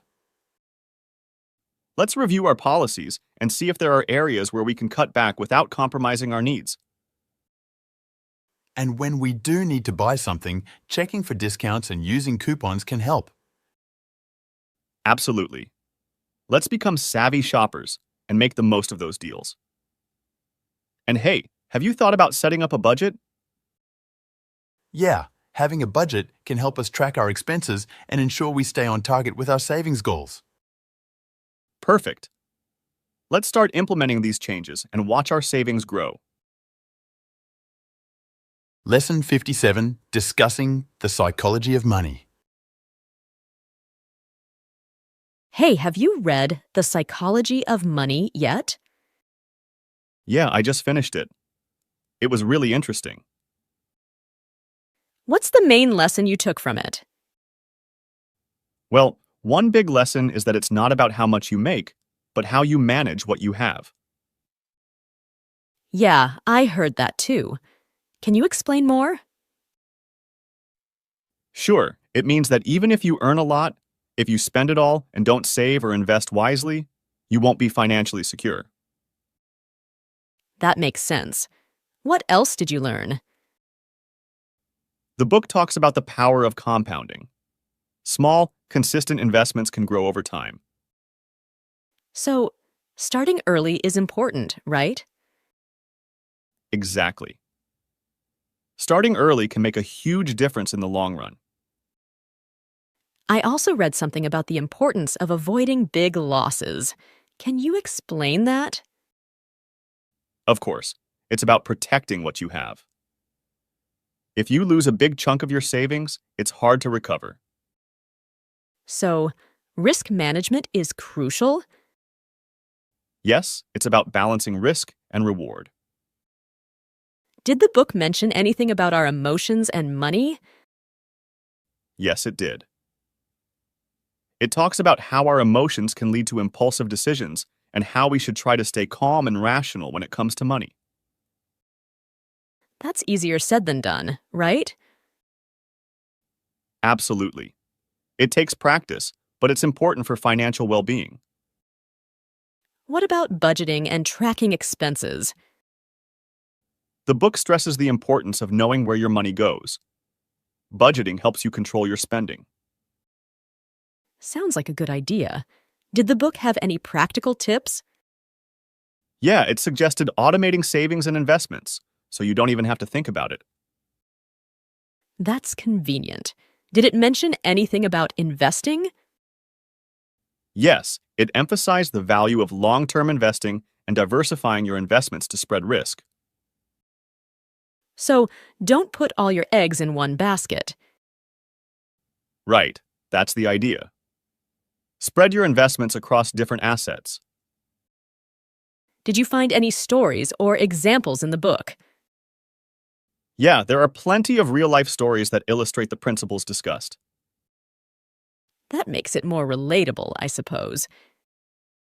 Definitely. It's easier to understand with practical examples. Did the book offer any advice on dealing with debt? It mentioned that not all debt is bad, like a mortgage for a home. But high-interest debt, like credit card debt, should be avoided. Got it. So prioritize paying off high-interest debt. Yes, that's a good strategy for financial stability. Did it talk about setting financial goals? Yes, it encourages setting clear financial goals to stay motivated and focused. Sounds like a great read. I'll have to check it out. You definitely should. It's a book that can change your perspective on money. Thanks for sharing these insights. I appreciate it. You're welcome. It's always good to talk about money and financial wisdom. Lesson 58, How We Got Rich. Hey, have you ever thought about how to make some serious money? Yeah, sure. I'm always looking for ways to boost my income. What about you? Well, I'm thinking of investing in stocks. It seems like a smart move to grow my wealth over time. Stocks, huh? I've heard about that. But isn't it risky? It can be, but with proper research and a long-term strategy, it's manageable. What's your plan? I'm more into starting a small business. Maybe something like an online store. What do you think? That's cool. E-commerce is thriving. Just make sure to find a niche that has demand. Right. I've been reading about affiliate marketing too. You promote products and get a commission. Seems doable. Absolutely. It's a good way to make money online without a huge initial investment. But you need decent marketing skills. Speaking of skills, I've been considering going back to school for a specialized course. Better qualifications can lead to a higher-paying job. Education is key. What field are you thinking of? Maybe digital marketing. It's in demand, and I can apply it to my potential online business. Smart move. Digital skills are becoming increasingly valuable. Another route I'm exploring is real estate. Buy low, sell high, you know? Real estate, huh? Sounds intriguing. How do you get started with that? Well, saving up for a down payment on a property and then renting or selling it for profit. It takes time, but it's a proven method. Interesting. I've heard of people making money through rental properties. I guess location is crucial. Absolutely. Location, location, location. But it's not the only way. Some folks make good money by flipping houses too. Flipping houses? Like buying a rundown place, fixing it up, and selling it for more. Exactly. It requires some renovation skills and a good eye for potential, but the returns can be impressive.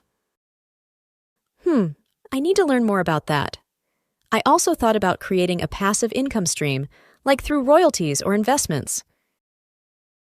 Passive income is the dream, right? Maybe consider writing a book, creating an online course, or investing in dividend-paying stocks. Writing a book, huh? I never thought about that. What's your take on it? If you have a passion or expertise in a particular area, writing a book can establish you as an authority and generate royalties over time. Sounds challenging but rewarding. And I guess the initial effort pays off in the long run. Absolutely. It's all about building something sustainable. By the way, have you considered side hustles? They can bring in extra cash. Side hustles? Like freelancing or gig work? Exactly. Freelancing on platforms like Upwork or Fiverr, or even doing gig work in your free time. It adds up. Not a bad idea. I have some skills that could come in handy for freelancing. Maybe I'll give it a shot. Go for it. It's a flexible way to earn especially if you have skills in demand. And remember, saving and budgeting are crucial no matter which path you choose. True. It all comes down to managing money wisely. I've been trying to cut unnecessary expenses and save more. Smart move. That extra money can then be put into your chosen wealth building method. It's a gradual process, but it pays off in the end. Yeah, I'm in it for the long haul. Let's see where our paths to wealth take us. Absolutely. It's a journey and everyone's road is unique. Good luck with your endeavors. Thanks. Same to you. Let's catch up later and share our progress. Definitely. It'll be interesting to see how our strategies play out. Until next time. Lesson 59, Student Life Chit Chat. Hey, how's school going for you? It's okay, but I have so much homework to do. I know what you mean. I've got assignments piling up too. And don't forget those exams coming up. Yeah, they're stressing me out. Speaking of stress, I need to manage my time better. Time management is crucial as a student. Have you tried making a schedule? I've tried, but I often get distracted. I get distracted too. We should help each other stay focused. That's a good idea. How do you stay motivated? Well, I set small goals for myself and reward myself when I achieve them. I'll give that a try. By the way, how's your morning routine? My morning routine is pretty simple. I wake up, shower, and have a quick breakfast. Sounds efficient. I hit the snooze button way too often. That's a common struggle. Maybe set a louder alarm? I should. Are you involved in any extracurricular activities? Yes, I joined the debate club and it's been fun. I've been thinking about joining something too. Any recommendations? Maybe you could try the art club or a sports team. I like the sound of the art club. How about meals on campus? I mostly eat in the cafeteria. It's convenient, but not always the tastiest.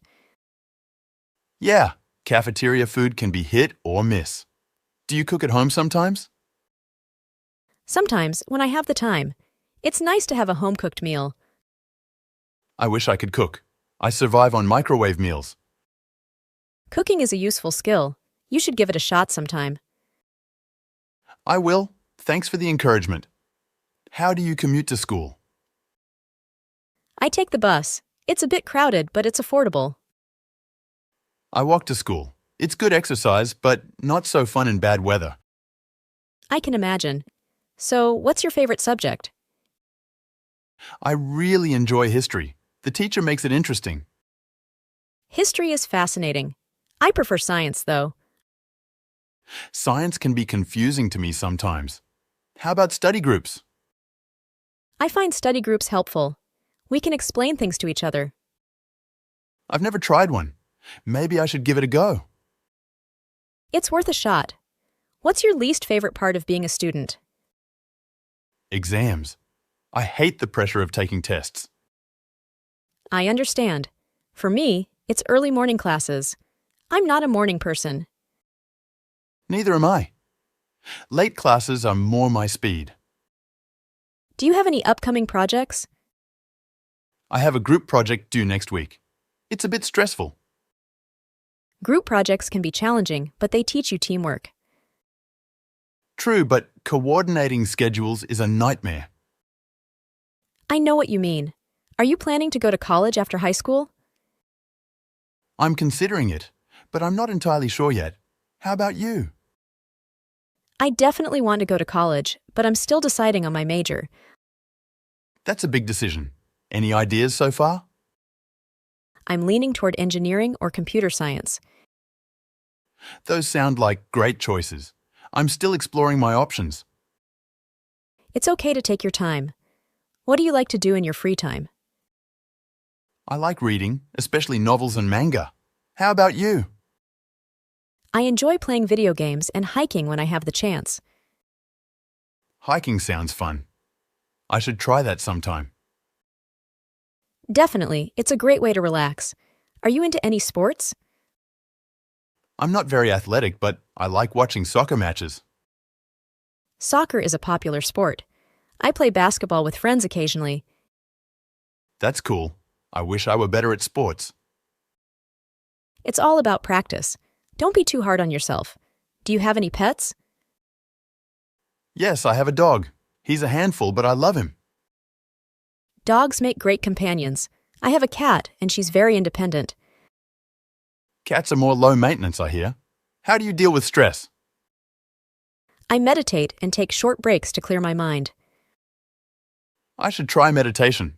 I usually just binge watch shows. Relaxing with TV shows is good too. Whatever works for you. Thanks. How about socializing? Do you have a lot of friends? I have a few close friends and some acquaintances. I'm more of an introvert. I have a small circle of friends. Quality over quantity, right? Do you like attending school events? Some events are fun, like school dances. Do you go to them? I go to some, especially if my friends are going. They can be enjoyable. I'll consider going to more. Well, it's been nice chatting with you. You too. Let's catch up again soon. Definitely. Have a great day. Lesson 60. Explore the world with us. Hey, have you ever thought about going on a trip somewhere? Yeah, I've been thinking about it. Where would you like to go? Well, I was considering a beach destination. What do you think? Sounds good. I like the idea of relaxing by the sea. Which beach are you thinking about? Maybe somewhere in Spain. I've heard the beaches there are beautiful. Spain sounds nice. I've never been there. What do people usually do there? Well, they enjoy the sun, swim, and indulge in delicious food. It's a great cultural experience. That sounds amazing. I'm in. When were you thinking of going? I was thinking maybe next summer. What about you? Summer works for me. I could use a break by then. How long are you thinking of staying? Maybe a week? Enough time to explore and unwind? What activities would you like to do? I'd love to try some local dishes and maybe visit historical sites. Any specific places you want to see? Barcelona is on my list. The architecture there is stunning. What about you?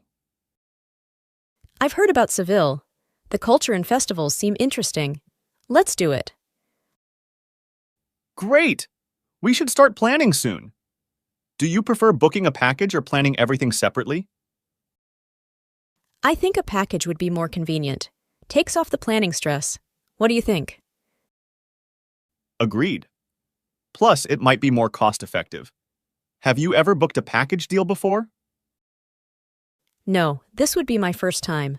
How about you? I've done it a couple of times. It's hassle-free and you often get good deals. Where should we stay? Maybe a hotel close to the beach? It's convenient for both relaxation and exploration. Good idea. I'll look into some options. What's your budget like for the trip? I'm thinking of something mid-range. Not too fancy, but still comfortable. What about you? Same here. Let's make sure it's affordable and enjoyable. Have you started saving up for the trip? Yeah, I've started putting some money aside. It's good to plan ahead. How about you? Definitely. I've got a travel fund going. It makes things less stressful. What about transportation? I was thinking of flying. It's quicker, although it can be a bit pricier. Agreed. It saves time, and we can use the extra time for sightseeing. Do you have any preferences for airlines? Not really. I usually go for whatever is within my budget. How about you? Same here. As long as it's reliable, I'm good. Do you have any concerns about the trip? Not really. Just the usual stuff like language barriers. Do many people in Spain speak English? Yeah, especially in touristy areas. But it wouldn't hurt to learn some basic Spanish phrases. Want to give it a shot? Sure, why not? It could be fun.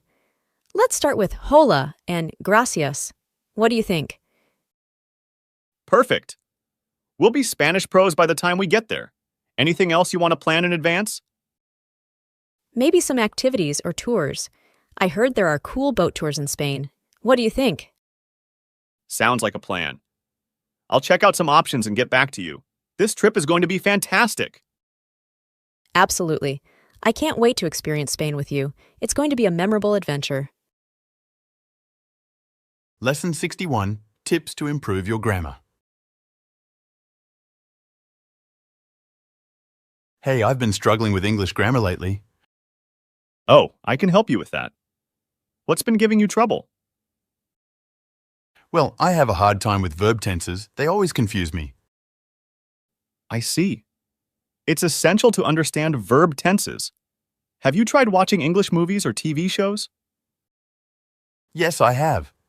But sometimes I still get mixed up between past, present, and future tenses. Don't worry, that's common. Try using English grammar exercises online. They can be helpful.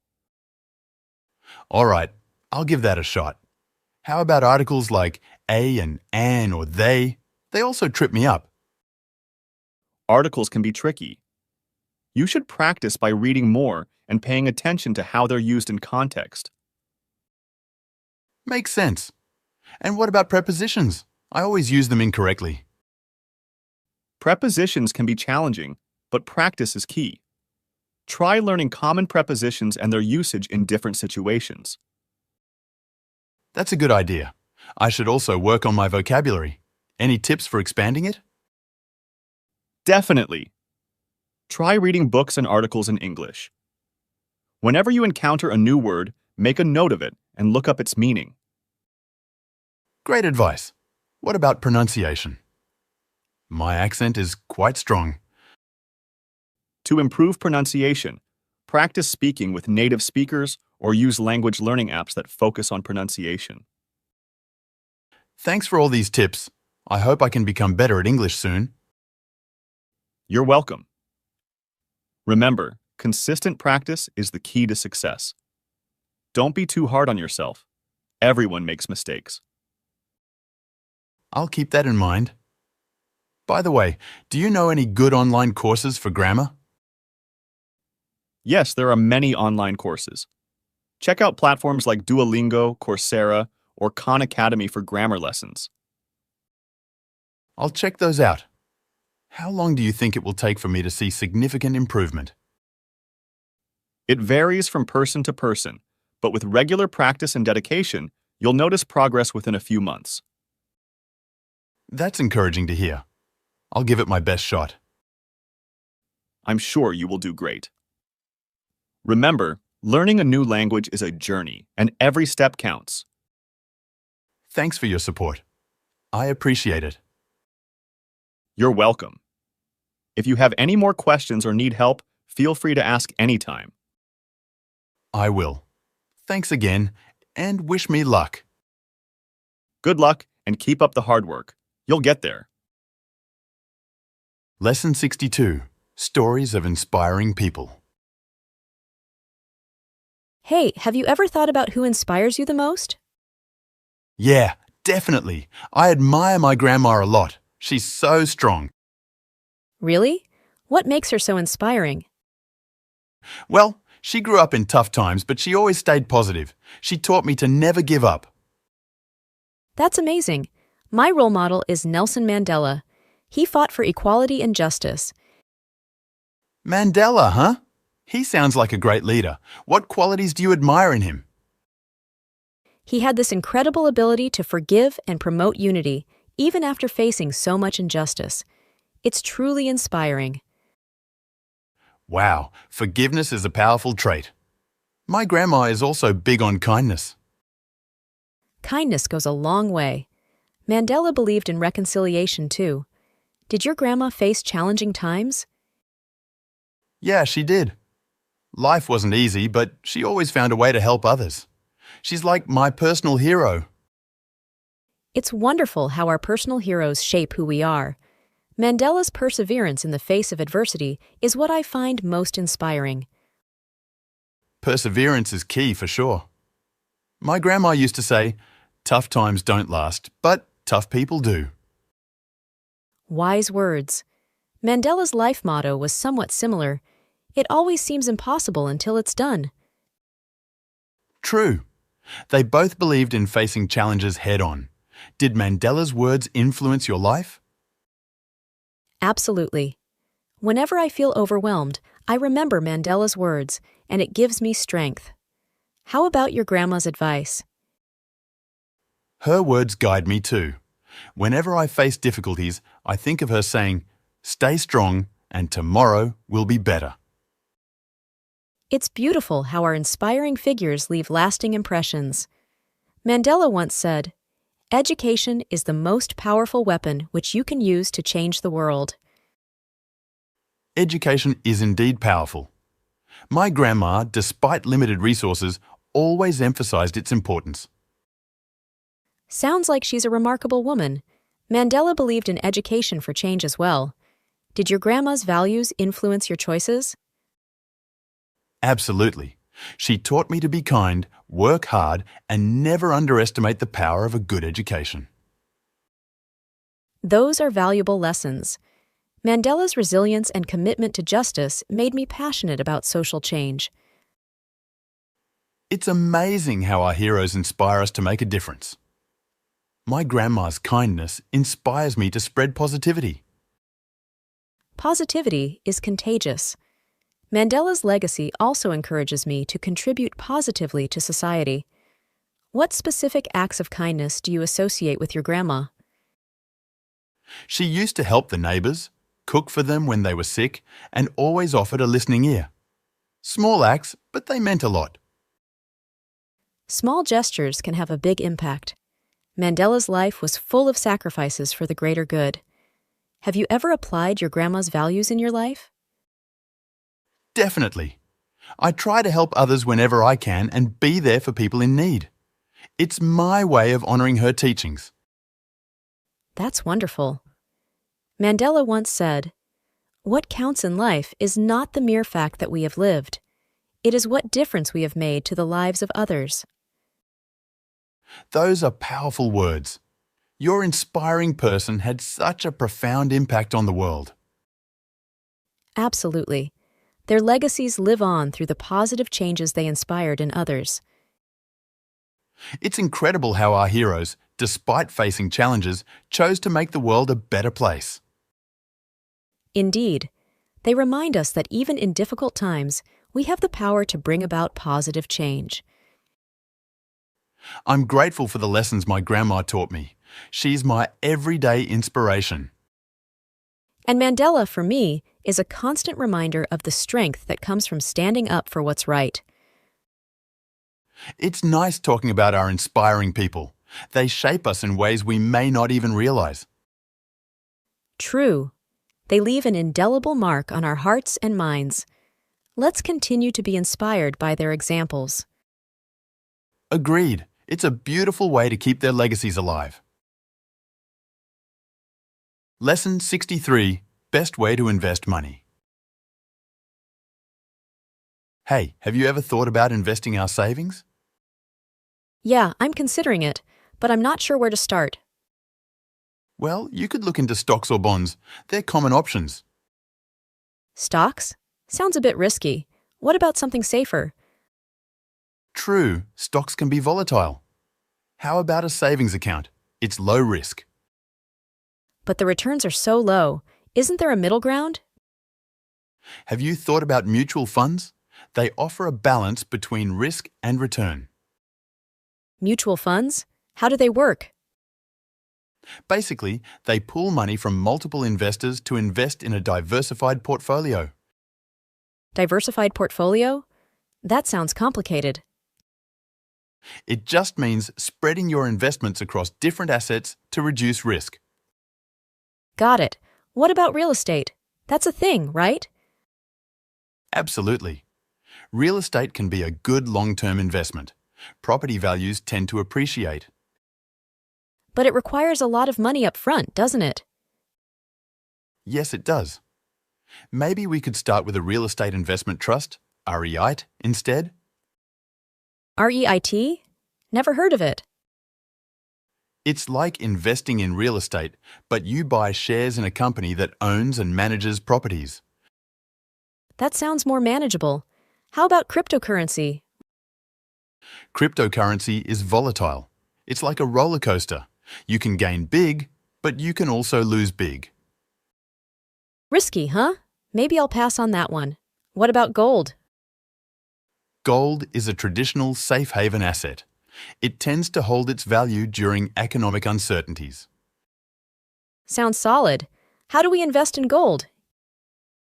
You can buy physical gold, like coins or bars, or invest in gold exchange-traded funds, ETFs.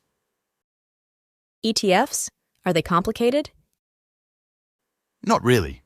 ETFs are like baskets of different assets, and you can buy shares just like stocks. Interesting.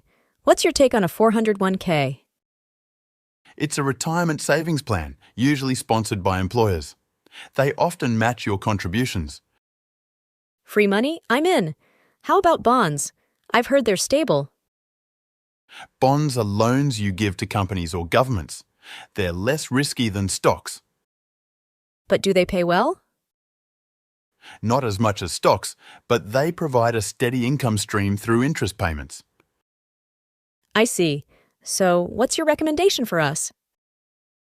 I'd suggest a diversified approach. Maybe a mix of stocks, bonds, and a savings account for emergencies. Sounds like a plan. Let's do it. Lesson 64: The Pros and Cons of Artificial Intelligence. Hey, have you ever thought about how AI is changing our lives? Yeah, it's everywhere nowadays. I think it makes things easier, but also a bit complicated. True. The good thing is that AI can save time. For example, it helps in automating tasks. That's a positive point. But what about privacy? I feel like AI sometimes invades our personal space. You're right. Privacy is a concern. But think about healthcare. AI can analyze medical data quickly, leading to faster diagnoses. True. But I worry about job loss. Automation might replace some jobs, don't you think? I get your point. However, AI can create new job opportunities too. It's not all bad. Fair enough. I've heard about AI in education. It personalizes learning, but is it really effective? Well, it tailors learning experiences to individual needs, but it's not a one-size-fits-all solution. I guess so. By the way, does AI ever scare you? Like, what if it becomes too smart? The classic fear of machines taking over. I think as long as we control it, it's fine. Right. And what about the environmental impact? AI requires a lot of energy. Yeah, that's a downside. But researchers are working on making AI more energy efficient. Good to know. But let's talk about everyday life. AI assistants can be helpful, but are they trustworthy? They're designed to be, but errors happen. It's essential to double-check the information they provide. Got it. Switching gears, AI in art? Do you think it can truly be creative? It can generate art, but true creativity involves emotions. I don't think AI can replicate that. Fair point. Speaking of emotions, do you think AI can understand human feelings? It's getting better, like with chatbots, but true emotional understanding is a complex task for AI. Yeah, sometimes I doubt if AI can really comprehend the depth of human emotions. Agreed. On a positive note, AI can help with language translation. It breaks down language barriers. Absolutely. It's amazing how it can make communication smoother between people who speak different languages. And in agriculture, AI optimizes crop yields. It's a game changer for farmers. That's fantastic. But what about the cost? Implementing AI technology can be expensive. True, the initial investment is high, but the long-term benefits often outweigh the costs. I see your point. Let's talk about security now. Can we trust AI to keep our data safe? Security is a concern, but advancements are being made to enhance AI systems' robustness against cyber threats. Good to know. I just worry about the increasing dependence on AI. What if it fails? It's a valid concern. That's why we need backup plans and human oversight to ensure reliability. Right. Humans should always have the final say. But hey, self-driving cars, are they really safe? They're designed with safety in mind, but there are still challenges. Human intervention is crucial in certain situations. I guess trusting a machine to drive is a big leap for me. And what about biases in AI? I heard they can be unfair. Yes, biases can exist in AI systems, often reflecting human biases. It's a challenge that developers are working to address. It's good to know they're aware of it. By the way, do you think AI will replace human relationships? No way. AI can assist, but human connections are irreplaceable. Technology should enhance, not replace our relationships. True, there's something special about human connections. So, overall, do you see AI as a friend or a foe? I'd say a friend, but we need to be cautious. Like any tool, it depends on how we use it. Yeah, balance is key. Thanks for this chat. It's given me a lot to think about regarding AI. Anytime. It's a complex topic, but discussing it helps us understand its impact better. Lesson 65. Exploring the world of nanotechnology. Hey, have you heard about nanotechnology? Yeah, I think it's about really tiny stuff, right? Exactly. It's all about manipulating things at the molecular level. Scientists are doing amazing things with it. Sounds cool. What kind of things are they working on? Well, there's talk of using nanotech in medicine, like tiny robots that can target and treat diseases. No way. That sounds like science fiction. It's not. They're also looking at improving materials, making them stronger and lighter. Imagine super durable yet lightweight materials. That would be a game changer for sure. But isn't there a downside to messing with things at such a tiny level? Good point. There are concerns about the environmental impact and potential risks. Scientists are working on addressing those issues too. It's a tricky balance, huh? But what about everyday life? How will nanotech affect us? Well, in the future, we might have self-cleaning clothes and surfaces thanks to nanocoatings. Also, energy-efficient devices and faster computers are on the horizon. Nice. I could use a self-cleaning kitchen. Right? And imagine having personalized medicine tailored to your specific genetic makeup using nanotech. That's a bit mind-blowing. Do you think it's all going to happen soon? Some things are already in the works, but widespread use might take a bit more time. There are still challenges to overcome. True. What about privacy concerns? With all this advanced tech, will our privacy be at risk? That's a valid point. As technology advances, there will be new ethical questions to address. It's essential to find a balance between progress and protecting our privacy. Yeah, striking that balance is key. Do you think everyone will benefit equally from nanotechnology? Ideally, yes, but there are concerns about accessibility and affordability. It's crucial to ensure that the benefits of nanotech are accessible to all. Fair point. I hope it doesn't create a bigger gap between the haves and the have-nots. Agreed. The ethical and social aspects need as much attention as the technological ones. Changing gears a bit, but do you think nanotech will impact the job market? Definitely.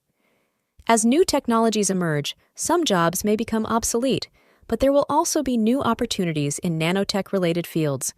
Adaptability will be key. So, learning about nanotech might be a good idea for the future job market. Absolutely.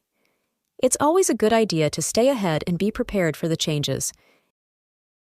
I'm curious, What do you think the next big breakthrough in nanotech will be? It's hard to predict, but I've heard researchers are working on nanobots for targeted drug delivery.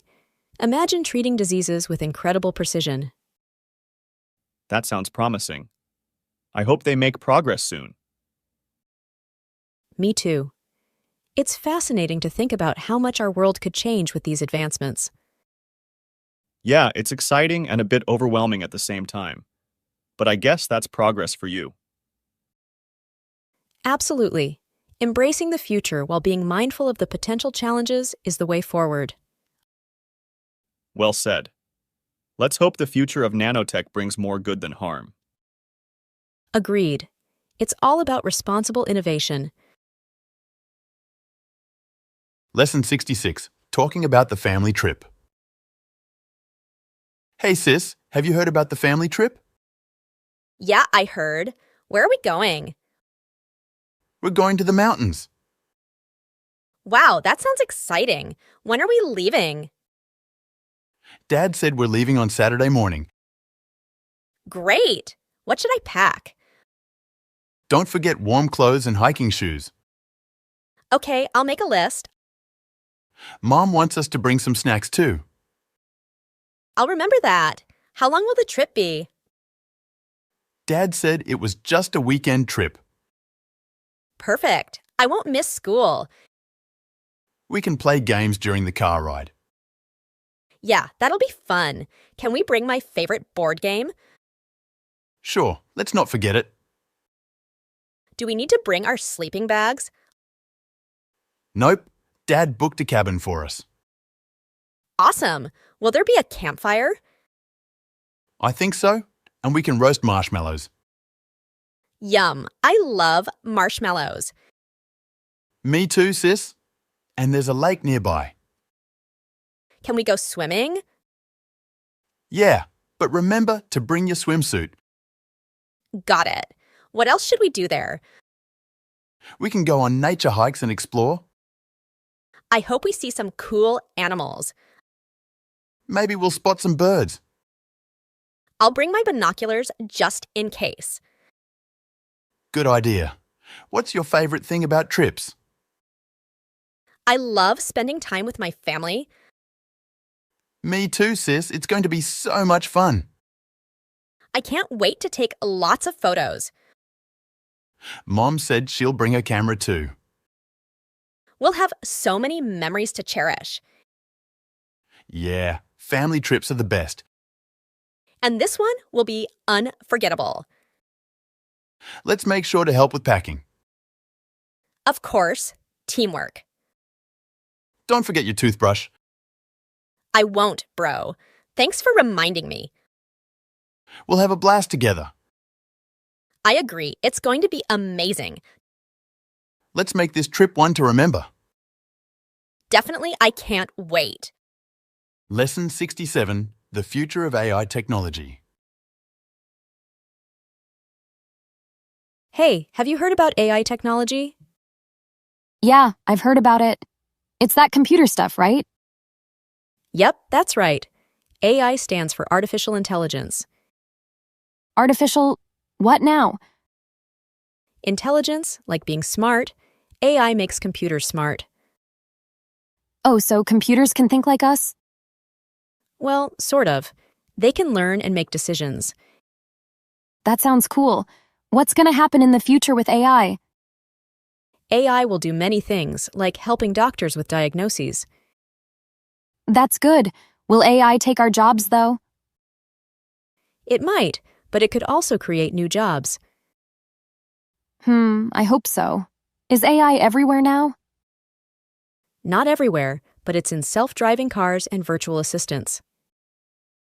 Virtual assistants like Siri or Alexa? Exactly. They use AI to answer questions. I see. Will AI become smarter than humans? Some experts think so, but it's a long way off. That's a relief. What do you think AI will be like in 10 years? It'll be better at tasks like translation and maybe even cooking.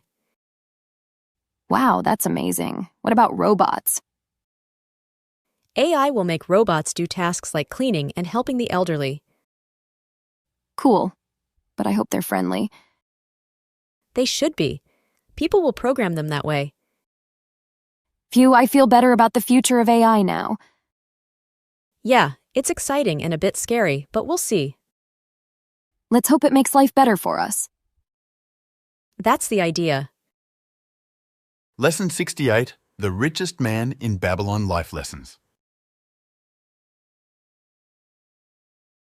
Hey, have you ever read The Richest Man in Babylon? Yeah, I have. It's a classic book on money management. What did you think of it? I found it really interesting. One lesson that stood out to me was the importance of saving money. Oh, definitely. The book talks about paying yourself first, right? Yes, exactly. It suggests saving at least 10% of your income before you spend anything else. That's a great tip. It's all about building a financial safety net. Another lesson I liked was the concept of making your money work for you. Right? They mentioned investing wisely to grow your wealth. It made me realize that I should start investing too. Investing can be a bit intimidating, but the book encourages you to seek advice from experts, doesn't it? Yes, it does. And it emphasizes the power of compounding and how small investments can grow over time. Speaking of time, the book also stresses the importance of not procrastinating when it comes to financial matters. Absolutely. It says that delaying financial decisions can cost you in the long run. It's better to take action now. Another lesson I took from it was the need to control your expenses. Yes, tracking your spending and living within your means is crucial to achieving financial success. And it's not about depriving yourself, but rather prioritizing your spending. That's right. The book suggests differentiating between your needs and wants. One lesson I found interesting was the story of the purse with 2 compartments. Oh yes, the book talks about allocating a portion of your income for investments and another for daily expenses, like the 2 compartments of a purse. Exactly. It's a simple but effective way to manage your money. The book also emphasizes the value of seeking advice from experienced people. True. It's important to learn from those who have already achieved financial success. And to avoid taking financial advice from people who are not financially successful themselves. That's a crucial point. Surrounding yourself with the right mentors can make a big difference. Another lesson I liked was the story of Arkad, the richest man in Babylon, and how he started with nothing. Yes, it shows that anyone can improve their financial situation with the right knowledge and discipline. The book is full of timeless wisdom. I'm definitely going to apply these lessons in my life. That's great to hear. It's a book that can truly change your financial perspective. Absolutely. So are you already putting some of these lessons into practice? Yes, I've started saving more and looking into investment opportunities. It's a process, but I'm committed. That's awesome. Let's support each other on this journey to financial success. Definitely, having an accountability partner can be really helpful. We can both become the richest men in our own Babylons. You're right. Here's to our financial success and a secure future. Cheers to that. Lesson 69, How to Start Investing in Stocks. Hey, have you ever thought about investing in stocks? Yeah, I'm curious, but I don't know where to start. Any ideas? Well, you can begin by researching some reliable companies. Look for those with a good track record. Where do I find that information? There are many websites and apps for beginners. Try using one of those to check a company's financial health. Sounds good. How much money should I invest initially? Start small, maybe with $100 or so. Diversify your investments to reduce risk. Got it. Should I go for long-term or short-term investments? For beginners, long-term is less risky. It gives your investments time to grow despite short-term market fluctuations. Any specific sectors I should focus on? Consider investing in sectors you understand, like tech or healthcare, for instance. And how often should I check my investments? Don't obsess over it. Once a month is fine, unless there's big news affecting the market. Should I hire a financial advisor? Not necessary at this stage. Learn the basics yourself. There are plenty of resources online. What about dividends? Should I aim for stocks that pay them? Dividends can be a good source of income, but not all stocks pay them. It depends on your investment goals. I heard about ETFs. Are they a good starting point? Absolutely. Exchange-traded funds, ETFs, offer diversification and are beginner-friendly. How about risk management? Set a budget you can afford to lose, and don't invest money you might need in the short term. Is it a good idea to follow the news closely? Stay informed, but don't let daily news sway your decisions. Think long-term. What if the market crashes? Don't panic. Markets go up and down. Stay calm and consider it a buying opportunity. What's the deal with stock market indices? They represent the overall market performance. S&P 500 is a common one to track. How do I buy stocks? Open a brokerage account. There are many online platforms. Look for one with low fees. Should I invest in international stocks too?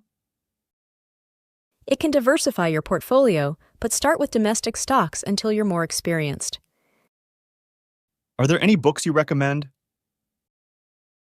The Intelligent Investor by Benjamin Graham is a classic. It's a bit advanced but valuable. I'm worried about taxes. Any tips? Consult a tax professional to understand the implications. It's crucial to stay compliant. How do I know when to sell a stock? Have a clear strategy. Sell if your investment goals are met or if there are fundamental changes in the company. Should I use technical analysis? It's optional. Focus on understanding the company's fundamentals first. Can I start investing with a small salary? Absolutely. It's about consistency. Even small amounts can grow over time. How do emotions affect investing? Emotions can lead to impulsive decisions. Stay rational and stick to your plan. Is it a good idea to borrow money to invest? No, it's risky. Only invest what you can afford to lose. What if I make a loss? It happens. Learn from it. It's part of the investment journey. How can I stay motivated during market downturns? Remember, downturns are temporary. Keep your long-term goals in mind. Any success stories to inspire me? Many people have built wealth through disciplined investing. Patience is key. Thanks for the advice. I'll start researching tonight. Great. Take it step by step, and you'll become a confident investor in no time. I appreciate your help. Let's do this. Lesson 70, our favorite YouTube channels. Hey, have you seen that cool YouTube channel I told you about? Yeah, it's awesome. I love how they explain things in a simple way. Right? The guy who hosts it is really good at breaking down complex topics. Absolutely. I think that's why it's so popular. It's easy for everyone to understand. What's your favorite video so far? Probably the one about science experiments at home. It was super interesting. Oh, I haven't watched that yet. Is it suitable for beginners? Totally. They use everyday items, and it's explained step by step. Nice. I'm looking for more beginner-friendly content. You should check out their playlist for beginners. It covers a wide range of topics. Great suggestion. I'll definitely do that. Do they upload regularly? Yeah, every week. I always look forward to their new videos. That consistency is impressive. It must take a lot of effort to create quality content regularly. Definitely, but it keeps their audience engaged. What's your favorite part about the channel? I like how interactive it is. They often ask viewers for suggestions on what topics to cover next. True, it feels like they value their audience's input. Makes it more engaging. Have you subscribed to their channel? Of course. I don't want to miss any of their updates. Same here. I also turned on notifications so I can be the first to watch new videos. Smart move. I should do that too. What other channels do you follow? Well, besides this one, I like channels that focus on travel and food. How about you? Oh, I'm into DIY and home improvement channels. I find them really inspiring. Nice. We have different tastes, but that's what makes YouTube so diverse. Absolutely. There's something for everyone. Do you ever leave comments on their videos? Yeah, I've commented a few times. It's cool when they respond or heart your comment. It's like a small community within the channel. I love reading other people's comments too. It's like we're all connected through our shared interests. YouTube is more than just videos. Totally agree. It's a platform for learning and connecting with like-minded people. Do you watch their live streams? Sometimes, but not regularly. I find it hard to catch them live because of the time difference. Yeah, time zones can be tricky. They usually upload the streams later, though. That's true. I'll have to catch up on those. Have you tried any of the DIY projects they suggested? Not yet, but I have a few bookmarked. I'm planning to try one this weekend. That sounds like a fun weekend plan. Let me know how it goes. Will do. What about you? Any DIY projects on your list? I actually tried one last week, the home organization tips. It was challenging, but worth it. Nice. I need to organize my space too. Maybe I'll try that one next. It's rewarding when you see the results. Plus, it makes your living space more enjoyable. Definitely need to give it a shot then. Thanks for the recommendation. No problem. That's what friends are for sharing cool stuff. Lesson 71, Making Sense of Money Matters. Hey, have you thought about our budget plan recently? Yeah, I have. I think it's essential to set a budget and stick to it. Absolutely. I'm a bit concerned about our spending lately. Do you think we can save more money? I believe so. We should begin by tracking our expenses. That's a good idea. How about creating a budget spreadsheet? Great suggestion. We can list our income and categorize our spending. Let's start with the basics like rent, utilities, and groceries. Agreed. And don't forget about transportation costs like gas and public transportation. Right. Those can add up quickly. What about leisure activities and dining out? We should limit those and set a specific monthly allowance for them. Makes sense. How about saving for emergencies? We must allocate a portion of our income to an emergency fund. What about saving for future goals like a vacation? We can create a separate savings account for that and contribute regularly. Good idea. So, what's our total monthly income? Let's calculate that, including both our salaries. And what about fixed expenses, rent, utilities, and so on? We should list them and calculate the total. Now, what's left is our discretionary income, right?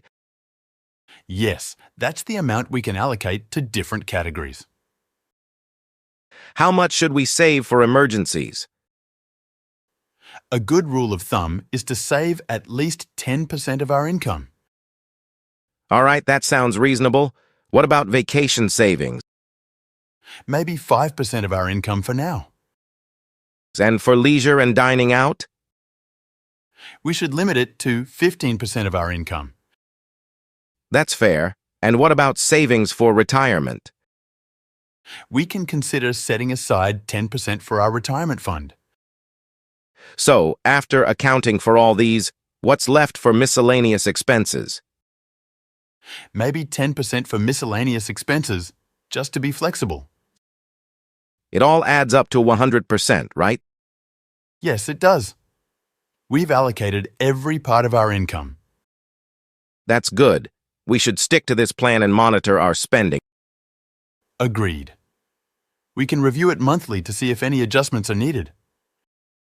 And we should avoid unnecessary impulse purchases, right? Absolutely, impulse buying can disrupt our budget. So, when should we start implementing this budget plan? Let's start next month to give us time to prepare. Sounds like a plan. Thanks for helping me with this budget. It's much clearer now. You're welcome. We're in this together, and we'll make it work. I appreciate your support. It's essential for our financial stability. No problem. Let's stick to the plan and achieve our financial goals. I'm confident we can do it. We have a solid budget plan now. I believe in us too. Let's work together to reach our financial objectives. Thanks for your confidence. Let's make it happen. Lesson 72. The importance of financial education.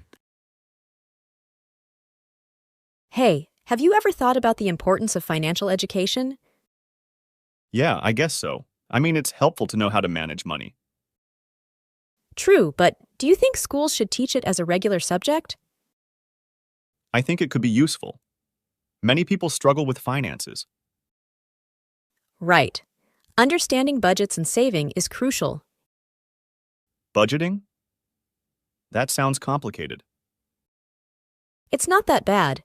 It's just planning how to spend your money. I guess I should learn that. I often spend too much. Financial education would teach you how to avoid overspending. But what about investing? Is that part of it? Definitely. Investing is how you grow your money over time. I'm scared of losing money if I invest. That's why you need to learn the basics first. So, where can I get this financial education?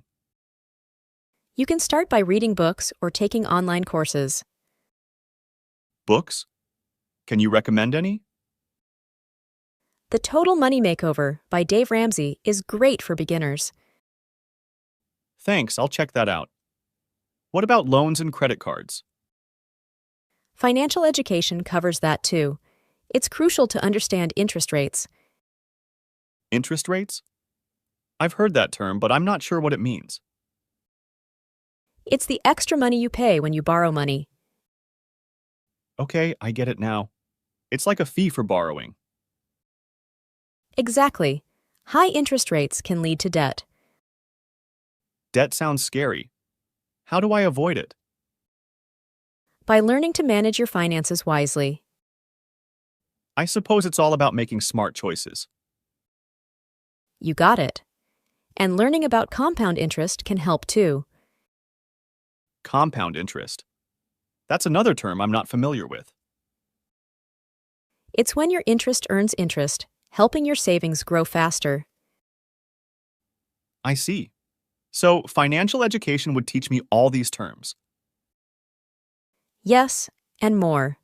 It's about building a solid financial foundation. Sounds like something everyone should learn. Absolutely. It can make a huge difference in your life. I think I'll start my financial education journey soon. That's a great idea. It's never too late to begin. Thanks for the advice. I appreciate it. No problem. Happy to help. Let's both work towards financial literacy. Agreed. It's time to take control of our finances. Lesson 73, Social Media Pros and Cons. Hey, have you ever thought about the good things social media brings? Yeah, it's nice to connect with friends and family easily. True, and you can share photos and updates instantly.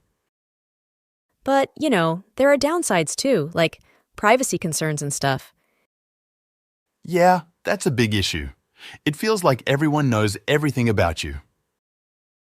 And the time we spend on it, it's so addictive, you lose track. Absolutely. Sometimes I wish I could just unplug and take a break. But, on the bright side, it's a great way to find interesting events and news. Yeah, I've discovered so many cool things through social media. On the other hand, there's also misinformation spreading like wildfire. True, it's hard to know what's real and what's not sometimes. And the pressure to always post something exciting or perfect, it's stressful. I totally get that. It's like we're all trying to show off our best selves. But hey, it's a fantastic tool for networking and career opportunities. Oh, definitely. I've seen job offers and professional events on there. Yet, there's also cyberbullying, which is really concerning. Yeah, it's terrible how people can hide behind a screen and be mean. Still, social media helps in staying connected, especially in long-distance friendships. That's true. I can keep up with my friends from different countries. But sometimes, it feels like we're more focused on our online life than the real one. Agreed? It's like we're living for the likes and comments. And the constant notifications. It's hard to concentrate sometimes. Yeah, it's like a never-ending stream of distractions. Nevertheless, social media is a powerful tool for activism and raising awareness. Definitely. It gives a voice to those who might not be heard otherwise. On the downside, it also amplifies negativity and hate speech. It's sad how some people use it to spread hate instead of love. But think about the good times it helps us remember through old photos and posts. Yeah, the memories. It's like a digital scrapbook of our lives. Still, the fear of missing out, FOMO, is real and can be overwhelming. I know what you mean. Seeing everyone's highlight reel can be tough. Yet, it's a great platform for expressing creativity through art and writing. True.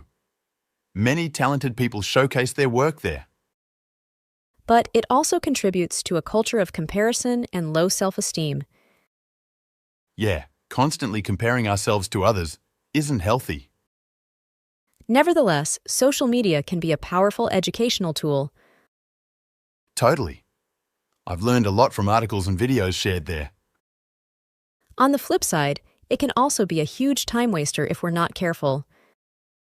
Oh, for sure. I've lost count of the hours spent mindlessly scrolling. So, what do you think? Is the impact of social media more positive or negative? It's a tough call. There are good and bad aspects, but it depends on how we use it. Agreed. Like any tool, it's about finding a balance and using it responsibly. Absolutely. It's all about being mindful of our online presence and the impact it has. Well, it was good chatting about this. Let's catch up in person sometime, away from screens. Definitely. It's time for a social media detox, at least for a little while. Lesson 74, Daily Expenses Chat.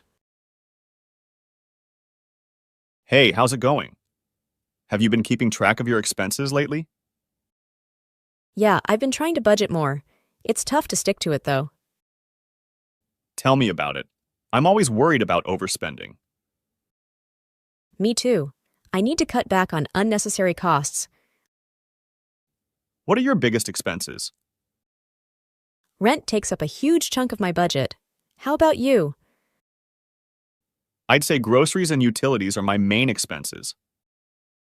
I've been thinking of finding a cheaper place to live. That might help. I'm trying to cook at home more to save on food expenses. Smart move.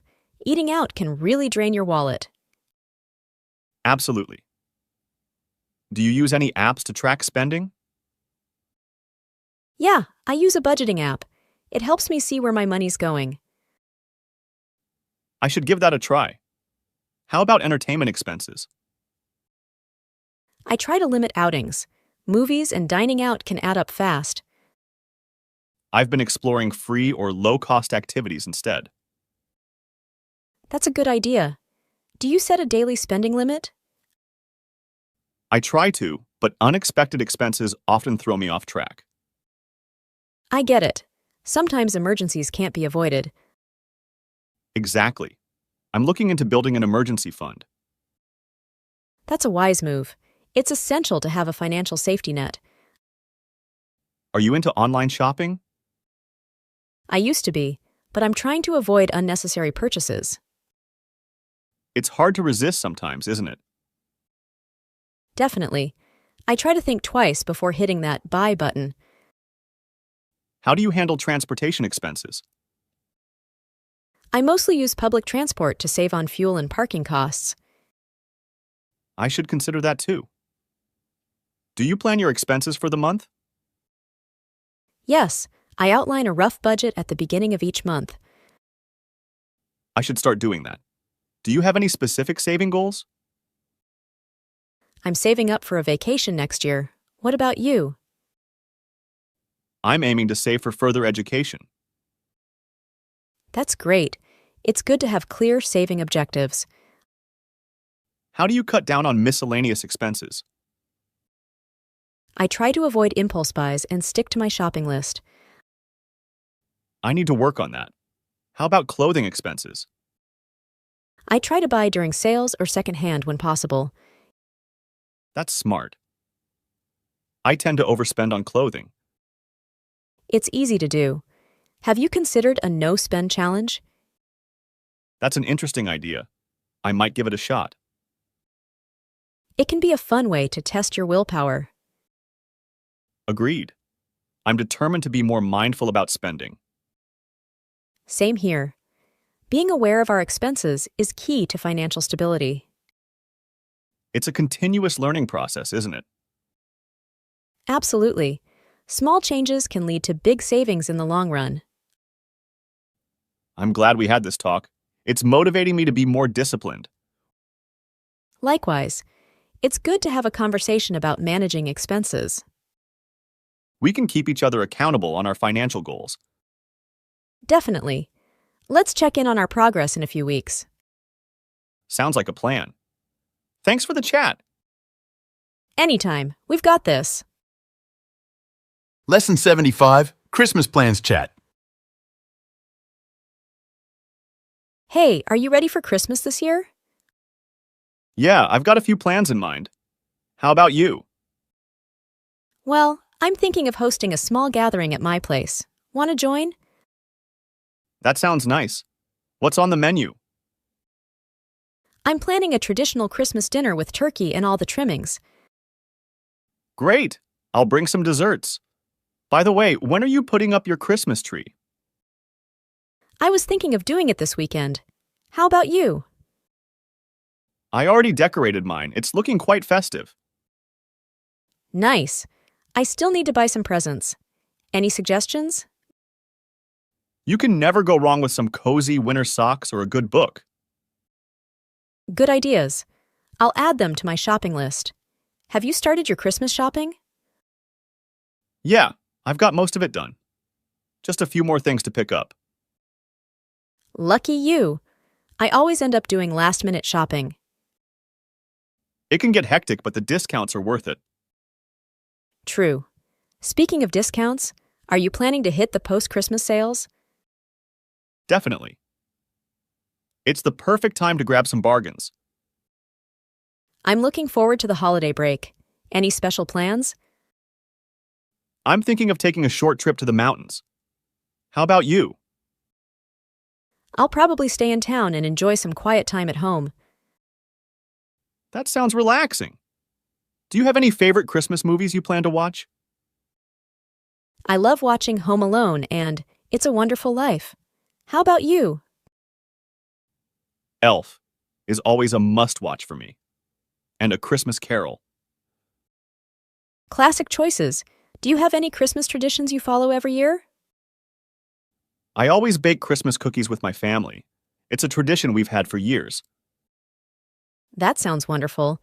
Maybe I'll start a new tradition this year. It's never too late to begin a new tradition. What about attending a Christmas market? Oh, that's a great idea. I heard there's a charming one downtown. We could go together. It'll be fun. Count me in. Do you usually send out Christmas cards? Yes, I like to send cards to friends and family. It adds a personal touch. I think I'll do that too this year. It's been a while since I sent out cards. It's a nice way to spread holiday cheer. Are you planning to volunteer during the Christmas season? I haven't thought about it, but it's a good idea. Any suggestions for where to volunteer? You could check with local charities or community centers. They often need extra help during the holidays. I'll look into that. It would be nice to give back to the community. Absolutely. Christmas is a time for spreading joy and kindness. Speaking of which, have you thought about what you want for Christmas this year? I haven't really thought about it. I'm more excited about spending time with loved ones. That's true. The best gift is being with family and friends. Definitely. By the way, have you ever tried making your own Christmas decorations? I haven't, but it sounds like a fun DIY project. Any easy ideas? You can make simple ornaments with pine cones and ribbon. It's a budget-friendly option. I'll give it a try. DIY decorations have a special charm. They do. It adds a personal touch to your Christmas decor. What about holiday music? Any favorites? I love listening to classic Christmas carols. They bring back fond memories. Same here. The festive tunes really set the holiday mood. Have you ever attended a Christmas carol concert? Yes, I try to go to one every year. The atmosphere is magical. I should check if there's one happening nearby. It would be a nice experience. Definitely. It's a great way to enjoy the holiday spirit.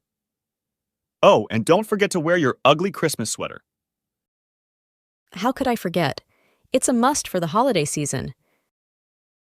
I've got mine ready. The tackier, the better. Agreed. It's all part of the festive fun. Hey, do you have any travel plans for Christmas? Not this year. I'm keeping it low-key and spending time with family. How about you? Same here.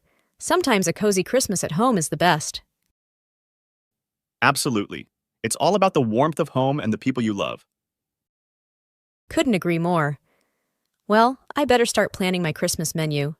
Thanks for the chat. No problem. Let me know if you need any recipe ideas. Wishing you a fantastic Christmas. You too. Merry Christmas and Happy Holidays. Lesson 76. Let's talk about New Year plans. Hey, have you thought about our New Year's plans? Yeah, I'm thinking of going to a party. How about you? That sounds fun. I'm also planning to attend a celebration. Where's the party you're thinking of? It's at a friend's place. They're hosting a small get-together. You should join. Sure, I'd love to. What time does it start? Around 8 p.m. It's going to be a casual gathering with music and snacks. Perfect. I'll be there. By the way, any specific resolutions for the new year? Well, I'm planning to learn a new skill. Maybe start a language course or something. Nice. I was thinking of hitting the gym regularly. Get in shape. That's a great resolution. We could be gym buddies. Absolutely. It's always better to have a workout partner. What about travel plans for the new year? I haven't decided yet. Maybe a short trip to the mountains or a beach getaway. How about you? I'm thinking of exploring a new city. Maybe a weekend trip to a nearby place with interesting attractions. Sounds like a plan. Do you have any favorite New Year traditions? Well, I usually make a list of goals for the year. It helps me stay focused. That's a good idea. I might give it a try. What about New Year's Eve dinner? Any preferences? I'm up for anything. How about trying a new restaurant in town? Sure, I'm in. I heard there's a new Italian place that's really good. Sounds delicious. Let's make a reservation. Do you usually stay up until midnight on New Year's Eve? Yeah, I like to watch the fireworks and welcome the new year. What about you? Same here. It's a nice way to start the year with positive vibes. Agreed. And of course, the countdown is always exciting. What's your favorite part of New Year's celebrations? I love the festive atmosphere and spending time with friends and family. It's all about joy and togetherness. Absolutely. I also enjoy reflecting on the past year and looking forward to new opportunities. Have you bought any gifts for the occasion? Not yet. I was thinking of getting some small, thoughtful gifts for my close friends. That's thoughtful indeed. I might get some festive decorations for the party. What do you think? Great idea. It'll add to the celebratory vibe. I'll bring a bottle of champagne too. Perfect. A toast to the new year. Do you have any favorite New Year's songs? I like the classic ones. Auld Lang Syne is a must for me. What about you? Yeah, that one's a classic. I also enjoy some upbeat tunes to keep the energy high. Got a playlist in mind? Not yet, but I can put one together. Any song suggestions? How about some lively pop and dance tracks? Something to keep the party going. Sounds like a plan. I'll make sure to include those. By the way, do you have any superstitions or customs for New Year's? Not really. I just try to stay positive and embrace the good vibes. What about you? Same here.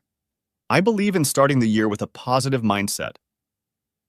Let go of the past and welcome new beginnings. Wise words. Let's make this new year memorable. Do you have any favorite memories from past celebrations? I think my favorite was when we had a surprise party for a friend. The joy on their face was priceless. That sounds heartwarming. I hope this year brings more such moments. Any specific goals for our New Year's party? Just to have a blast and create happy memories. And of course, capture some photos for the album. Definitely. Let's make it a night to remember. I'm looking forward to celebrating with you. Likewise, it's going to be a fantastic start to the new year. Cheers to new beginnings. Lesson 77, A Guide to New Year's Resolutions. Hey, have you thought about your New Year's resolution? Yeah, I'm thinking of getting more organized. Tidy up my place and stuff. That sounds good. I'm planning to stay fit, maybe start jogging or something. Oh, exercising more is on my list too. We could be workout buddies. Definitely. Let's motivate each other. What else are you planning? Well, I want to learn a new skill, maybe cooking. How about you? Nice. I'm aiming to improve my language skills. Maybe pick up a new language. That's ambitious. I was considering that too. Which language are you thinking? Probably Spanish. It's useful and sounds fun to learn. What's your choice for cooking? Italian cuisine. I've always wanted to master pasta and pizza recipes. Yum! Let's plan a cooking night together. And, practice our languages. Great idea. We'll kill 2 birds with 1 stone. By the way, any travel plans for the year? I wish. But for now, I'll explore locally, discover hidden gems in our city. How about you? Same here. Maybe a weekend getaway or 2. Save some money, Totally get that. Budgeting is on my resolution list too. Cut down on unnecessary expenses. Smart move. I should do that too. Maybe start a savings plan for future travels. Exactly. Speaking of plans, any career goals for the new year? I'm aiming for a promotion, so I need to up my game at work. How about you? I'm thinking of taking a course to enhance my skills. Maybe move up the career ladder. Nice continuous improvement. We're on the same page. What about reading? Any book goals? Reading more is on my list too. I want to finish at least one book per month. How about you? I'm aiming for a book a month as well. We could recommend each other some titles. Perfect. I've got a list already. Changing gears a bit, any bad habits you want to kick? Yeah, I need to cut down on procrastinating. It's affecting my productivity. And you? Less screen time for me. Too much social media is not doing any good. We can help each other stay disciplined. Agreed. Support is crucial. Oh, and I want to volunteer more this year. Give back to the community. That's a wonderful resolution. Count me in for some volunteer work too. What about family time? I want to spend more quality time with my family. It's important. And you? Same here. Maybe plan a family vacation. Strengthen those bonds, you know? Absolutely. Hey, do you have any hobbies you want to pick up or revive? I used to play the guitar, so I want to get back into that. And you? Painting has always intrigued me. I might take up some art classes. Want to join? Sure, why not? It could be a fun and creative way to spend our free time. Any movies or TV series on your watch list? I want to catch up on classic movies, expand my film knowledge. And you? I'm into documentaries lately, so more of those on my list. We can have movie nights. Sounds like a plan. By the way, do you have any health goals?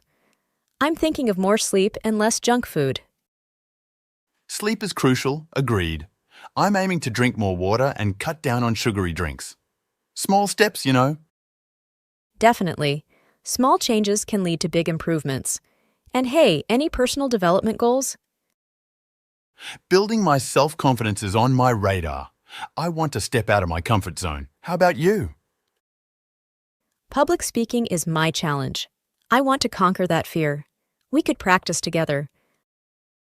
Absolutely. Supportive buddies, remember? Oh, and any environmental goals? Reduce my carbon footprint, maybe start composting. And you? Less plastic usage for me. Carry a reusable water bottle and shopping bags. Every little bit helps. True. Small changes make a big impact. Hey, speaking of impacts, any goals for social media? I want a more positive online presence. Share uplifting content. And you? I'm cutting down on mindless scrolling. It's a time waster.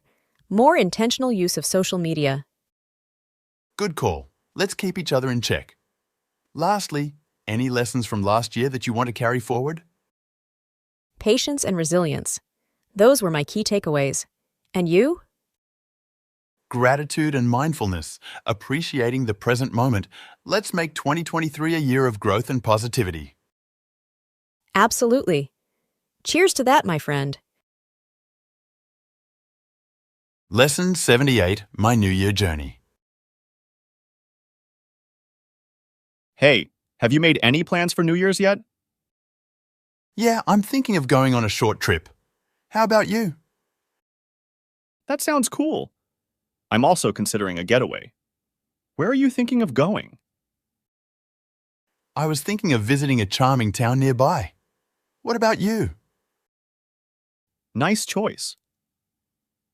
I was leaning towards a beach destination. Sun, sand, and all that. Oh, that sounds relaxing. When are you planning to leave? I'm aiming for the 30th, so I can welcome the new year in a different place. What about you? I was thinking of leaving on the 31st, just in time for the countdown. How are you getting there? I'll probably drive. It's not too far, and I like the idea of a road trip. How about you? I don't have a car, so I'll take the train. It's convenient and I can enjoy the scenery. True, trains are pretty comfortable. Where are you staying? I found a cozy Airbnb. It's affordable and close to the town centre. How about you? I booked a hotel by the beach. I splurged a bit, but I think it's worth it for the view. That sounds amazing. What are your plans for New Year's Eve? I'm hoping to find a beach party. Celebrating under the stars sounds perfect. How about you? I'm more into a cozy vibe, maybe a local pub with some live music. What about activities during the day? I want to explore the local markets and maybe try some water sports. How about you? I'm thinking of visiting historical sites and taking a long walk in the town. Do you have any travel tips? Definitely pack some sunscreen and a good book for the road. Anything you'd recommend? A portable phone charger and some snacks for the train ride. Got any must-see places? Check out the lighthouse and the seafood joints by the beach. And you? I heard there's a beautiful old church and a charming park. What's your New Year's resolution? To travel more and experience new things. How about you? Same here. And maybe learn a new hobby. What's your favorite thing about traveling? I love meeting new people and trying local food. What about you? Exploring different cultures and capturing moments with my camera. Do you speak any other languages? Just a bit of Spanish. It comes in handy while traveling. How about you? I speak French and a bit of Italian. It helps with navigating around. What souvenirs do you usually buy? Fridge magnets and postcards. They're easy to carry. What about you? I collect local artwork and sometimes try regional snacks. Do you plan your trips in detail? I like having a rough plan, but I'm open to spontaneity. And you? I'm more of a planner. I research a lot and have an itinerary, but I leave room for surprises. What's your dream destination? I've always wanted to visit Japan. The culture and landscape seem fascinating. How about you?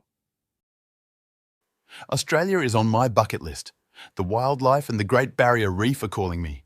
Any travel horror stories? Once my flight got delayed for hours, but that's about it. How about you? I lost my luggage once, and it took 2 days to find it. Not fun at all. What's your favourite travel memory? Exploring a hidden waterfall in Costa Rica. The serenity was unforgettable. And yours? Watching the sunrise over the Eiffel Tower in Paris. It was magical. Do you prefer solo travel or with company? I enjoy both, but there's something liberating about solo travel. And you? I like the company. Sharing experiences makes the trip more memorable. How do you deal with jet lag? I try to adjust my sleep schedule a few days before. And you? I power through the first day, stay active, and adjust gradually. What's your go-to travel snack? Nuts and granola bars. They're easy to carry and keep me energized. How about you? Fruits and a good sandwich, healthy and satisfying. What's the most challenging part of travel for you? Probably the language barrier at times. How about you? Getting used to different time zones messes with my sleep. What do you miss the most when you're away? Family and home-cooked meals. And you? My pets and the comfort of my own bed. What's your advice for a first-time traveler? Be open-minded. Try new things and don't overpack. And you? Plan ahead, but leave room for spontaneity. And always have a backup charger. What's your next travel destination? I'm thinking of exploring the mountains next. And you? A road trip along the coast sounds appealing. Well, hope you have a fantastic New Year's trip. You too! Safe travels and enjoy the adventure. Lesson 79, Exploring Future Careers. Hey, have you thought about our future careers lately? Yeah, I have. It's kind of overwhelming, isn't it? Definitely. What are you considering? Well, I'm leaning towards something in business, maybe marketing. Marketing sounds interesting. Why do you like it? I enjoy creativity and communication, so I think it suits me. What about you? I'm thinking about teaching. I like helping people learn and grow. Teaching is noble. Have you thought about where you want to teach? Probably in a school, but I'm open to other options too. How about you? Any specific area in marketing? Not sure yet, maybe digital marketing, but I'm still exploring. That's smart. It's good to keep your options open. Yeah, I want to gain some experience first. Do you have any teaching experience? Not much, just some volunteer work, but I plan to get a teaching degree. That's a good plan. I'm looking at internships for marketing experience. Internships can be valuable. How's the job market for marketing? It's competitive, but I think it's growing with digital trends. Teaching is stable, but the pay varies by location. Yeah, that's something to consider. What's your preferred age group to teach? I like working with teenagers, but I'm open to younger kids, too. I can see you with teenagers. I'm not sure about the age group in marketing. That's okay. You'll figure it out. What about work hours? Any preferences? Flexible hours would be nice, but I'm not too picky. You? I'm used to the 9 to 5 schedule, but I'd prefer a school with summers off. Summer off sounds great. Any worries about teaching? Managing a class can be challenging, and not every student is easy to teach. I can imagine. Marketing can be stressful with deadlines and targets. Stress is part of any job, I guess. Are you concerned about job security? A bit, but marketing seems in demand these days. Teaching is usually stable, but budget cuts can be a concern. I hope you won't face that issue. How about benefits like health insurance? Most teaching jobs offer good benefits, including health insurance. What about marketing? It varies, but some companies offer decent benefits too. That's good to know. How important is salary for you in your career choice? It matters, but job satisfaction is more important. How about you? I agree. A good work-life balance is my priority over a high salary. Same here. Do you have any mentors guiding you in your career choice? Not really, just some teachers who inspired me. How about you? I've talked to a few professionals in marketing. They've given me insights. That's smart. Networking can be valuable. Any dream companies in mind? I'd love to work for a creative agency. How about you? Maybe a progressive school or a school abroad. Have you considered further education? I'm thinking about a master's in marketing eventually. You? A master's in education might be in my future too. What about work-life balance? It's a priority. I don't want to be all work and no play. You? Absolutely. Life outside work is important for me as well. I'm glad we're on the same page. It's essential to be happy in our careers. Totally agree. It's a big part of our lives, after all. So, what's the next step for you in pursuing teaching? I'm researching teaching programs and planning to apply soon. How about you? I'm working on my resume and looking for marketing internships. It sounds like we're both on the right track to our future careers. Yes, let's keep pushing forward. Our futures are looking bright. Lesson 80, Winter Daily Life Stories. Hey, it's really chilly today, isn't it? Oh, I know. Winter is definitely here. I had to wear a heavy coat this morning. Yeah, me too. Do you enjoy winter, though? Well, I like the snow, but I'm not a fan of the cold. I get that. It can be a hassle to bundle up all the time. True, but I do love cozy evenings at home. Me too. Hot cocoa, blankets, and a good book. That's the best. And let's not forget about the holidays. Do you have any plans?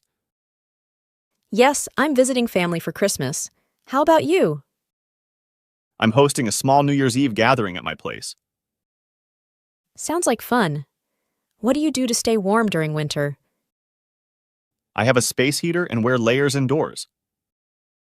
That's a good idea. I rely on my trusty electric blanket. Ah, cozy. Do you enjoy winter sports? I've never tried skiing or snowboarding, have you? No, but I like ice skating at the rink. Ice skating is great. I go sometimes with my kids. Speaking of kids, do you have any winter parenting tips? Keep them dressed warmly and make snowmen together. Snowmen are a must. We love building them too. Do you face any winter driving challenges? Yes, the roads get icy. I drive slower and cautiously. I use winter tires to have better traction. That's smart.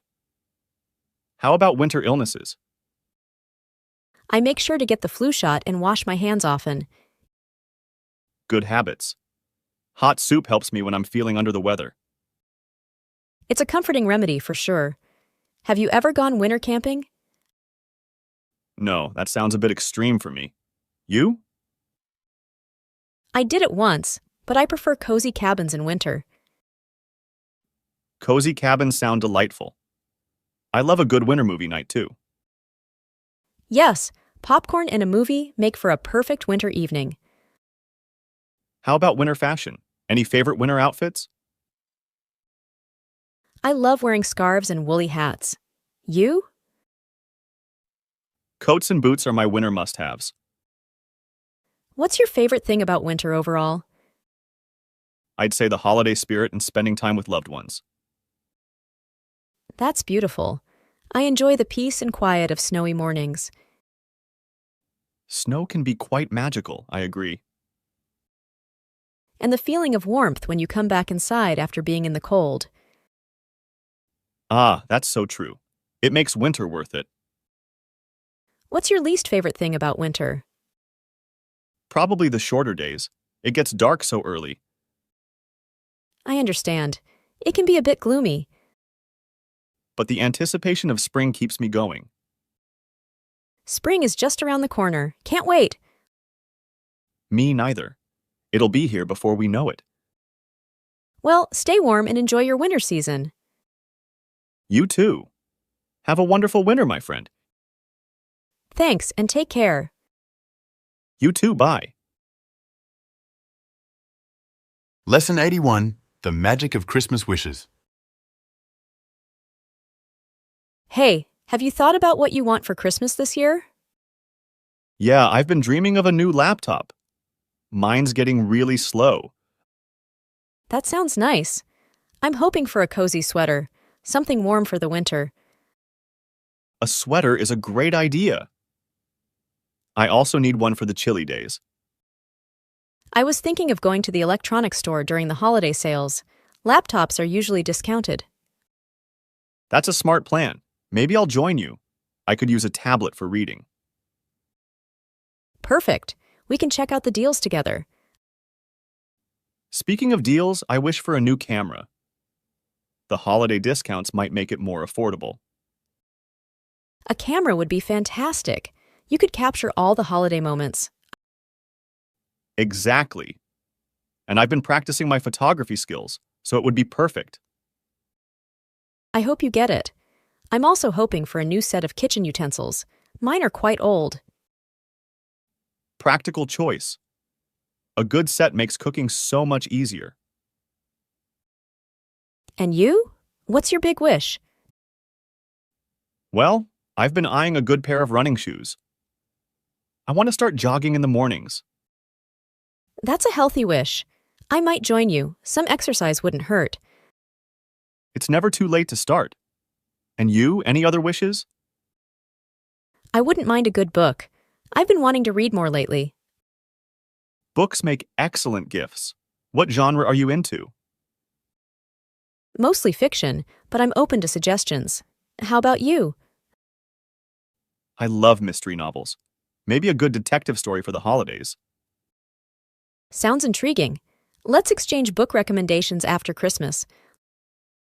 Deal! By the way, have you seen those smart home devices? I'm thinking of asking for one. Like a smart thermostat or lights? That's a modern wish. Yeah, it would make things more convenient. What about you? I've been eyeing a new coffee maker. A good cup of coffee is a must for me. Ah, a coffee enthusiast. I hope you get the perfect one. Thanks. I'm sure Santa has something special in store for us. I'm counting on it. Hey, do you think we'll have a white Christmas this year? I heard there might be snow. Fingers crossed. It would make everything more magical. Definitely. I can already imagine us sipping hot cocoa by the fireplace. That sounds like a perfect Christmas scene. Oh, and I hope for a set of cozy blankets. Cozy blankets are a must. I might add that to my wish list, too. Great minds think alike. What about festive decorations? Anything specific you want? I need some new ornaments for the tree. The more, the merrier. Agreed. I love the idea of a tree filled with memories and sparkling lights. It really brings the holiday spirit to life. By the way, have you thought about a special meal for Christmas? I was thinking of trying a new recipe for roast chicken. What about you? Maybe a vegetarian feast? I've been experimenting with plant-based recipes. That sounds delicious. We should share recipes and maybe even cook together. That would be fun. And it's always better to have someone to share a meal with. Absolutely. Now, back to wishes. How about a board game for some holiday entertainment? That's a great idea. It brings everyone together. I'd love a classic like Monopoly. Monopoly can get intense, but it's so much fun. I'm in. It's a plan, then. Oh, and I hope for a new set of headphones. Mine are on their last legs. Good choice.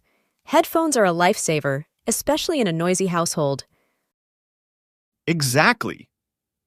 I can't wait to put on some holiday tunes without any disruptions. Speaking of tunes, I wish for a vinyl record player. I miss the old school sound. Vintage vibes. That's a cool wish.